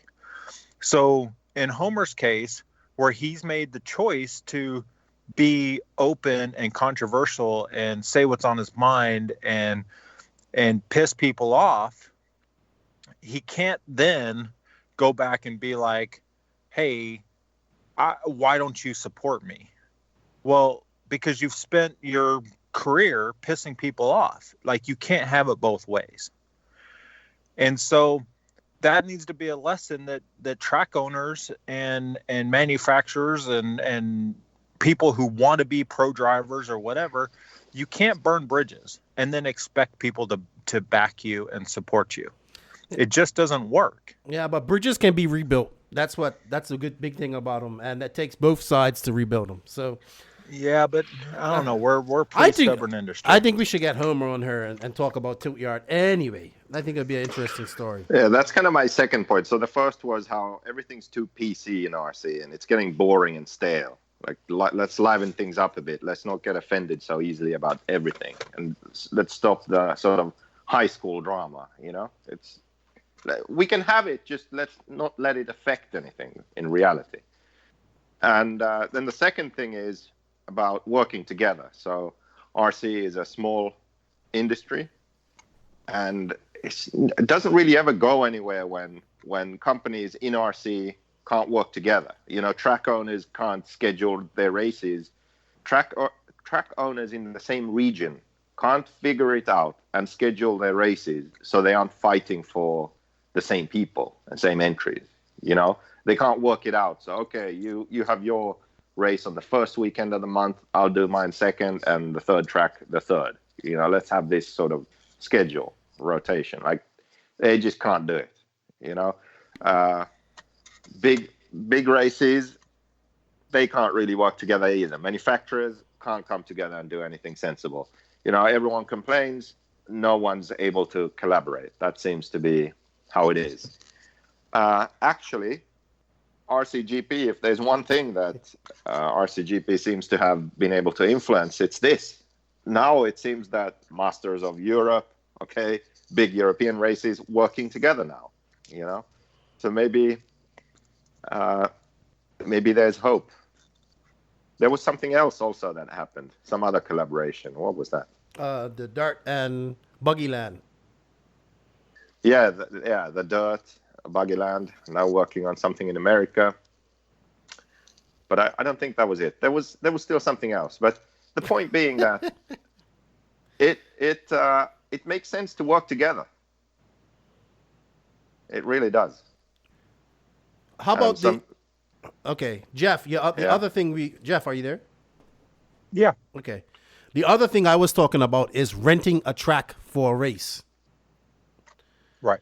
Now, because we got on about that, and my thing was, if a track owner knows, like, say you're going to rent a track for $5,000-$6,000, right? And he knows he's going to get that money no matter what. Like, he can be 50 entries, it can be whatever entries, right? But let's say I use RCGP example because there's 120 entries, so if that's all it's going to be at most. He still gets his money to no matter what. If it's no entries, 120 entries. Is that better for the track or what? All he has to do is provide a track. He doesn't have to get involved with announcing, running the race, anything like that. maybe if he doesn't have covered pits, maybe they work out to get a covered tent. If he doesn't have bathroom facilities, obviously you have to be work out getting porta potties and stuff like that. But I think people are under the illusion that these tracks out there making all this money, and they're not. Like, they're not at all. Like, even when they put on a race every 2 weeks and they get maybe 100 entries at 50, let's say they get 100 entries at $50 an entry, that's $5,000. The money they put out, you know, maybe they, like you said, maybe they take him 2,000 of that, you know? Well, the two sides to that is, and this is for people that don't really understand or know, but if you have an existing track, a club track, a hobby shop track, whatever it is, then you're right. And we look at it on more of a local level, not the RCGP, but so say like a series, an existing series race, like up here in the Pacific Northwest, we have the NCT, or back in Florida, we had the Force Series. So when you have those series, and they don't own tracks, it's just a series, and they want to go promote their series around different tracks. So they're going to go to these particular tracks and say, hey, we want to bring a race to your facility. We run it. We do all the stuff, but we need you to provide us the track, sometimes maintenance of the track or whatever it is. But where we were getting into this conversation on Facebook is what should the track be responsible for? What is the promoter responsible for? So my opinion was, if I'm kind of a local series and I'm going to this track and I'm going to pay the track per entry. So if my entry fees are $35 an entry and I give the track half of that, $15, per entry. And for that $15 per entry, the track has to provide a facility with a race-ready track and provide power to my people that show up and provide, water, just basic essentials that I know that the track has to offer, right? Now, in your case, where you're the RCGP and you're coming into this place and you're saying, I don't care about entries, we're going to pay you $5,000 to allow us to host this race at your facility. Now, for that $5,000, obviously you guys are going to, because you're paying, that's a lot of money, you're going to require more than an average local series. You're going to require whatever it is that you negotiate within that $5,000. But what people lose sight of is they say, oh, well, RCGP's coming here and they just paid this track $5,000. Look at all the money he's making. Well, that's not really true, because out of that $5,000, the track still has a lot of expenses to host this race. So if you guys negotiated, like in a lot of your and I know Joseph's really big on amenities at the track, covered pit space, tables, chairs, powers, a place to blow your car off, wash tire, whatever it is that you guys require on that level for that $5,000, the track still has a lot of expenses to do it. On the more local series, most of the time they know what the track has to offer.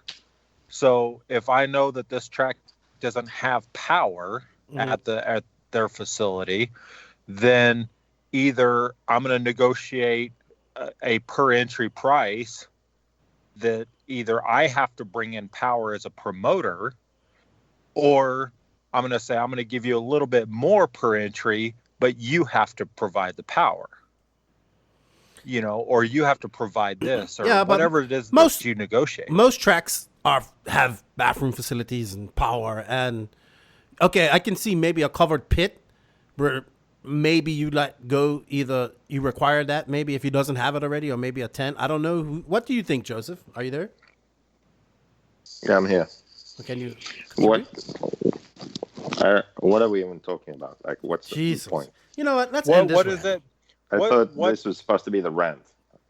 Well, you haven't got started yet. You're like, you're all sleepy and stuff. You haven't said anything yet. You forgot what we was even talking about. You know what? I think we should end this rant because you're making it so boring.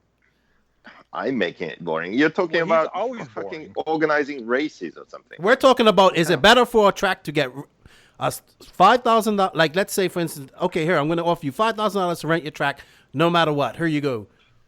Or is it better for him to get entries? Or is $5,000 enough? Some people think it ain't. Some people think it is.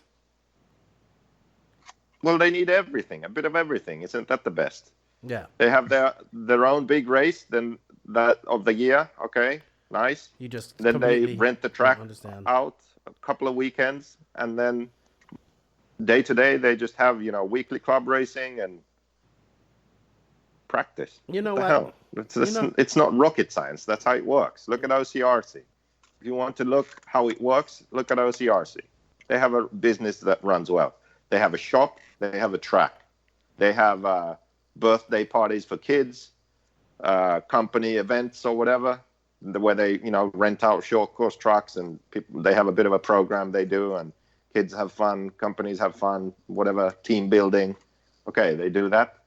They have practice. They have club racing 3 days a week. They have their own big races, and they rent out the track, Reedy race, whatever other races they rent out for. I mean, that's how you do it. It's not rocket science. Right. But why do we need to rent about it? It's older. It's obvious. You do a bit of everything. You just completely missed the whole fucking point. That's no, why. I didn't. You asked the question, which is better? They should do both. I agree. They should do both. 52 weekends a year. You know what? I don't understand. Like, if you are going to make me fuck you off. If you have a track and there's no race that weekend, and someone comes up to you and says, "Hey, I'm going to pay you thousands of dollars just to have access to your track for 3 days." Yeah, but I was saying some people didn't think that was a lot of money. Yeah, that's a great deal. You aren't going to make that money on a normal weekend of having people there practicing.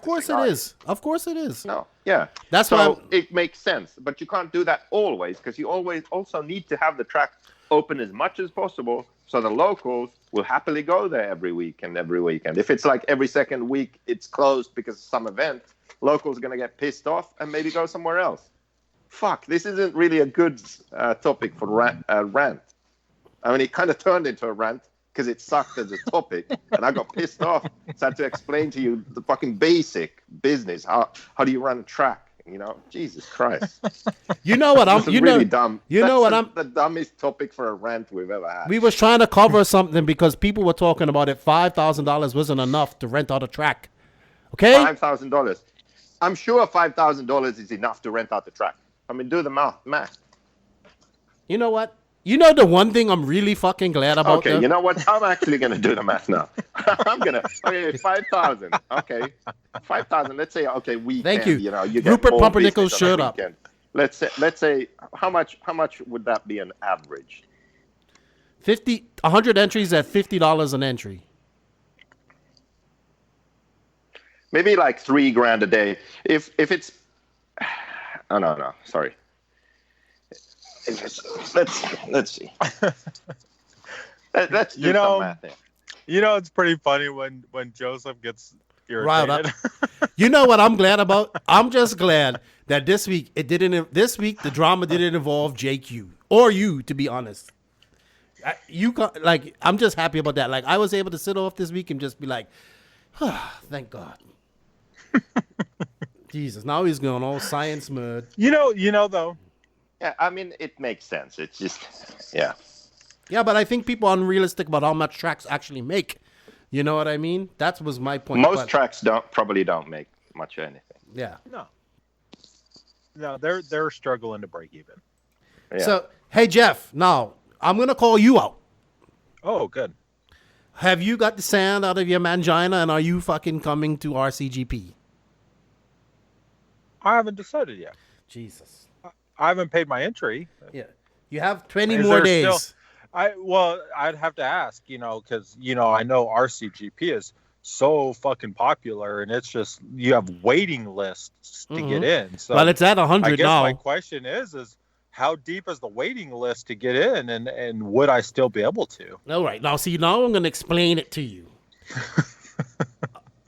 Now it's free for all, open for everybody, including the people on the waiting list. We're at 100 entries pretty much now.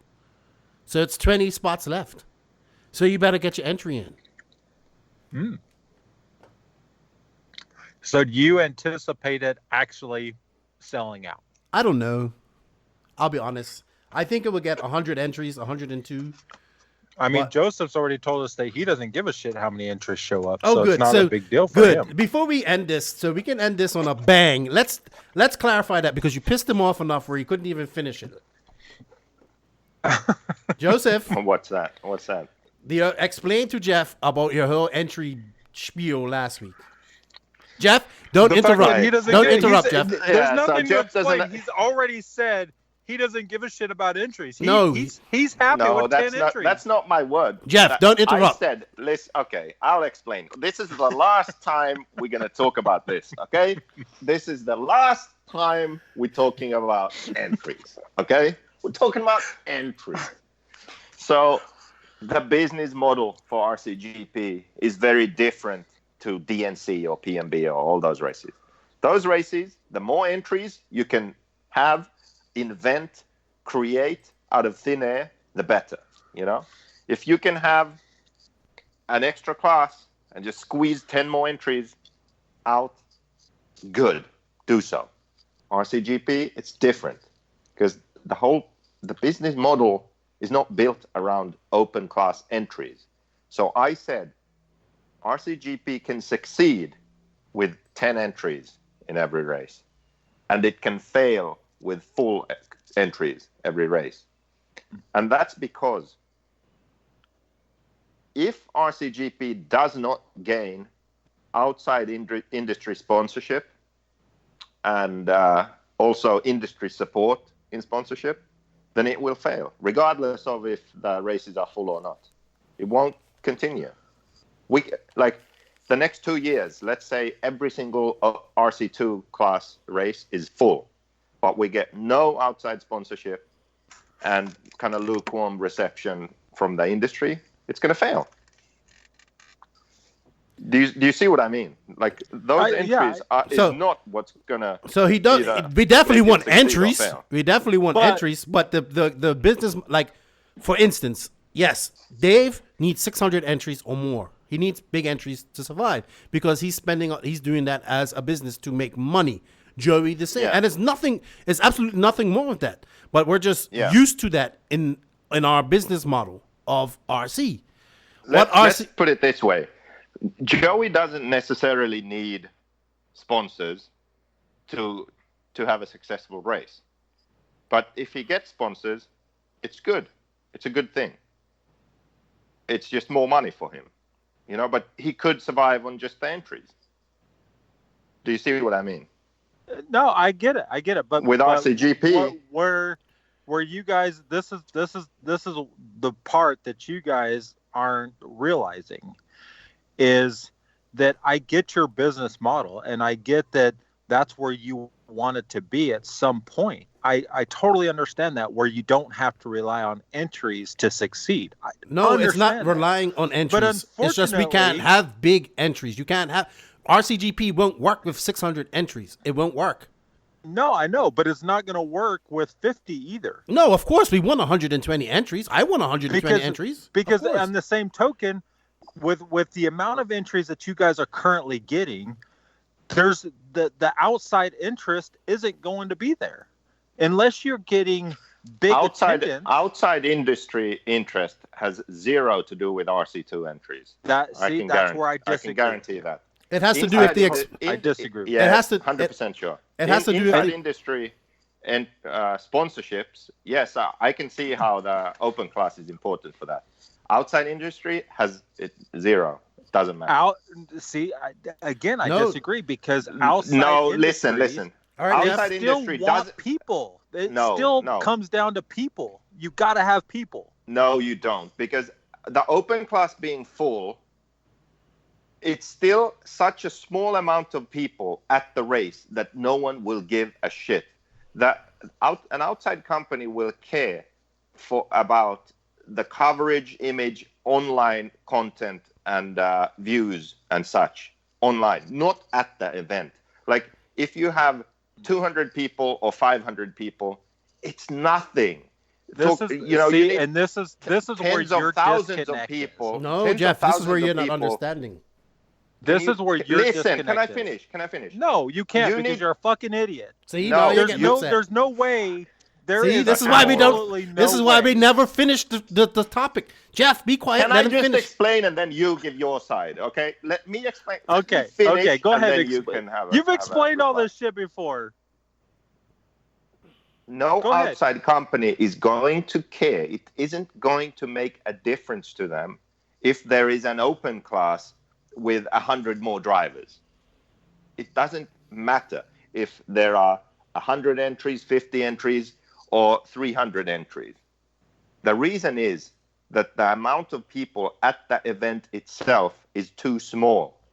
We need to talk about tens of thousands of people, okay? Then an outside company is interested in the event itself, okay?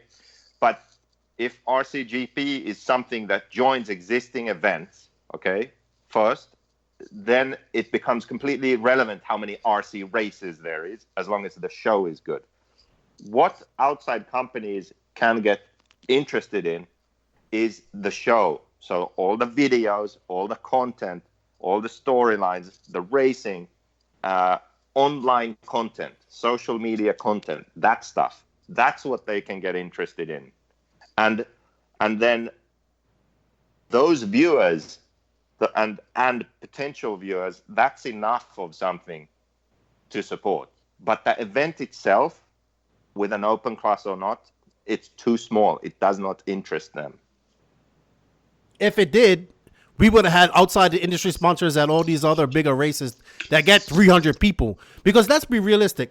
Come on, we all know when we say 600 entries, it's 300 people roughly. It's still it's not even that. You know, you Most gotta races is 100 to 200. Well, between 100 and 300, let's say. You know, like even DNC last year, I think there was 275 people. That that entered. It's obviously more people than that because families are there and whatnot. But that's what I'm trying. It's the product that RCGP is producing as content, as online content. That's what is trying. That's where the outside of the industry sponsors will be interested in, not the fact that where it's a bunch of guys at a racing. It's the content that we bring. That's not to say that RC2 isn't important because RC2 leads to RCGP. But I understand exactly what you're saying. Are you fuckers done yet? Yes. Are you fuckers done yet? I'm done. One more thing. Done? Just one more Oh thing. my God. Blatantly obvious thing. I'm just going to say it just so you can't, say. Of course, the more entries we have, the better. Every dollar is welcome and a positive thing. But it doesn't change the fact that that is not what determines if the series will be successful or not. Are you done now? Yes. Okay. So let me explain this in a really dumbed down way so that you fucking idiots can understand. I really need the dumbed down way I'm gonna so I give can you understand. the really, really dumbed down version. Okay. Mm-hmm. I understand what you're trying to accomplish and say with this online content and all this other bullshit, right? But your focus is even more so than internal manufacturer support of all this outside sponsorship dollars. So who in their right mind is going to give RCGP or in anything, we won't even use RCGP, who in their right mind outside of our industry is going to give the kind of money that you guys want or expecting to an industry or to an event? We'll go event that has no people. So your online content, it's the story, Jeff, and all this other bullshit, right? We just explained but that, the problem is what you guys don't fucking understand is it's boring. RC racing is fucking boring. There is no interest in it outside of the people participating in it. Yeah, but there's enough people watching RC racing not physically at one single event, but If watching you those look events where it can be interesting for companies. If you look at any sporting event, and that's what you guys are trying to relate this to, as a sporting event. If you look at any sporting event, you have the races, you have the content, you have all the stuff that you guys are trying to provide now.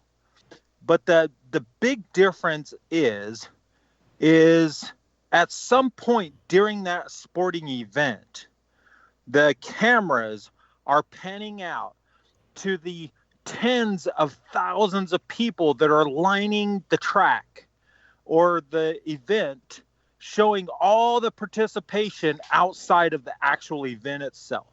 Yeah, but they aren't participating. That's not a relevant part of any. It is a relevant part because that's their customer base. That's who they're trying to sell their product to. As well as the people all online. The people that are buying fucking tickets to go to that sporting event.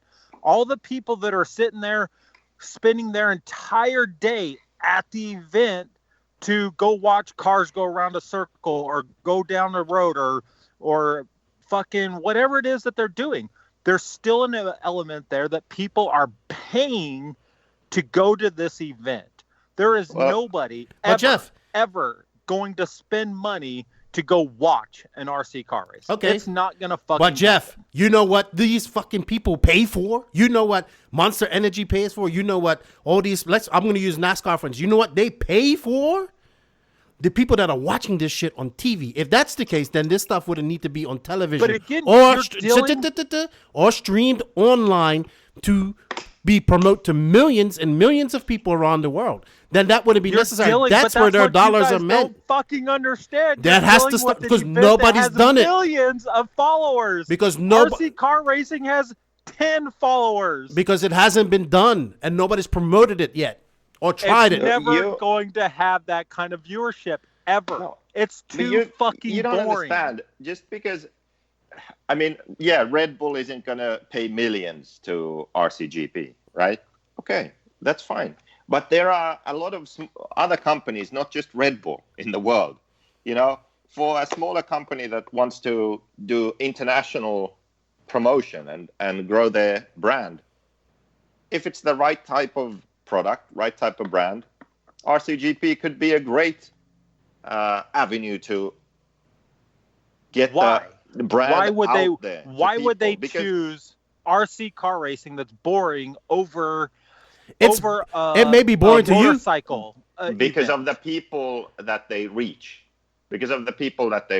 So if you have some product that you want to promote to young men, for example, young men, whatever it is, and that's your target demographic, and young men that like motorsports, for example, that's your target. Those are the people you want to promote to. You can do, targeted ads on social media. You can spend money doing that. You can also spend money supporting something that's exactly that demographic. So you sponsor something in motocross, for example. Right. But you need quite a bit of money already to be visible somehow in motocross, But for that same money, you could be really visible in RCGP. Maybe you could be their title sponsor even. And that would give you a lot more visibility and traction online, on social media, a lot of visibility. And that visibility is automatically targeted to the right demographic because the people who follow the series and follow RC racing are the right people, the right sort of people. Do you see what I mean? So you don't have to pay Facebook to target your ads to the right people because you are paying RCGP who are promoting your brand to the right people. Does that make sense to you? Well, no, those kind of companies are potential sponsors. But where the disconnect is, Joseph, is the amount of people you're trying to deal with. Again, you're talking about the RCGP needing to succeed. In order for it to succeed with the few entries that you're getting, you have to have a lot of dollarship. You have to have a lot of sponsorships and dollars coming in. And for the life of me, I cannot understand or figure out where those dollars are going to come from, because if I'm whatever, it doesn't even matter. If I'm a sunglass company and I want to sell my sunglasses to RC car racers, motocross racers, NASCAR racers, whatever, and I only have so many sponsorship dollars available, there's no way in hell I'm going to waste those sponsorship dollars on a pissy little series like RCGP when I can go sponsor this motorcycle event. But maybe you can sponsor the motorcycle event with that little bit of money you have. And I'm going to get twice the viewerships. No, but it doesn't work that way. If for the money that you can get valuable visibility in RCGP, you might not be able to get anything really guaranteed in some bigger series, because all your money will just go to the fact that you can hang some banners and have some logos somewhere, for example. Because it's so much more expensive in full-scale motorsport. You know what? We need to just start out with this on the rant, like from the get-go, because it always gets heated at the end. Well, you guys are fucking idiots. Like, no, just because we think big. Where I see the difference is I understand you want all those sponsorship dollars. I understand you want all those manufacturers and all that stuff to promote and sponsor RCGP. But where I come from is a side of, in order to get to that point, you have to get somewhere. And there's no way you can get anywhere without entries. The entries is what's going to carry the RCGP until you get to that point. I just explained that it doesn't. Even with full entries, it doesn't carry the series. Why don't you understand that? I understand. But what you don't understand is you're limiting what you can do now, here and now. Because if the RCGP doesn't get a lot of money in the next couple years, there is no RCGP going forward. Jeff, the money from the RC2 class, which I want to be full, does not even cover the cost. Right now, that's my fucking point. We're not trying. We're not exactly. Why not promote it. We know that more entries. We are promoting it. We don't want to have more entries. That's the whole point. Then we would just be another DNC. Okay, great. What's the point of that? The whole point is to do things differently. It's a different experience for the racers. More value for money, more track time, more heads-up racing, lower costs, more enjoyment. Okay. Let me ask this question then. That's also a point of the series. Maybe it will inspire other race tracks and race organizers to do things differently. I'm not a fan of the way big races have gone over the last few years, and RCGP surely isn't going to join that trend either. Hopefully kind of point the industry in a different direction. At this rate, there is going to be no fucking RCGP because there's no way you guys are going to get the sponsorship dollars required to continue running the series. That's where you're wrong. If we have you know what? Fuck this. I'm ending this rant. It's just, this is how the world works. All right, let me ask you. Wait. Let me ask you a question. Come on, we have to wrap this up, guys. Do you have a committee, or do you have people that are actively, and I'm saying, like, how are you going out to get these outside sponsors, outside industry sponsors? Does RCGP have this big marketing campaign that they're sending out all across the world to go get these sponsorship dollars? Or is it just Joseph sitting behind his fucking computer saying, hey, I got a series, here's some cool 30-second videos, why don't you send me $10,000? Well, I mainly go on this podcast and rant about it. Like, that's where I guess maybe I don't see. Maybe you guys are spending tens of thousands of dollars in advertising and campaigning to go out to these outside entities to get this money to come in. Maybe that's what I'm missing.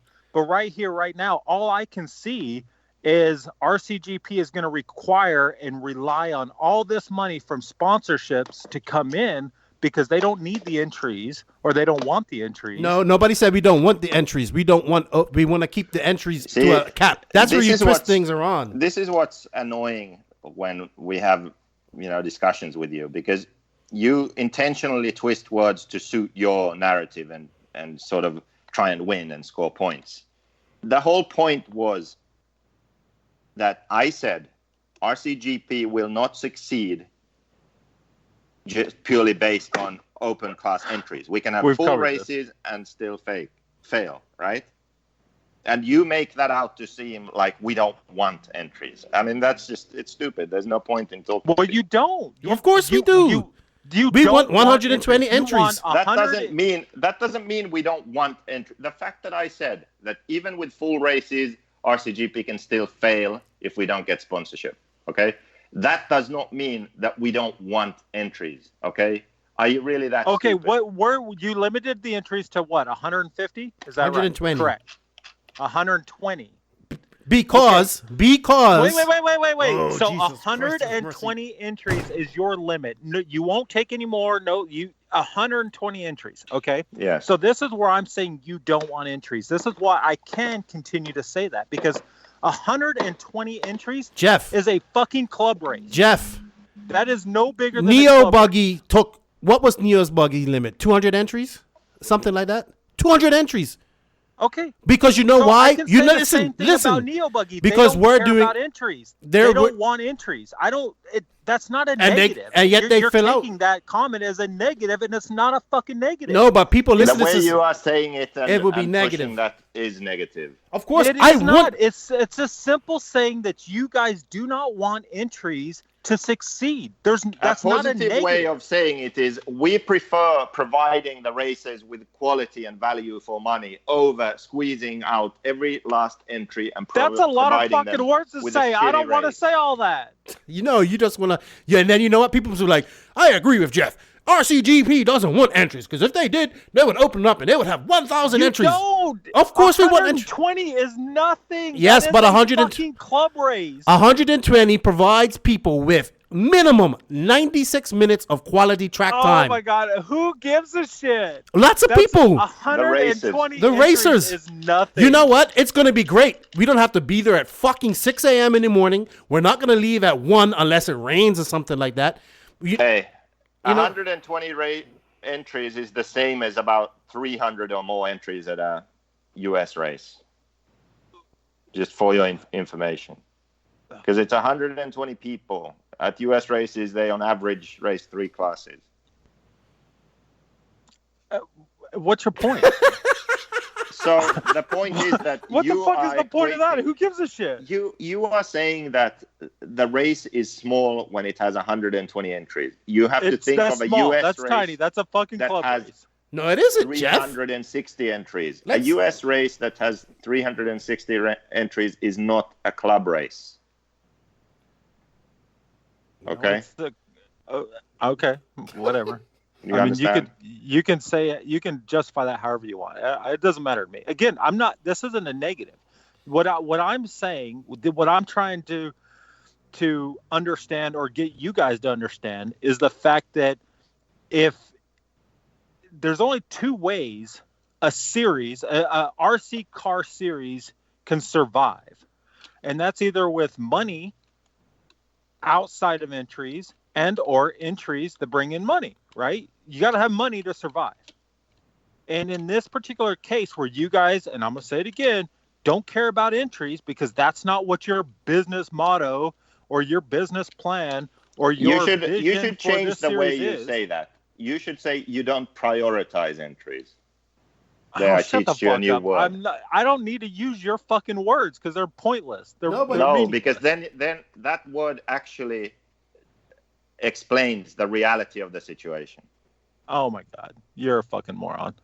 No, I'm not. All right, Jeff. All right, Jeff. Prioritize entries. Okay, Jeff. You don't care about entries. Jeff. No. All right, I'm gonna use something for an example here because you had, and I love the Northwest Championship Tour. 388 entries this last race, right? Mm-hmm. Right. 170 drivers, so you had 50 more drivers than RCGP would. Right. So that's our point. It's not that small. 120 is reasonable. People get a reasonable look. People get track time. They get their they don't have to be there at 6 a.m. They don't have to leave at 1. It's comfortable. People get you don't have to worry about tires. Yes, I want it to be 120 entries every time. I want it to be because I'm excited. You know why? I'm actually really excited about the RC2 race this year. Okay, but the problem is, Keenan, is right now you're not even getting that. Well, we ain't, and that's true. But it takes time. Right. So you know question. What? Stop complaining and sign up I'm and not pay your fucking entry. Complaining. Pay your you want to entry. say negative? I'm not fucking complaining about shit. You are twisting. I'm not bitching about shit. You know what? Complaining about shit. I'm just sitting here saying, look, you guys want RCGP to last more than a year. It's gonna take fucking money to do it. So either you got to promote it and get entries to prolong it, or you better get out and get some more fucking sponsorship dollars. Oh, that's the plan. Either one of those is currently not fucking happening right now. How do you know? So there's no way RCGP is going to last. You can't even see the Facebook page. How do you know? Hey, because I can go by what's being talked about online, and the And only they don't people know. talking about it online is you. Are you insane? You really are insane. Like, you can't see the Facebook page. You don't see. You know what? You have no idea how Facebook promotion works. No idea. You know what? It's so funny because a guy sent me a message and goes, Jeff really is a fucking dumbass. He has no idea how Facebook promotion works. That's exactly what he said. And I said, I agree with you. And you know how many people I get that says, yo, fucking Keenan's a moron too? And I mean, I could go toe for toe on that. Like, it makes no difference to me. I don't give a shit. You don't see what I can see. Anyway. I feel like I feel like we're going dumber and dumber on these. What's that? Where's that thing?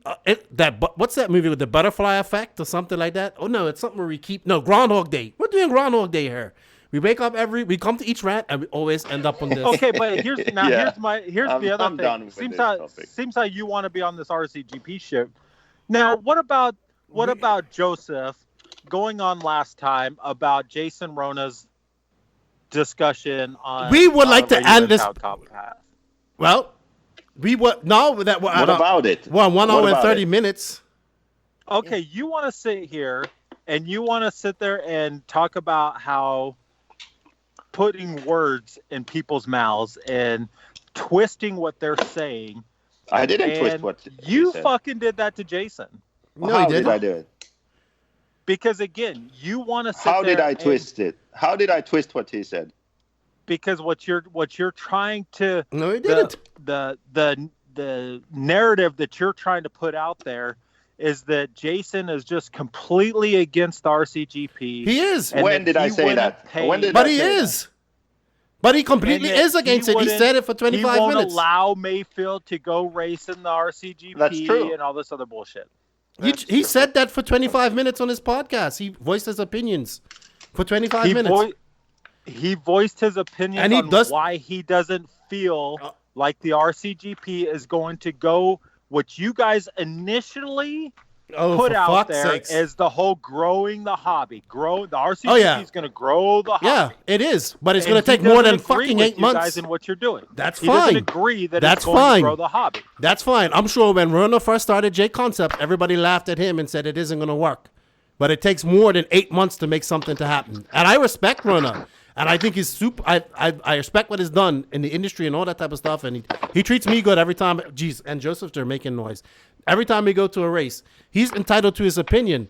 But you know what? For us to go over his points, we would be on her for another hour. We would. It's true. It's not true because I could debunk a lot of what he said. I've been sitting there preaching that same exact thing. There's no way that the RCGP is going to grow the hobby. And how could you know? It's going to take more than 8 months. Well, yeah, but it's going to take so years what? Exactly. Years and years to get it where you guys want it to be. It has to start somewhere. If you keep saying it's never going to happen and you don't start anywhere, nothing fucking changes. It's not going to happen the way you guys are going. That's how I see it. You know what? I'm hungry. I'm going to go eat. Well, and I got to start driving. So, all right. We could save that for another day. We will save that for another day because I'm ready. I'm ready for it. I'm ready for it, but we went on too long about fucking everything else. Hey, safe driving, Jeff. Pay your entry fee. Let's get you to RCGP because I want you to wear your shirt And thank you for your time. I appreciate it. Wear what shirt? Your fan freaking tastic. I'm a shit fountain shirt. Oh, well, I don't have to race to get that. I'll just show up to get that.